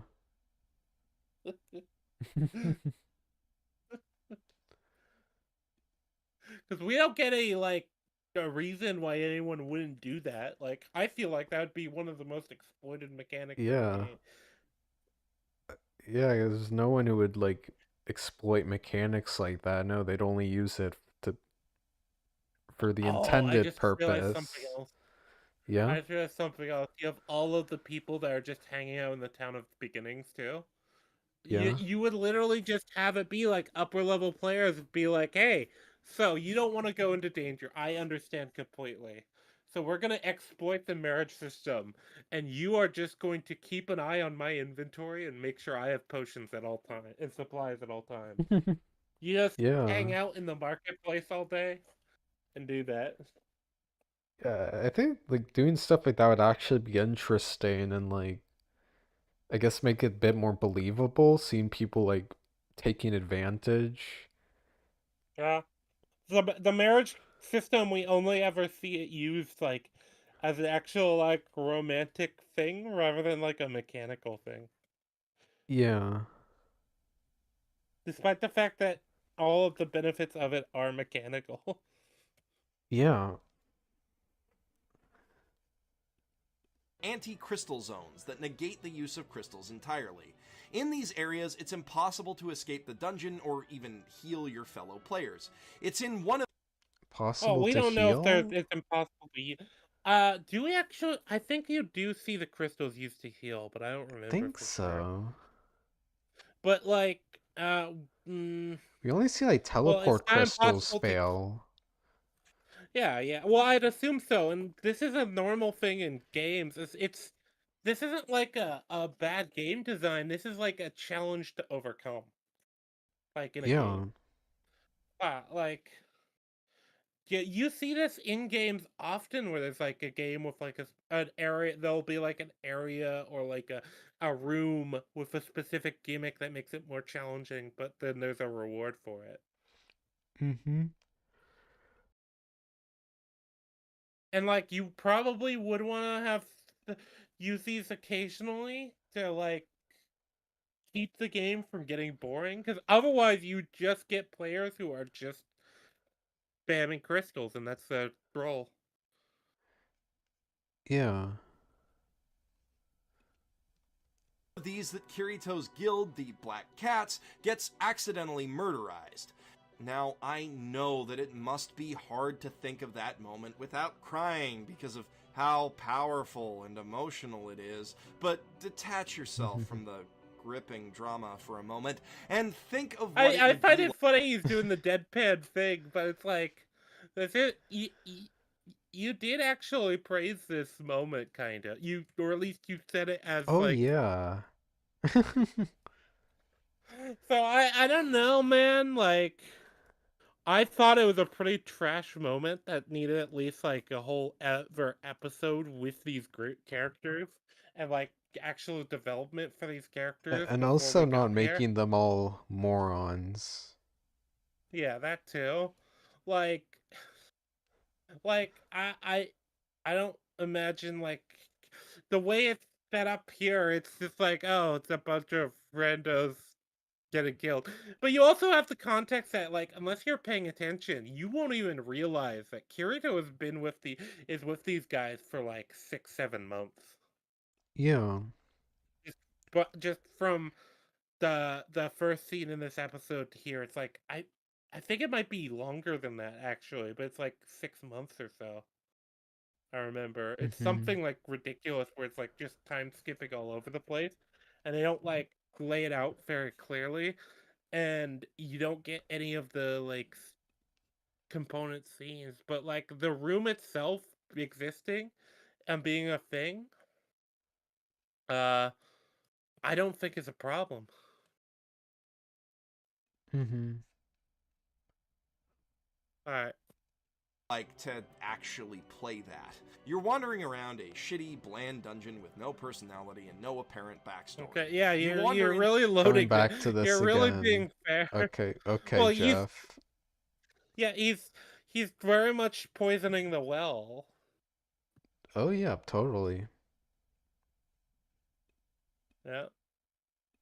into what seems like a normal treasure room with zero signposting as to potential Wait, danger, also he said and that was as a this these punishment were like generic stone like you look at this one versus that room we just were looking at. These are entirely like different aesthetics. Like you could say they're Yeah. like both stone hallways, but they're entirely this one has all these like weird geometric shapes. Yeah, it's very geometric.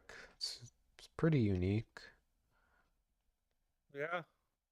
for doing what basically Compared to any like the what seems to be like the whole like big stone kind of courtyard or not courtyard, but like stone castle look the other room Yeah, it you doesn't showed look like on a screen had. castle, it doesn't look like a natural cave. Yeah. player would do in that situation. Like these Your are whole party is entirely different layouts, so Yeah, it's a really weird point. wiped and you have to start the entire fucking dungeon over. And the way that it's wiped is the most frustrating part. and Not only are you ambushed, you're Yeah, caught the in a trap garden. that both prevents you from escaping and shuts down about half of your strategic options. I hate like it it's when just sitting here like, hey, I'm the elephant in the room. Please don't ignore me. I am also a dungeon. Actually, isn't the dragon that Kirito has to fight with the Liz episode, isn't that also in a dungeon? Oh yeah, I think so. Yeah, so this is Yeah. already a variety of different like areas and biomes. Yeah, some of them are like open areas. Well, I think that's supposed to be an area inside a dungeon. So Oh, yeah. well, right, but I'm just saying like yeah, some of So these are this underground, but then you have ones that are like open. like above ground, or at least they look like it. I think the watch together is acting sucky Oh, right now. It's blank for me. Let me try and close a couple of tabs. okay. Yeah, I'm thinking I might try a different app next time. Apparently, I found like this other one that's apparently good. I might just do that next time. Can you just click on the taskbar, see if that fixes something for me? Games do this. Fights are Or maybe on pause on your end? yeah, I'm doing that. Nope, nope, it's not doing anything for me. Okay, hold on. Huh. Let me try.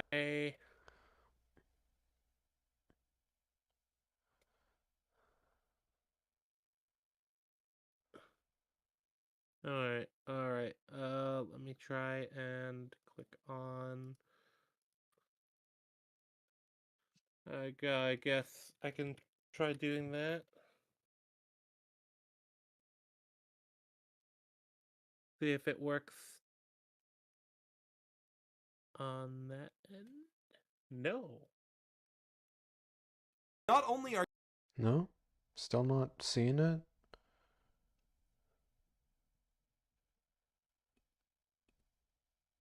No, I tried logging in on it or jumping in on an incognito tab.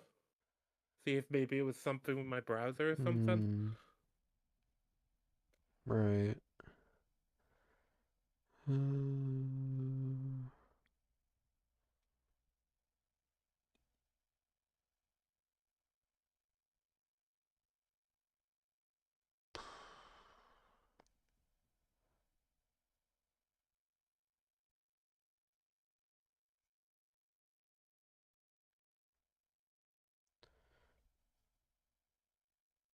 Uh, That didn't fuck with it, did it? it's still in the same place. I mean, I guess it's like visually distorted a little bit on my end, but looks fine on the stream. Yeah, I don't know what's going on. I might have to just look at the stream. Oh, okay, might be a bit of a delay. Right now, yeah, because right now I'm just getting a blank screen, so you I don't think ambushed, you're that's gonna caught work. in a Oh, okay. Um, let's see. Maybe I could try setting up like VLC player and I streamed on Discord and OBS. Maybe that would work. Let me try a separate browser. Let's try and Yeah, load it yeah. up on Let's Edge. try that first.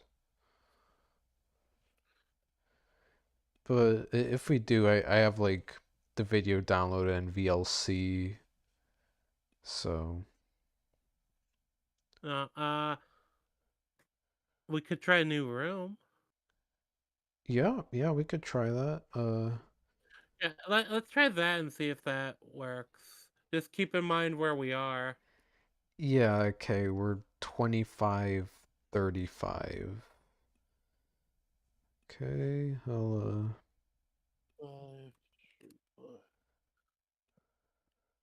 yeah, let's try another room then. yeah, I'll do that. Because I guess that's our last case scenario, and then if that doesn't work, I'll just look at the stream.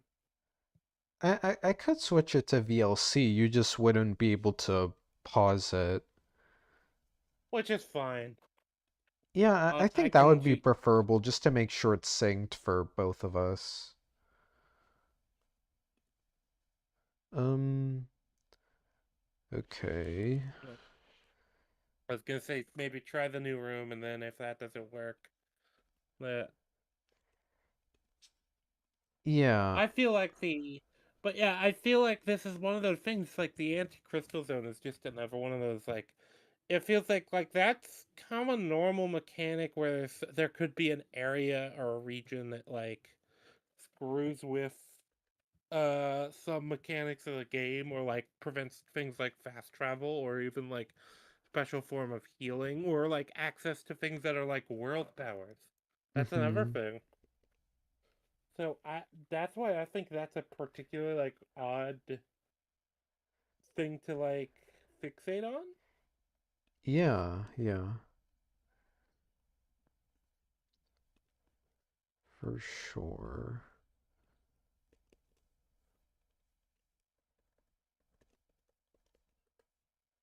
Okay, I'm just trying to load the video in a that's weird. Doesn't seem to be working either, even though I'm using the same link. Uh, Maybe it's a watch together problem then. Yeah, maybe it's watch together having the issue. Oh, are you still using the same link? the same Dropbox link, yeah, for the video. Um, yeah, might be better just to switch to VLC player. All right. Yeah. Is that what you usually do with these? Um, the last time I did it like directly in OBS, the video, but that didn't work as good.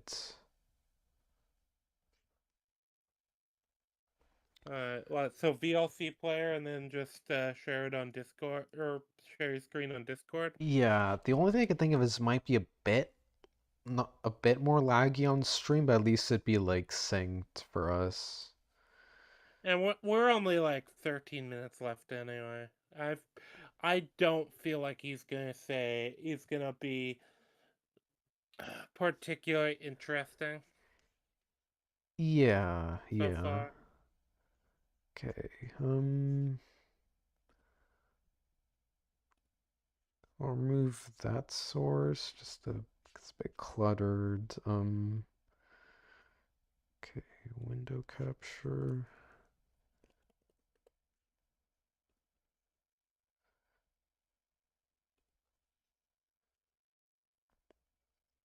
I have a dream that one day we'll be able to do one of these streams without this many tech issues. Because I think that's a problem with it so far. It's just that it breaks up the whole stream. Yeah, sorry about that. It is what it is.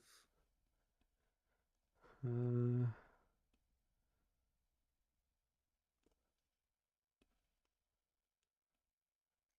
okay. Now I'll share it Discord.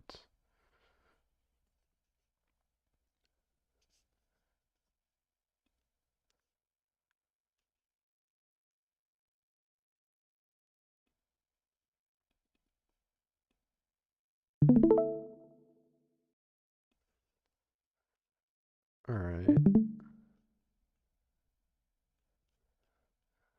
And I'll wait.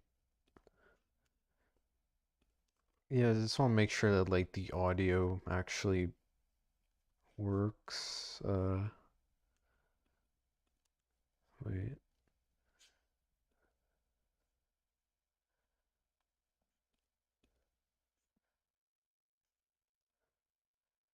Okay.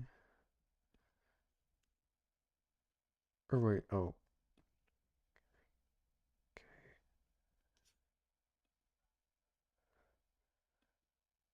Okay, you can hear that? Wait, let me open it.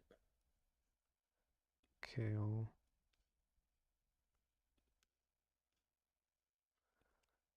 Alright, let me just check if there's anything. Alright, I turned it up. Hold on.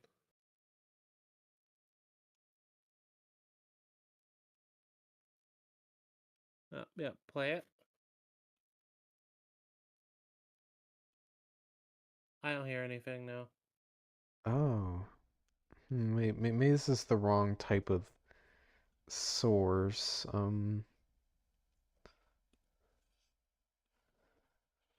Okay. Hmm. Maybe browser. No, no, that's not right. It'd probably be the specific window, wouldn't it? Uh, like window That, capture. that's usual. Well, that's usually what I would use. Yeah, window capture. Okay. Is it showing up on screen? I'm just not seeing it on my. I'm just not hearing it through Discord. So Um, let's. Yeah, yeah. I didn't. I turned. It isn't on OBS right now. It's off. I wait. You have this like on a private video thing, right? Um, I Like didn't on upload the Well, I could upload just a mirror the of the video to YouTube. That might be easier. okay. I was gonna say fuck it. I'm just gonna open his YouTube channel and I'm just gonna sync us manually. Um, But it's gonna be a bit rough, but we're almost done. We're 5 hours in. I don't wanna wait that much longer. You know. yeah, yeah, but I just want to make sure that's like actually the audio's playing on a stream at least. Uh,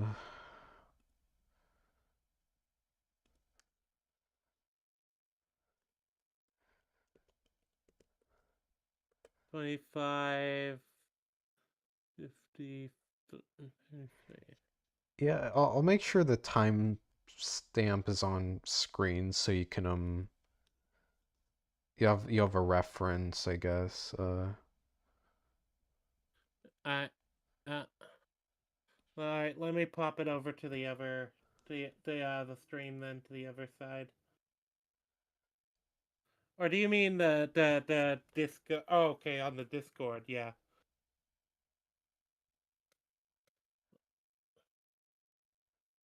All right.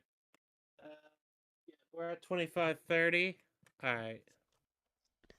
Yeah, I'm just gonna play it for a second, make sure it's working. I'll open up YouTube also. Give me a second. Uh,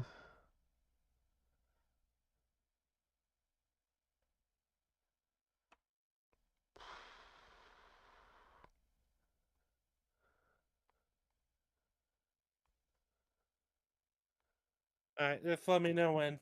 yeah, yeah. I think this is our best bet right now. Mm-hmm.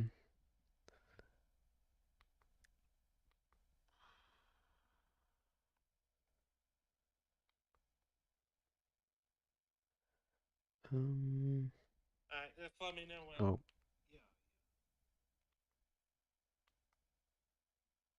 I think this is our best no, the audio isn't playing on stream for the video. Um, well, I guess I could, no, but watch together still isn't working. God, uh,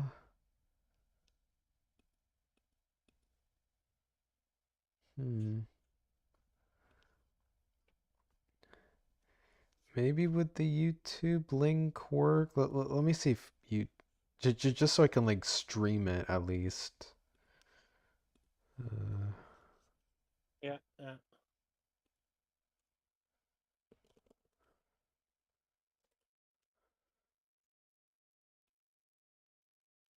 It is annoying that Watch Together just completely failed on us. yeah, yeah.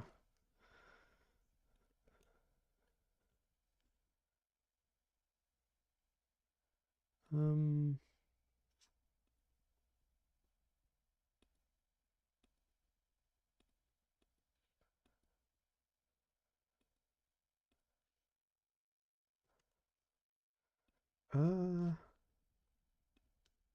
it looks like YouTube works. I might just be able to do that. So yeah, okay, I'll Yeah. just quickly upload like the mirror. It should only take a couple seconds, then we can stream that. All right.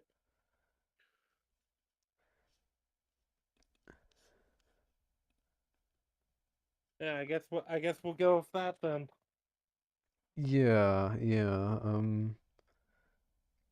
Yeah, need to I'm find sorry something about other this than cat watch chat, together. but Yeah, sorry about that. Um, yeah, we're still figuring this out, and I'm not familiar with Mac, so I can't really walk him through how best to do it. Apparently, the tech just works differently on different yeah, apparently it's just stuff. broken. Okay. Yeah, we're trying to figure out so that next time I'm here, we don't break everything. Yeah, I think I found like something called like hyper beam. I think that might work better. Should try that out next time. Yeah, just something other than Or else watch stop together. frame. It just doesn't ever seem to work out for us. Yeah, yeah.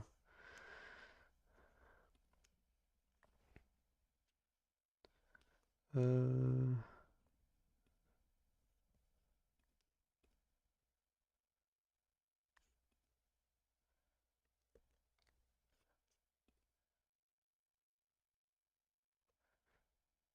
actually, I think I might be able just to use the link.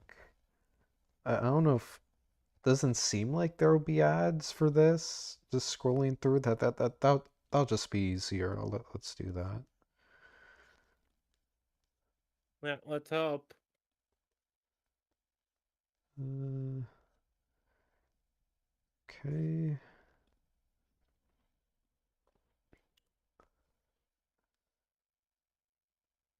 Okay, I'll close VLC.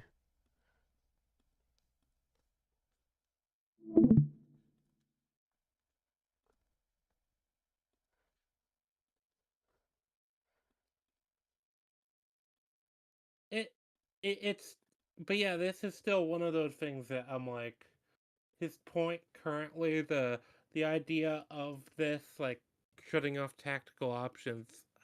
I don't know, like I swear there's plenty of games that have this type of mechanic Mm-hmm. or area, or region. Okay, yeah, I guess the resolution's a bit lower, but I'll have to go with that.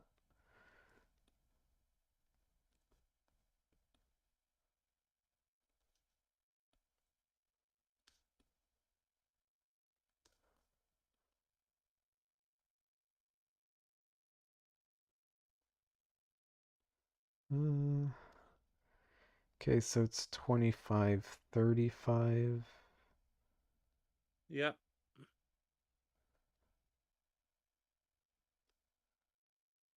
And I don't have ads at least, and I wouldn't be shocked if this doesn't get ads anymore because it probably got claimed to hell and back. Mm-hmm. Okay.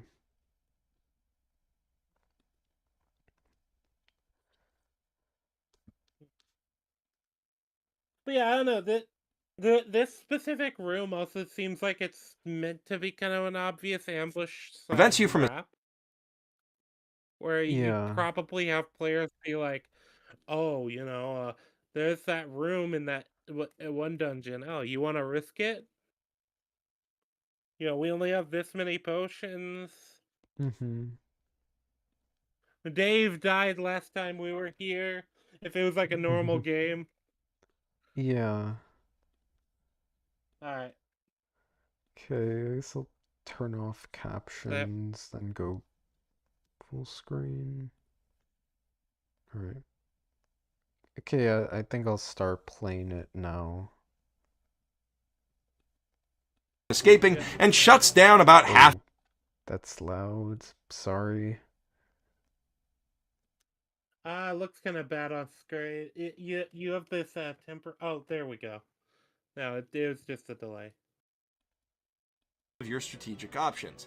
I hate it when Yeah. Alright. Let me mute. Let me shut us up so that I can listen to it. Okay. Just tell me when to go. Okay. 3, 2, 1, go. Games do this. Boss fights are meant to be tests of your game knowledge, not the degree to which you're willing to grind. If you're gonna totally shut down abilities that are otherwise viable, like how SMT games Not necessarily. It's different. It depends on the game. Yeah. Yeah, I paused. But yeah, it depends on your game. Like, not all games are testing knowledge. Yeah, yeah. And And not all boss fights are even meant to be a test. Sometimes they are just meant to be a roadblock. Or sometimes they're just meant to be like a cool moment in the game. There's some bosses designed not even to be hard or difficult, but they're like designed to give you that cool feel to them. Like, I wouldn't call the first fight in Metal Gear Solid Revengeance. I wouldn't call that a test of your game knowledge. I'd call mm-hmm. that like them trying to sell you the game. Yeah, yeah. Alright, I'm starting again in 3, 2, 1. routinely make bosses immune to all status effects, then you may as well make players fight the boss in a totally different battle system for all the relevance it has to what they've been doing up to this point. It's not a fun experience, especially not if it takes you by surprise. From that trap. Sorry?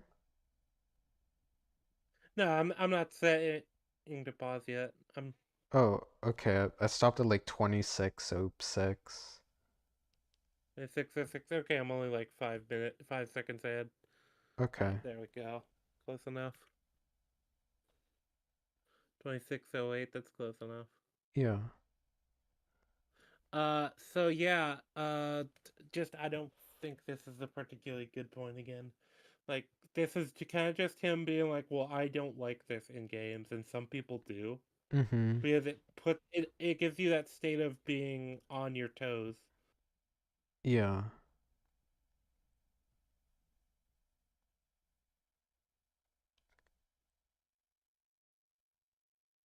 Wait, he says with the 75th floor, every boss Through here on it. onward, you You're likely on 26, past 2615, right? Oh, sorry. Even I bother with treasure chests paused at it for a all. bit. And then, when you reach the 75th floor and realize Okay. that every boss from here Well, on out will be in well, an I'll let you get anti-crystal there room, then. you Because this is where he's Okay. making a point I think it's really bad. It says like every floor from here on out will be an anti-crystal room. Yeah, what makes you say that? Yeah. Like not Like, necessarily. like, it could just be this room. It could literally just be this room. Yeah. Like, he's once again doing that thing where he's taking something that happened and assuming it applies to everything else in the future. Yeah. Alright, unpausing in 3, 2, 1. you probably rage quit the game forever. Hell, under the compounded weight of these different game design sins, you probably swear off VR MMOs forever. A good life choice, since it means you No? skip Alfheim. Yeah, not I actually agree with that point that the racial PvP in Alfheim is stupid. Online, Part 6. Oh yeah. 9-way racial PvP is the stupidest thing since Yui. Okay, look, there's a The good news is we lot can kind wrong of just with speed ALO, along but through since it's that, though. fundamentally the same Mhm. video game as Sword Art Online, most So I'm of not that pausing is right shit now. that I've already Just let me covered. know if you And it pause. actually improves on Okay. SAO in a few small ways by adding magic in ranged weapons. Not to mention the ability That's to the Kingdom fly. Hearts And music he has in the one big background. way in that it Might be, has yeah. support classes. It's better. Finally.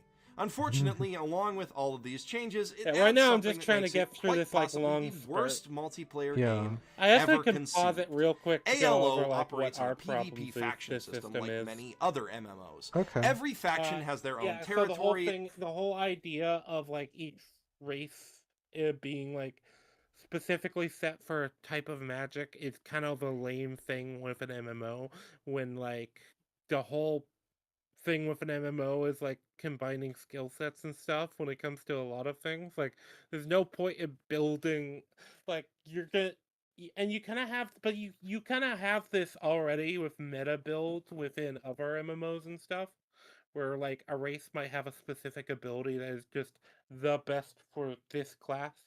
Mm-hmm. But I think this is like a thing that I actually agree with him so far. Yeah. Alright, we can unpause in 3, 2, 1. And all are working toward the goal of being the first to reach the top of the world tree. Whichever faction makes it to the top of the tree first will supposedly be given unlimited flying power. Now, a lot's been made of how stupid this incentive is. Yeah, he's It right renders about that. every other faction. He's right about the Oh, fact. being stupid? Yeah, because he's right about the idea that basically once the conflict is over, yeah, every new player is just gonna play that race because you get infinite flight. Yeah. Yeah, it's pretty weird. It just makes the rest of the game redundant. It's like you might as well hang it up there. Yeah, it's completely unbalanced. Yeah, it's... Huh, I didn't think of that.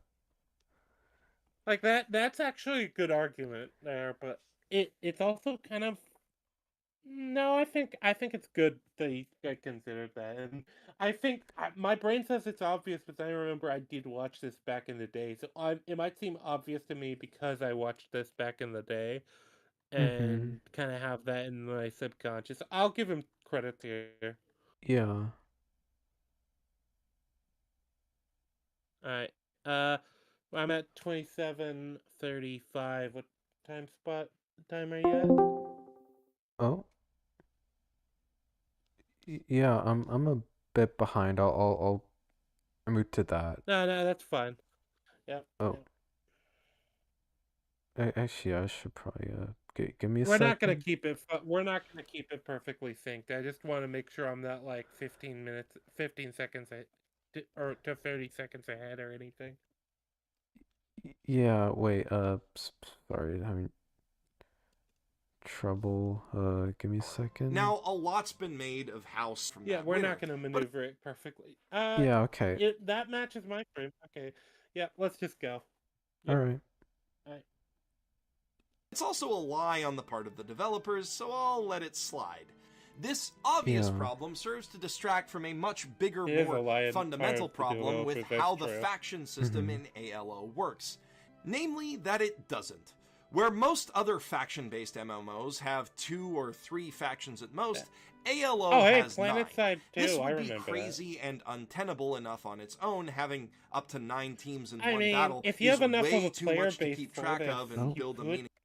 could conceivably do it, but I do kind of agree it's a lot to have like 9 factions. Then again, it almost treats the factions like they're just individual guilds. That's kind of the annoying thing. Yeah. It's mixing up like faction stuff with guild stuff. Mhm. meaningful But strategy I can around, and unpause there. at that point, you may as well be playing a free for all Yeah, we can deathmatch. unpause here. But the problem is Okay. compounded by the nature of these factions. See, ALO's factions are divided up by race, and your choice of race isn't just a cosmetic decision. Every race has unique traits that are specialized to the point that they may as well be where are you? classes in their Oh, right now I'm at 28, 26. Oh, okay. Yeah, we're close enough. Okay. We'll resume now. own right. I And feel these like we unique don't traits are have not too much balanced at all. because I think we just Kate agree Sith, with for him here. example, are the Yeah. beast tamer race and have improved eyesight. Compare that to salamanders, who have the highest attack of any race in the game and can use fire magic. Or leprechauns, who are described as the blacksmith race. Consider the implications of that. Imagine if only Okay, the well, Horde in we WoW can pause it here because I do actually agree this is like stupid. I think the idea here is they're trying to make like a race for each like kind of main character essentially that's gonna be Yeah. like unique, which is really weird when you already have like a skill based system. Yeah, I think... Yeah. Oh,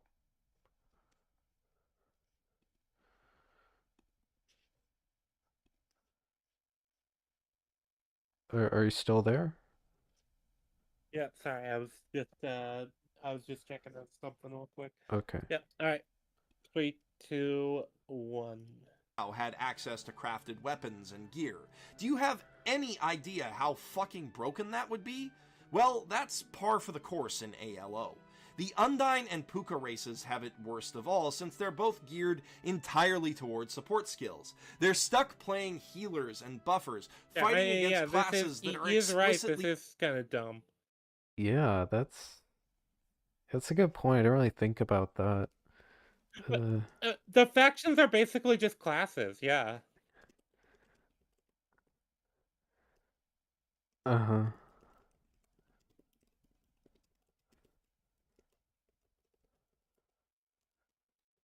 Alright, yeah, so just taking note of that. We can resume now. What time for slot are you DPS. at? I'll just try and match mine to yours. 29:12. Okay, no, I'm only 2 seconds ahead of you. Okay, that's Okay. fine. 3, 2, 1, go. Being an Undyne is like being forced to play Overwatch as Mercy and only Mercy forever, and only being able to form teams with other Mercies. SAO's skill system would be an immense challenge to fix. Yeah? Yeah, I mean, the faction system is kind of dumb, yeah. But I think it's more dumb. But that's the thing, it's not even... Well, this is just a problem with all of the MMOs, though, in this universe. Yeah? Okay, we can pause it here, because this is a problem in GGO too that's actually kind of used to facilitate the plot of why the main character ends up in GGO. Because basically she's a character she's a particularly unusually tall girl in Japan who has a lot of body image issues, and she's looking Yeah. for a character that is like aesthetically more like petite and cute. Like she's running through a bunch of different games till she manages to find one. This is like a problem with the mechanics within the universe that seems to just be is that all of these games. So the first game, they made the mistake. Well, I think it's a mistake of going like, oh yeah, nobody, nobody's like designing their characters. Instead, you just look like your avatar. Which I Yeah. think is like it's giving up a lot of potential for stories, but then every other game it's just like, oh yeah, your appearance is basically random. But that's like all of the games in this universe. It's stupid, but that seems to be how this sort of system works, and I think that there are going to be people who would accept that. So, Yeah. well, we have 9 minutes. Let's see if we can make it. Wait, what time are you at? 30:07. Oh, wow, okay, I'm quite a bit behind. But like 30 seconds behind. It's actually impossible to balance ALO's faction system the way that it's designed. And yes... Okay, now more like at like 29:32. Alright. Alright.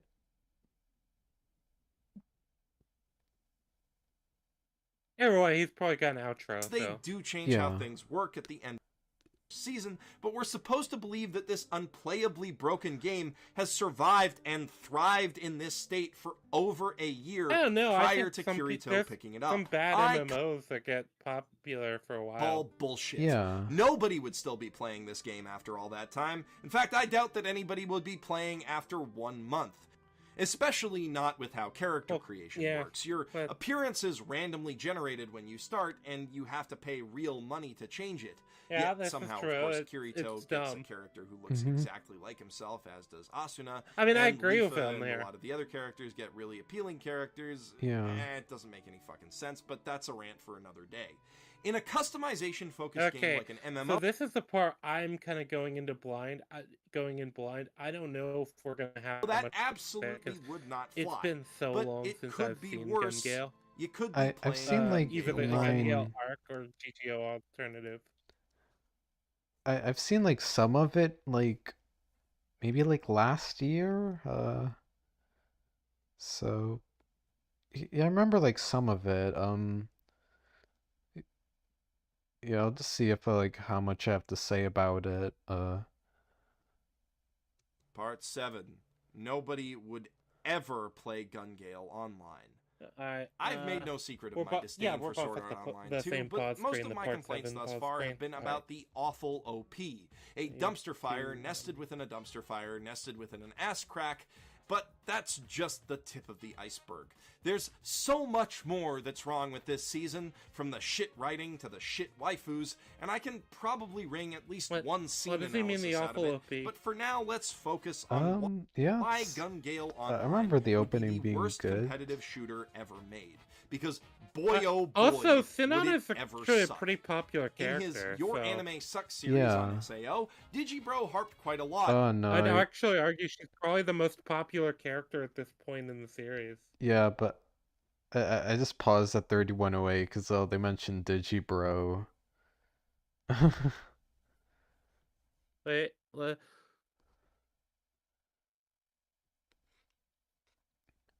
me. Oh yeah, he did.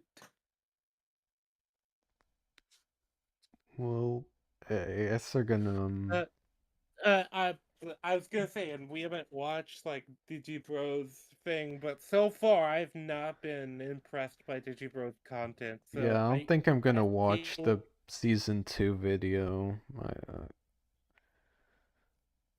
Yeah. On the opening 3, 2, 1, pause. monologue from that douche in the Oakleys, Zexseed, who claims that strength characters are the future and agility characters are dead. I suggest giving that whole video a watch because it's pretty goddamn funny, but one point he makes that's particularly relevant to this argument is that this kind of shift in the meta would likely lead to everyone quitting the game. And on this point, I think Digi is wrong. Now, considering I was that gonna it takes say, 8 wait, months so to bring one new Digibro's character up to a argument is competitive that level, shift effectively in the making meta it would cause impossible to everyone grind. to quit the game? No? Yeah, I No, don't think people would like so. bitch and complain and then they'd get Up alts used whilst to it. Yeah. Like,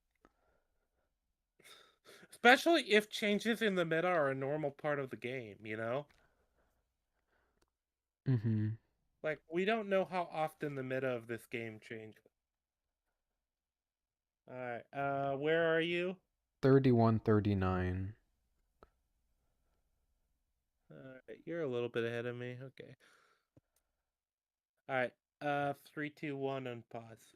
Still acquiring new gear to keep your main account competitive. I can definitely see a lot of people rage quitting over this, I don't know but though. only if there were Playing any people playing like in the WoW first place. Looking to at how like a competitive level requires a lot of grinding. Yeah. Yeah. Yeah, it's like a weird point thing like everyone would quit over change in meta.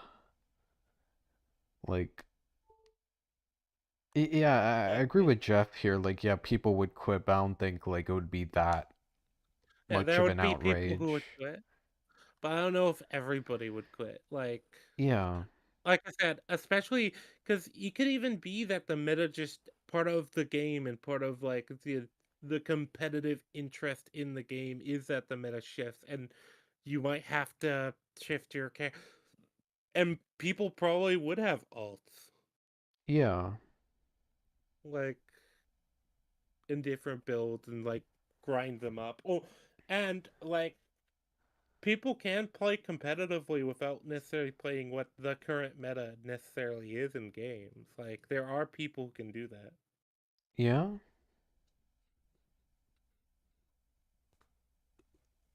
Alright, 3, 2, 1, unpause. That's actually fun. GGO, I can't see anyone bothering to pick it up. The game has 6 stats, but only 3 of them appear to do anything of substance. Seriously, just look at the Gun Gale Online wiki. Only 4 of the 6 stats even have descriptions. Dexterity's main function, shrinking your aiming reticule, overlaps with agility, which also reduces recoil, boosts your evasive ability, and makes you run faster. Unless you're as into traps as Fred. Yeah. Sorry, what are you saying?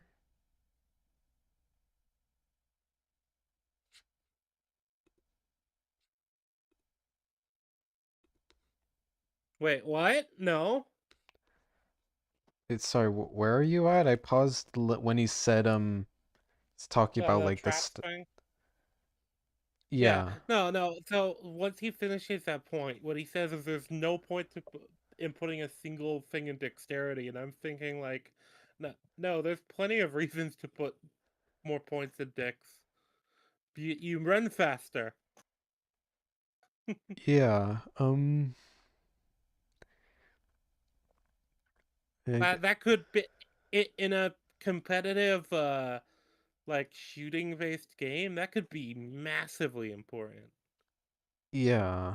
Um Especially if it has like missions that have like objectives that are supposed to be like securing things. yeah.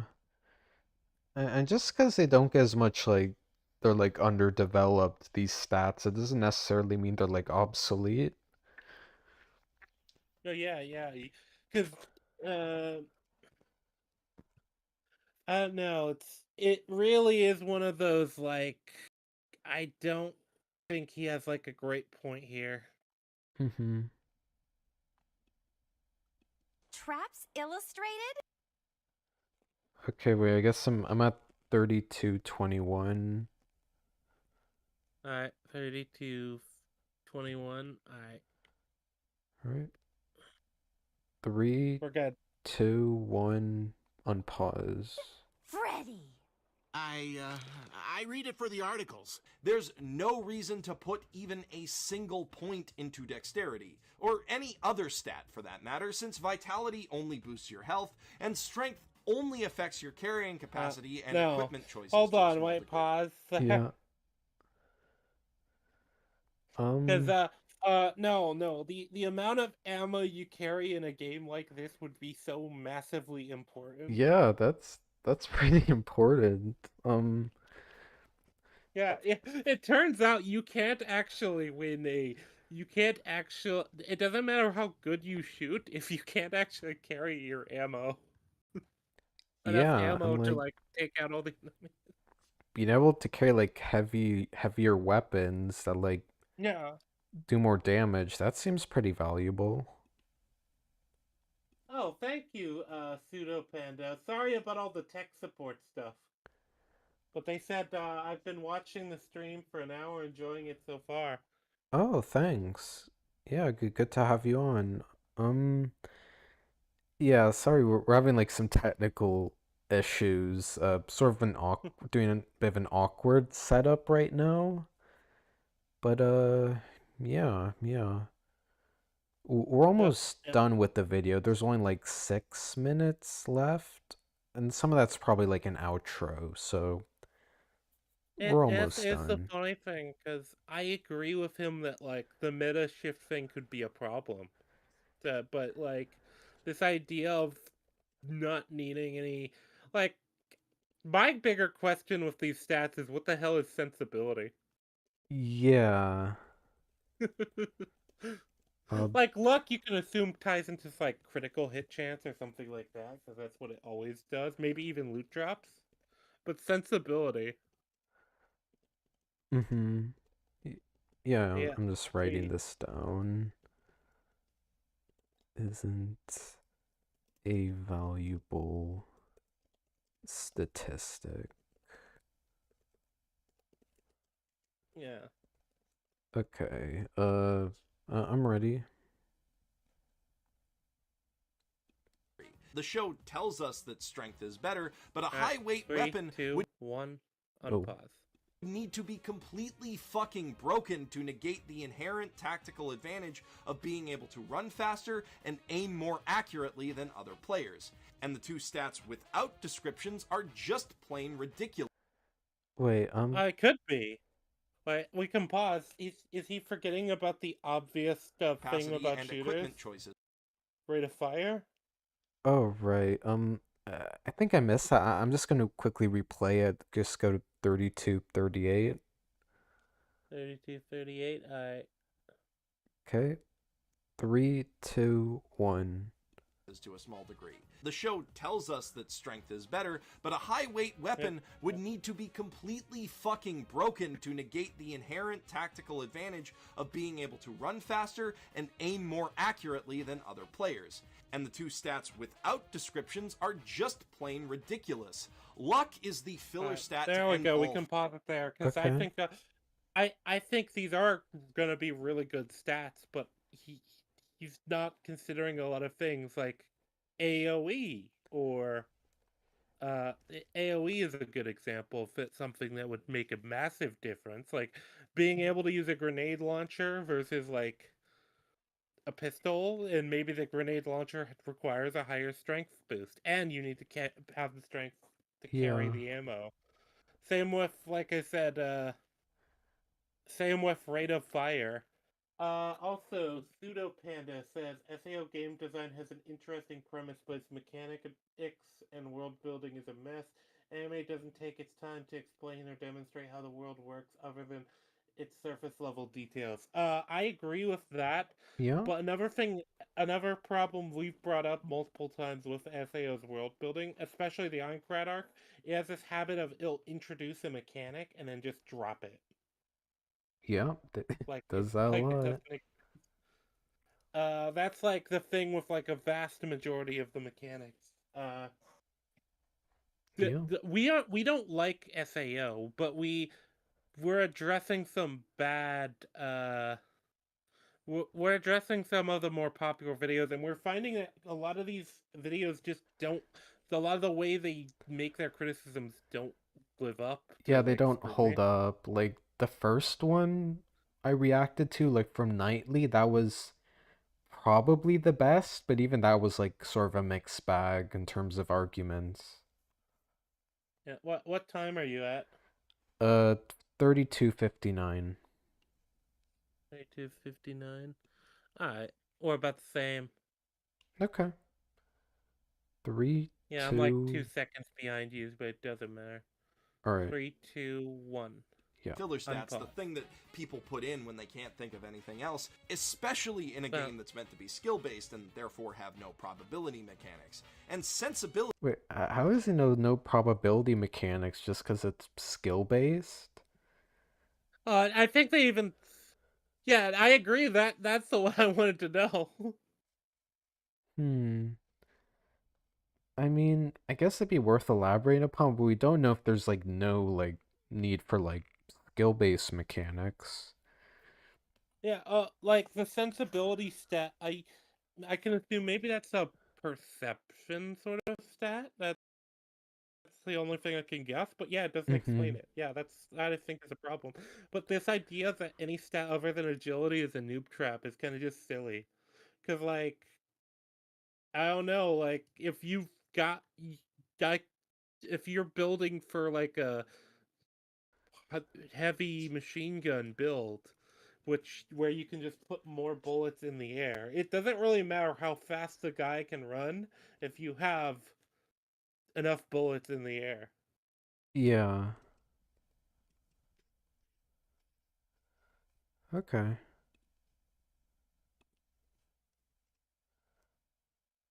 Right. I'm gonna unpause in three, two, one. Sensibility? Uh, What the fuck a does lot that of the even mean? videos don't hold up, Oh. but videos could have made better constructive arguments like characterization, writing, and overall setting. SAO's like Johnny Test of anime. That's an interesting comment. I'm not familiar with Johnny Test, but I vaguely, yeah, I vaguely, that's an interesting no, I can comparison. kind of guess what you mean because I think it's just kind of a generic, kind of Cartoon Network cartoon. All right, generic. Yeah. I was also wondering maybe if that had anything to do with how people res like criticize Johnny Test, but I don't really know anything about it. Could just be like, yeah, like generic Yeah. show of its Well, genre. I will say a lot of it so far with Mother's Basement we've seen is he tends to just read into the series' world building a lot, where he just like applies things, it just assumes things Yeah, a without lot of like speculative anything in the. arguments. Yeah, and it'll be like stuff that's not really substantiated, or he'll just assume something is like universal. Mm-hmm. It's kind of an interesting sort of conundrum. Yeah, I'm hoping And then, that when I do my SAO videos, they'll at least be like bit better than these. Yeah, spending a lot of time on making sure that like the script is like hopefully turns out all right. yeah, it because I hate when they bring up the characterization. They don't tend to spend much time on it, and usually it's just this bad. And I'm thinking like, okay, It's just like Kirito is Why is bland or Kirito? yeah. Yeah, which is extremely surface level. It's like, how about you explain like why? Because he has a character. He has things that he likes and who he wants, and things that affect him. He's not a very good character. It's not a very fleshed out character, but Mm-hmm. it's there. All right. I think we're both at about around the 3310 range. Yeah, yeah. All right. Three, two, one, unpause. Every stat aside from agility is a noob trap. And because you can never ever respec your Okay. character, anyone who starts the game without a leveling guide can basically get fucked or start over. But even that ignores the fundamental problem that this Not game really. shouldn't have stats Like I said, I just fundamentally disagree with this argument. I don't think we even need to pause here. Oh, first place. okay. Competitive shooters, by their very nature, need to put players on even ground. There are competitive shooters with progression systems, but all of the ones that people actually play focus on giving you new equipment options that are more or less balanced against the starting gear. It would be stupid to We can create a pause it huge here, I guess, gap in. because I don't think though that it's a necessarily inherently like a bad idea to have a stat system, and also this is still built on the SAO system. There are like, doesn't Destiny have stats in some form? Yeah, I mean it's also highly Might. equipment based, and I haven't played it. I'm trying to think because I'm not a big first person shooter fan, but I do believe he's kind of right here that like GGO would be like the actual stat build would probably be like secondary or tertiary compared to just the gear, because that's what would actually be important is gear. Mm-hmm. Like stats probably do make a difference, but and I can still see a first person shooter game working with stats, but Yeah. like. Hmm. I don't know. I don't think this is. I don't think this is good as far. It's once again just applying a game that doesn't exist in a world that's got tech that's extremely different from the tech we have to the Yeah. real world. Like SAO. SAO characterization and what the characters established to be, and how some episodes write them out of character. Yes, they do that. It's more Mm-hmm. less they write them out of character, and more like it treats it like you've had like a journey with this character, but it's actually just been like 3 episodes in like two Yeah. years. Like Asuna's change from like episode 2 to 5 is like my main example. Like just Yeah, she's like an entirely different yeah, person. just different person. All right. Three, two, one. Basic functionality between new and veteran players because it would discourage new players from ever trying to learn the game in the first place. And customizable stats create even more problems That at could high be levels. true, yeah. There are two Yeah. possible scenarios here. Either one stat is so obviously overpowered that nothing else even matters and everyone has the same build, or all of the You'd probably stats want are to build roughly like equal in a balance, balance and it of becomes stats impossible to an extent. Yeah. to tell at a glance what an enemy will be capable of. Imagine a version of Overwatch where Soldier Yeah, we can 76 pause it here could be because as like fast. he is completely like misunderstanding how they're portraying the game to work. It's less like that, more like yeah, it's gonna affect your loadout. The same way a lot of gear progression games like the loadout is affected. Like Helldivers 2, I guess is one I could go of. Like if you don't look, if you like, you can have completely different loadouts and stuff, and different types of players. And yeah, this doesn't have a stat system, but like he's comparing it to like a hero shooter or like something like Counter Strike, and I don't think they're trying to represent it as that. I still think Mm-hmm. it's a bad looking system. Right. But like the other thing is he's bringing up stats as though you can only choose one, Mm-hmm.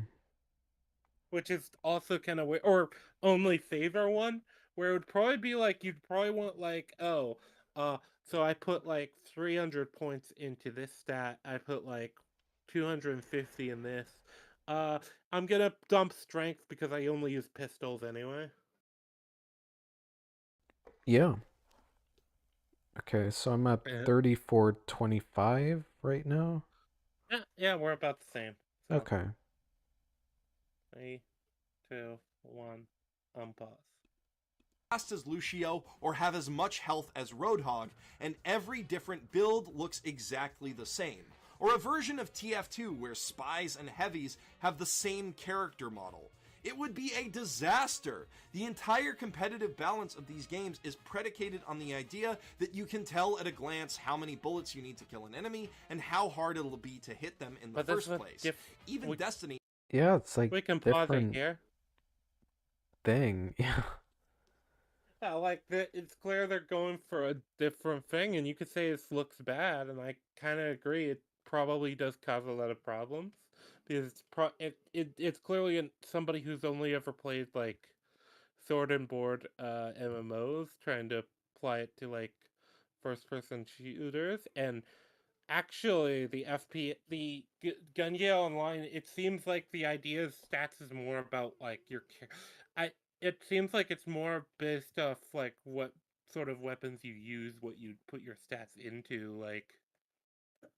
But yeah, I don't think it matters I think that a lot of the problems there are a lot of problems with this system, but I feel like he's not quite he's kind of spraying and praying here. He's Yeah. hitting some of the points, but he's like missing a lot out of others. that, Also, that's a good way to pseudo describe it. pseudo panda said Asana's change is awkward given how she was guarded to become being an accessory to Kirito, not having much agency outside of his wife, and get sidelined in conflicts. Oh, Yeah. I don't know if I would say the bring up the agency point as much because she is making choices is to an extent like, but what's really weird is she goes from this kind of guarded character that's just trying to fight her way out of the game because she doesn't know what else to do. Just then you jump immediately to suddenly she's like number it from that appearance to the crappy murder mystery, and she's suddenly like the number two in one of the best guilds in the game. Uh, she's kind of like a no nonsense type character. Basically, Asuna becomes a completely different character every time you time skip. Right. And as for like the agency, I can't think of like one part that's a bit weird about that.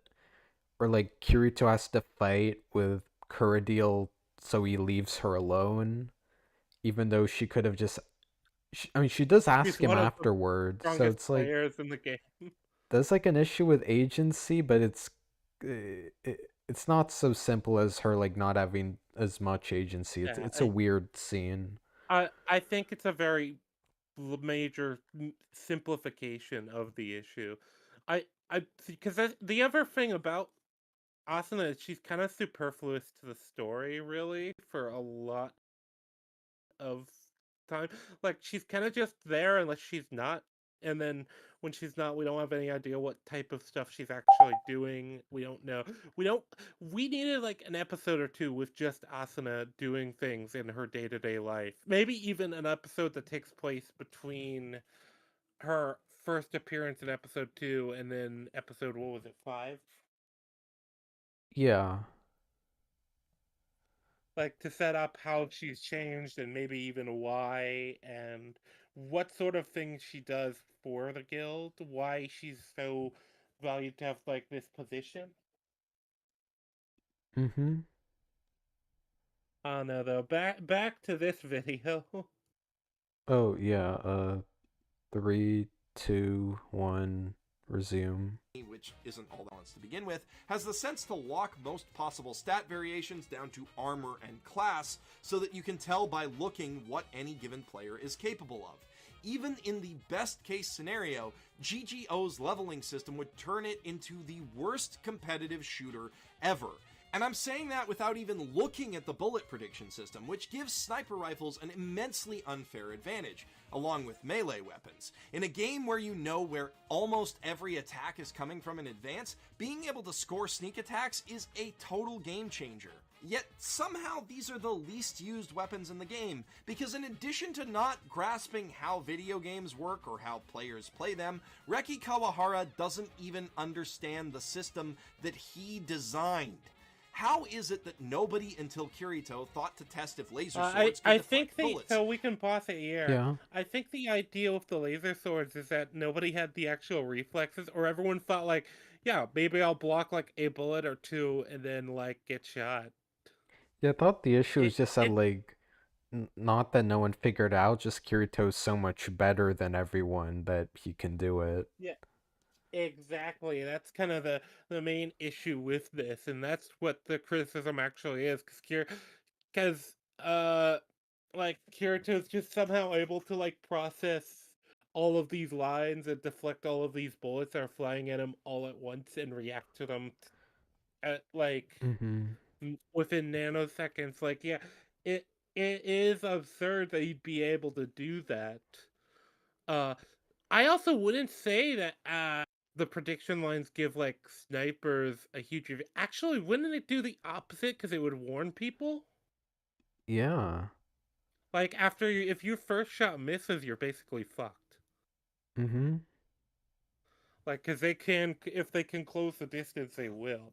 I actually feel like too that wouldn't nullify the advantage that like having a high rate of fire would, or like basic strategy with Yeah. it with your build. And by this logic, I get saying like the lightsaber is more overpowered, but not the sniper rifle. Unless it's established I that it doesn't have the bullet trails, which I don't know if it does. And how is it that Sinon is basically the only sniper in the whole game? I think there is a point where they encounter another sniper, or at least might be in GGO alternative that I'm thinking of. But you do encounter like other. It wouldn't surprise me if there's other snipers. Uh-huh. I'd have to review it, but I think there is another one in GGO alternative. Yeah. Don't quote me on that though. I'm going off of memory. It's been years since I I've need to seen this, rewatch so it again also. Might do a video on it. Okay, oh so I'm yeah. at 3544. Yeah, I'm just matching it to the frame on screen because we yap enough to make that Oh accurate. yeah. There's All a right, couple 3, yappers. 2, 1. We have like 3 minutes left. Oh yeah. How Give is it it that a little bit more than, but you know. Okay. Known is basically the only Yeah, sniper go. in the whole game? The only explanation given by Kawahara is that these weapons are harder to use, but that makes it more likely that hardcore players would gravitate toward them. Winning with a weapon Maybe. that has a high skill floor is a Sorry, what'd you say? No, I said maybe, yeah.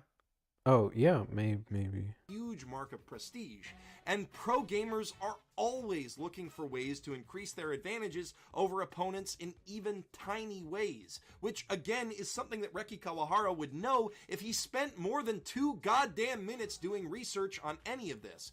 Kawahara fails to understand video games and gamers on a fundamental level. The clowns who Okay. wrote the Second Life hoverboard chase into CSI New York have a better grasp on the subject matter than he does. You couldn't pay me to play any of the games that Kawahara has created. And GGO actually does try to pay you to play it, which opens up a whole new range of questions as to how it could be economically viable or even legal. But that's a discussion for another day. Yeah, I remember For that being now, I'm weird. pretty Alright. satisfied with how many nails I've jammed Finally, into we SAO's made. coffin I think already, we made so it. I'll give it Oh, a rest yeah. for now. At least until So yeah, the from what I remember, it's more like it's got like cash prize. Like as far as the, uh, I feel like they wanted to do the player-driven economy in the fashion that uh, Eve Online does, but Mm-hmm. you obviously have to have an in-depth idea of how that works in order for it to actually work, you know? Yeah. But like, as far as what he said and like how he's saying like you'd have to pay, yeah, well, a lot of these problems just kind of stem from SAO. That's the interesting thing. A lot of the problems with the games in this just stem from their built-off SAO. Mm-hmm. And outside of that, I don't know. I feel like if you tweet, you just need to need to make some tweaks with what we know. And the problem is we don't get, and we keep saying this, we just don't get enough information. And he's kind Yeah, of like making up his own. totally.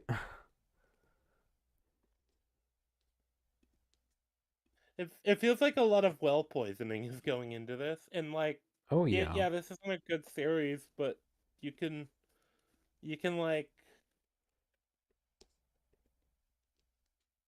Yeah, there's like a lot of stuff to criticize about it. yeah, Pseudo Panda. I think you could do a version of SAO that's good, and I think you ain't even have to change it that much. Like Yeah. I haven't actually checked out. I don't know what else Kawahara's done other than Excel World. XO. Uh, I could look it up. Maybe he has done Um, let's see. Reki Kawahara. All right. Let's see. The Isolator, Demon's Crest. And he's done the like Sword Art Online in progressive stuff and stuff like that. Mm-hmm. And yeah, Excel World. All right.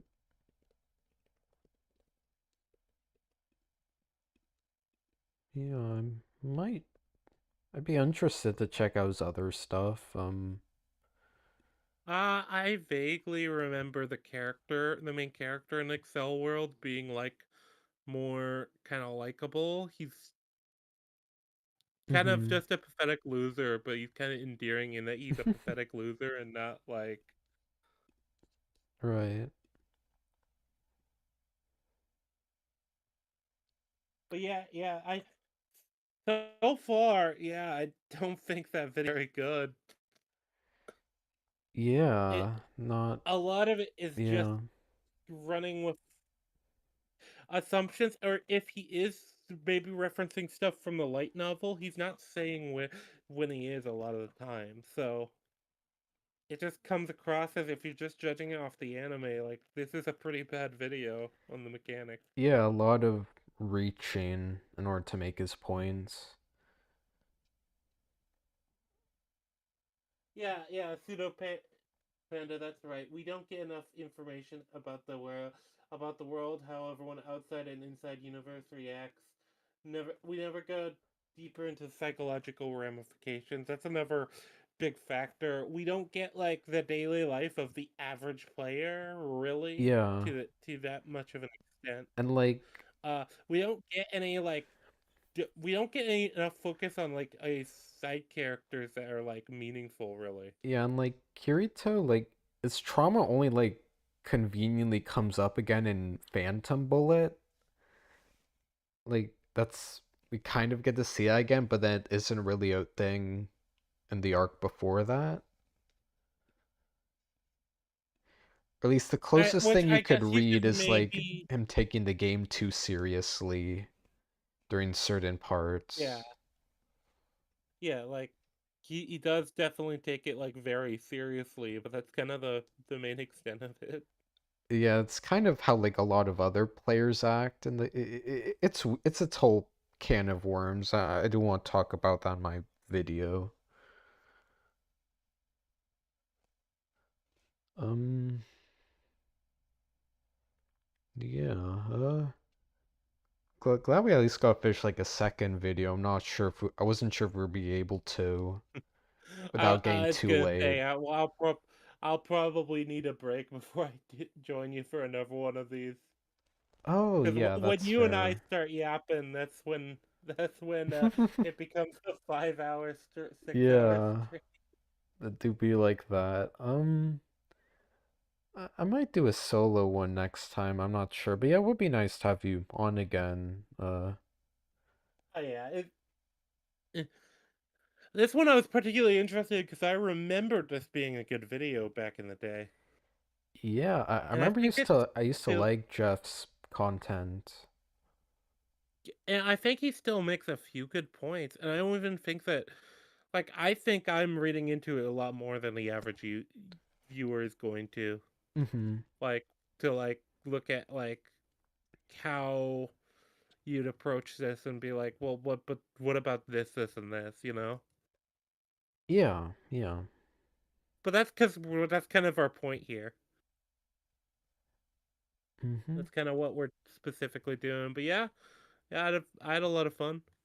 Yeah, it was great. A lot less, even though it wasn't that much shorter, much less of a slog than Digibro's video. That's for Oh yeah, sure. no, I do think Jeff is just a lot more approachable than PT did, bro. Yeah, yeah, it's just more like entertaining to watch, I guess. Actually, has some like He decent had a jokes. So, he yeah. had a few jokes I actually laughed at.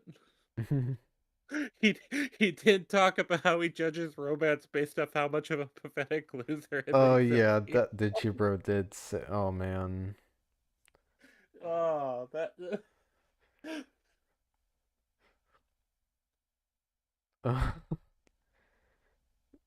Yeah, I still can't believe we got that clip.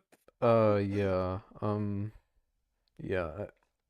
In that other stream, I pinned like the timestamp for it, just so everyone can experience it.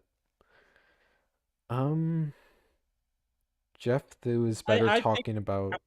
Oh, sorry. our laughter really. No, you go on. Go ahead and type. I'm just commenting Okay, on that I was clip. I just. think our laughter is what really felt it. Yeah, yeah. I haven't laughed that much in a while. But yeah, Pseudopan is I just saying Jeff is better off talking about other anime he likes than SAO. That could I be the that case. I don't know. I remember really liking his PSA series. He had like an anime PSA series I remember watching a while ago. Yeah, It was only 2 videos though when I watched it. I think it was I don't remember which one it was, and it was the magical girl one. should check out more of his videos just to that I remember seeing, see if they hold up. I mean, yeah, that's the other thing. With Jeff here, to be fair to him, this is an 8-year-old video. No, not even 8. This is almost 10 years old. This is Yeah. December 16th, 2016. I'd imagine his content has changed significantly since then.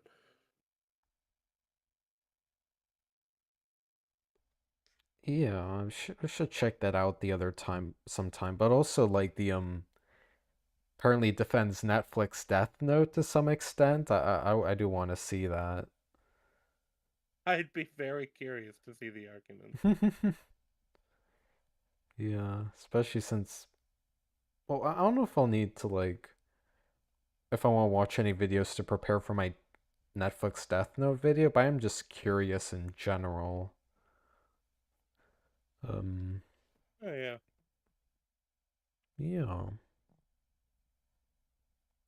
Uh, Yeah, Well, I guess we can probably sign off here then. yeah, probably Give be a me a good second time. to just plug myself.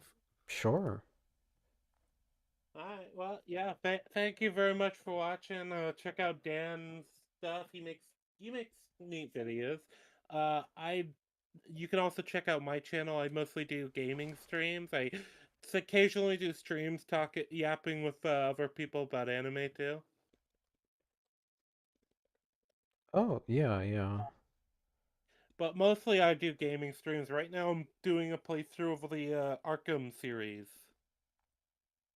So that's been fun. And yeah, uh, I believe it's linked in the title of the stream. So Yeah, my channel I added believe in I the linked it. yeah, Yeah, you added the stream and that leads directly to my channel. So yeah.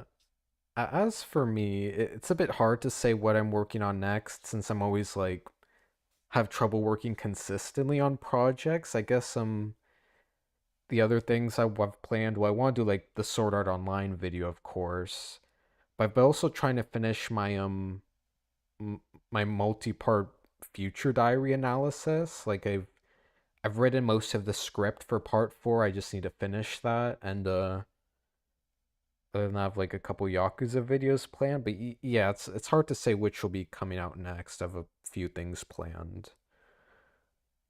And I'll probably be doing more streams like this in the following weeks. I've been enjoying doing them, and I might try topics other than SAO, like video reactions. See how that goes. yeah, it might be a neat idea. Yeah. It's not the type of thing I've wanted to do, but I don't mind like appearing on somebody else's channel for it. Yeah. That was fun. Yeah. All right. So thank you very much for watching, and this is probably a good time Yeah. for us to end stream. Yeah, that thanks for whether it's been live or you're watching the VOD, yeah, that thanks for watching. I'll we'll see you later. Yeah. Bye. Bye.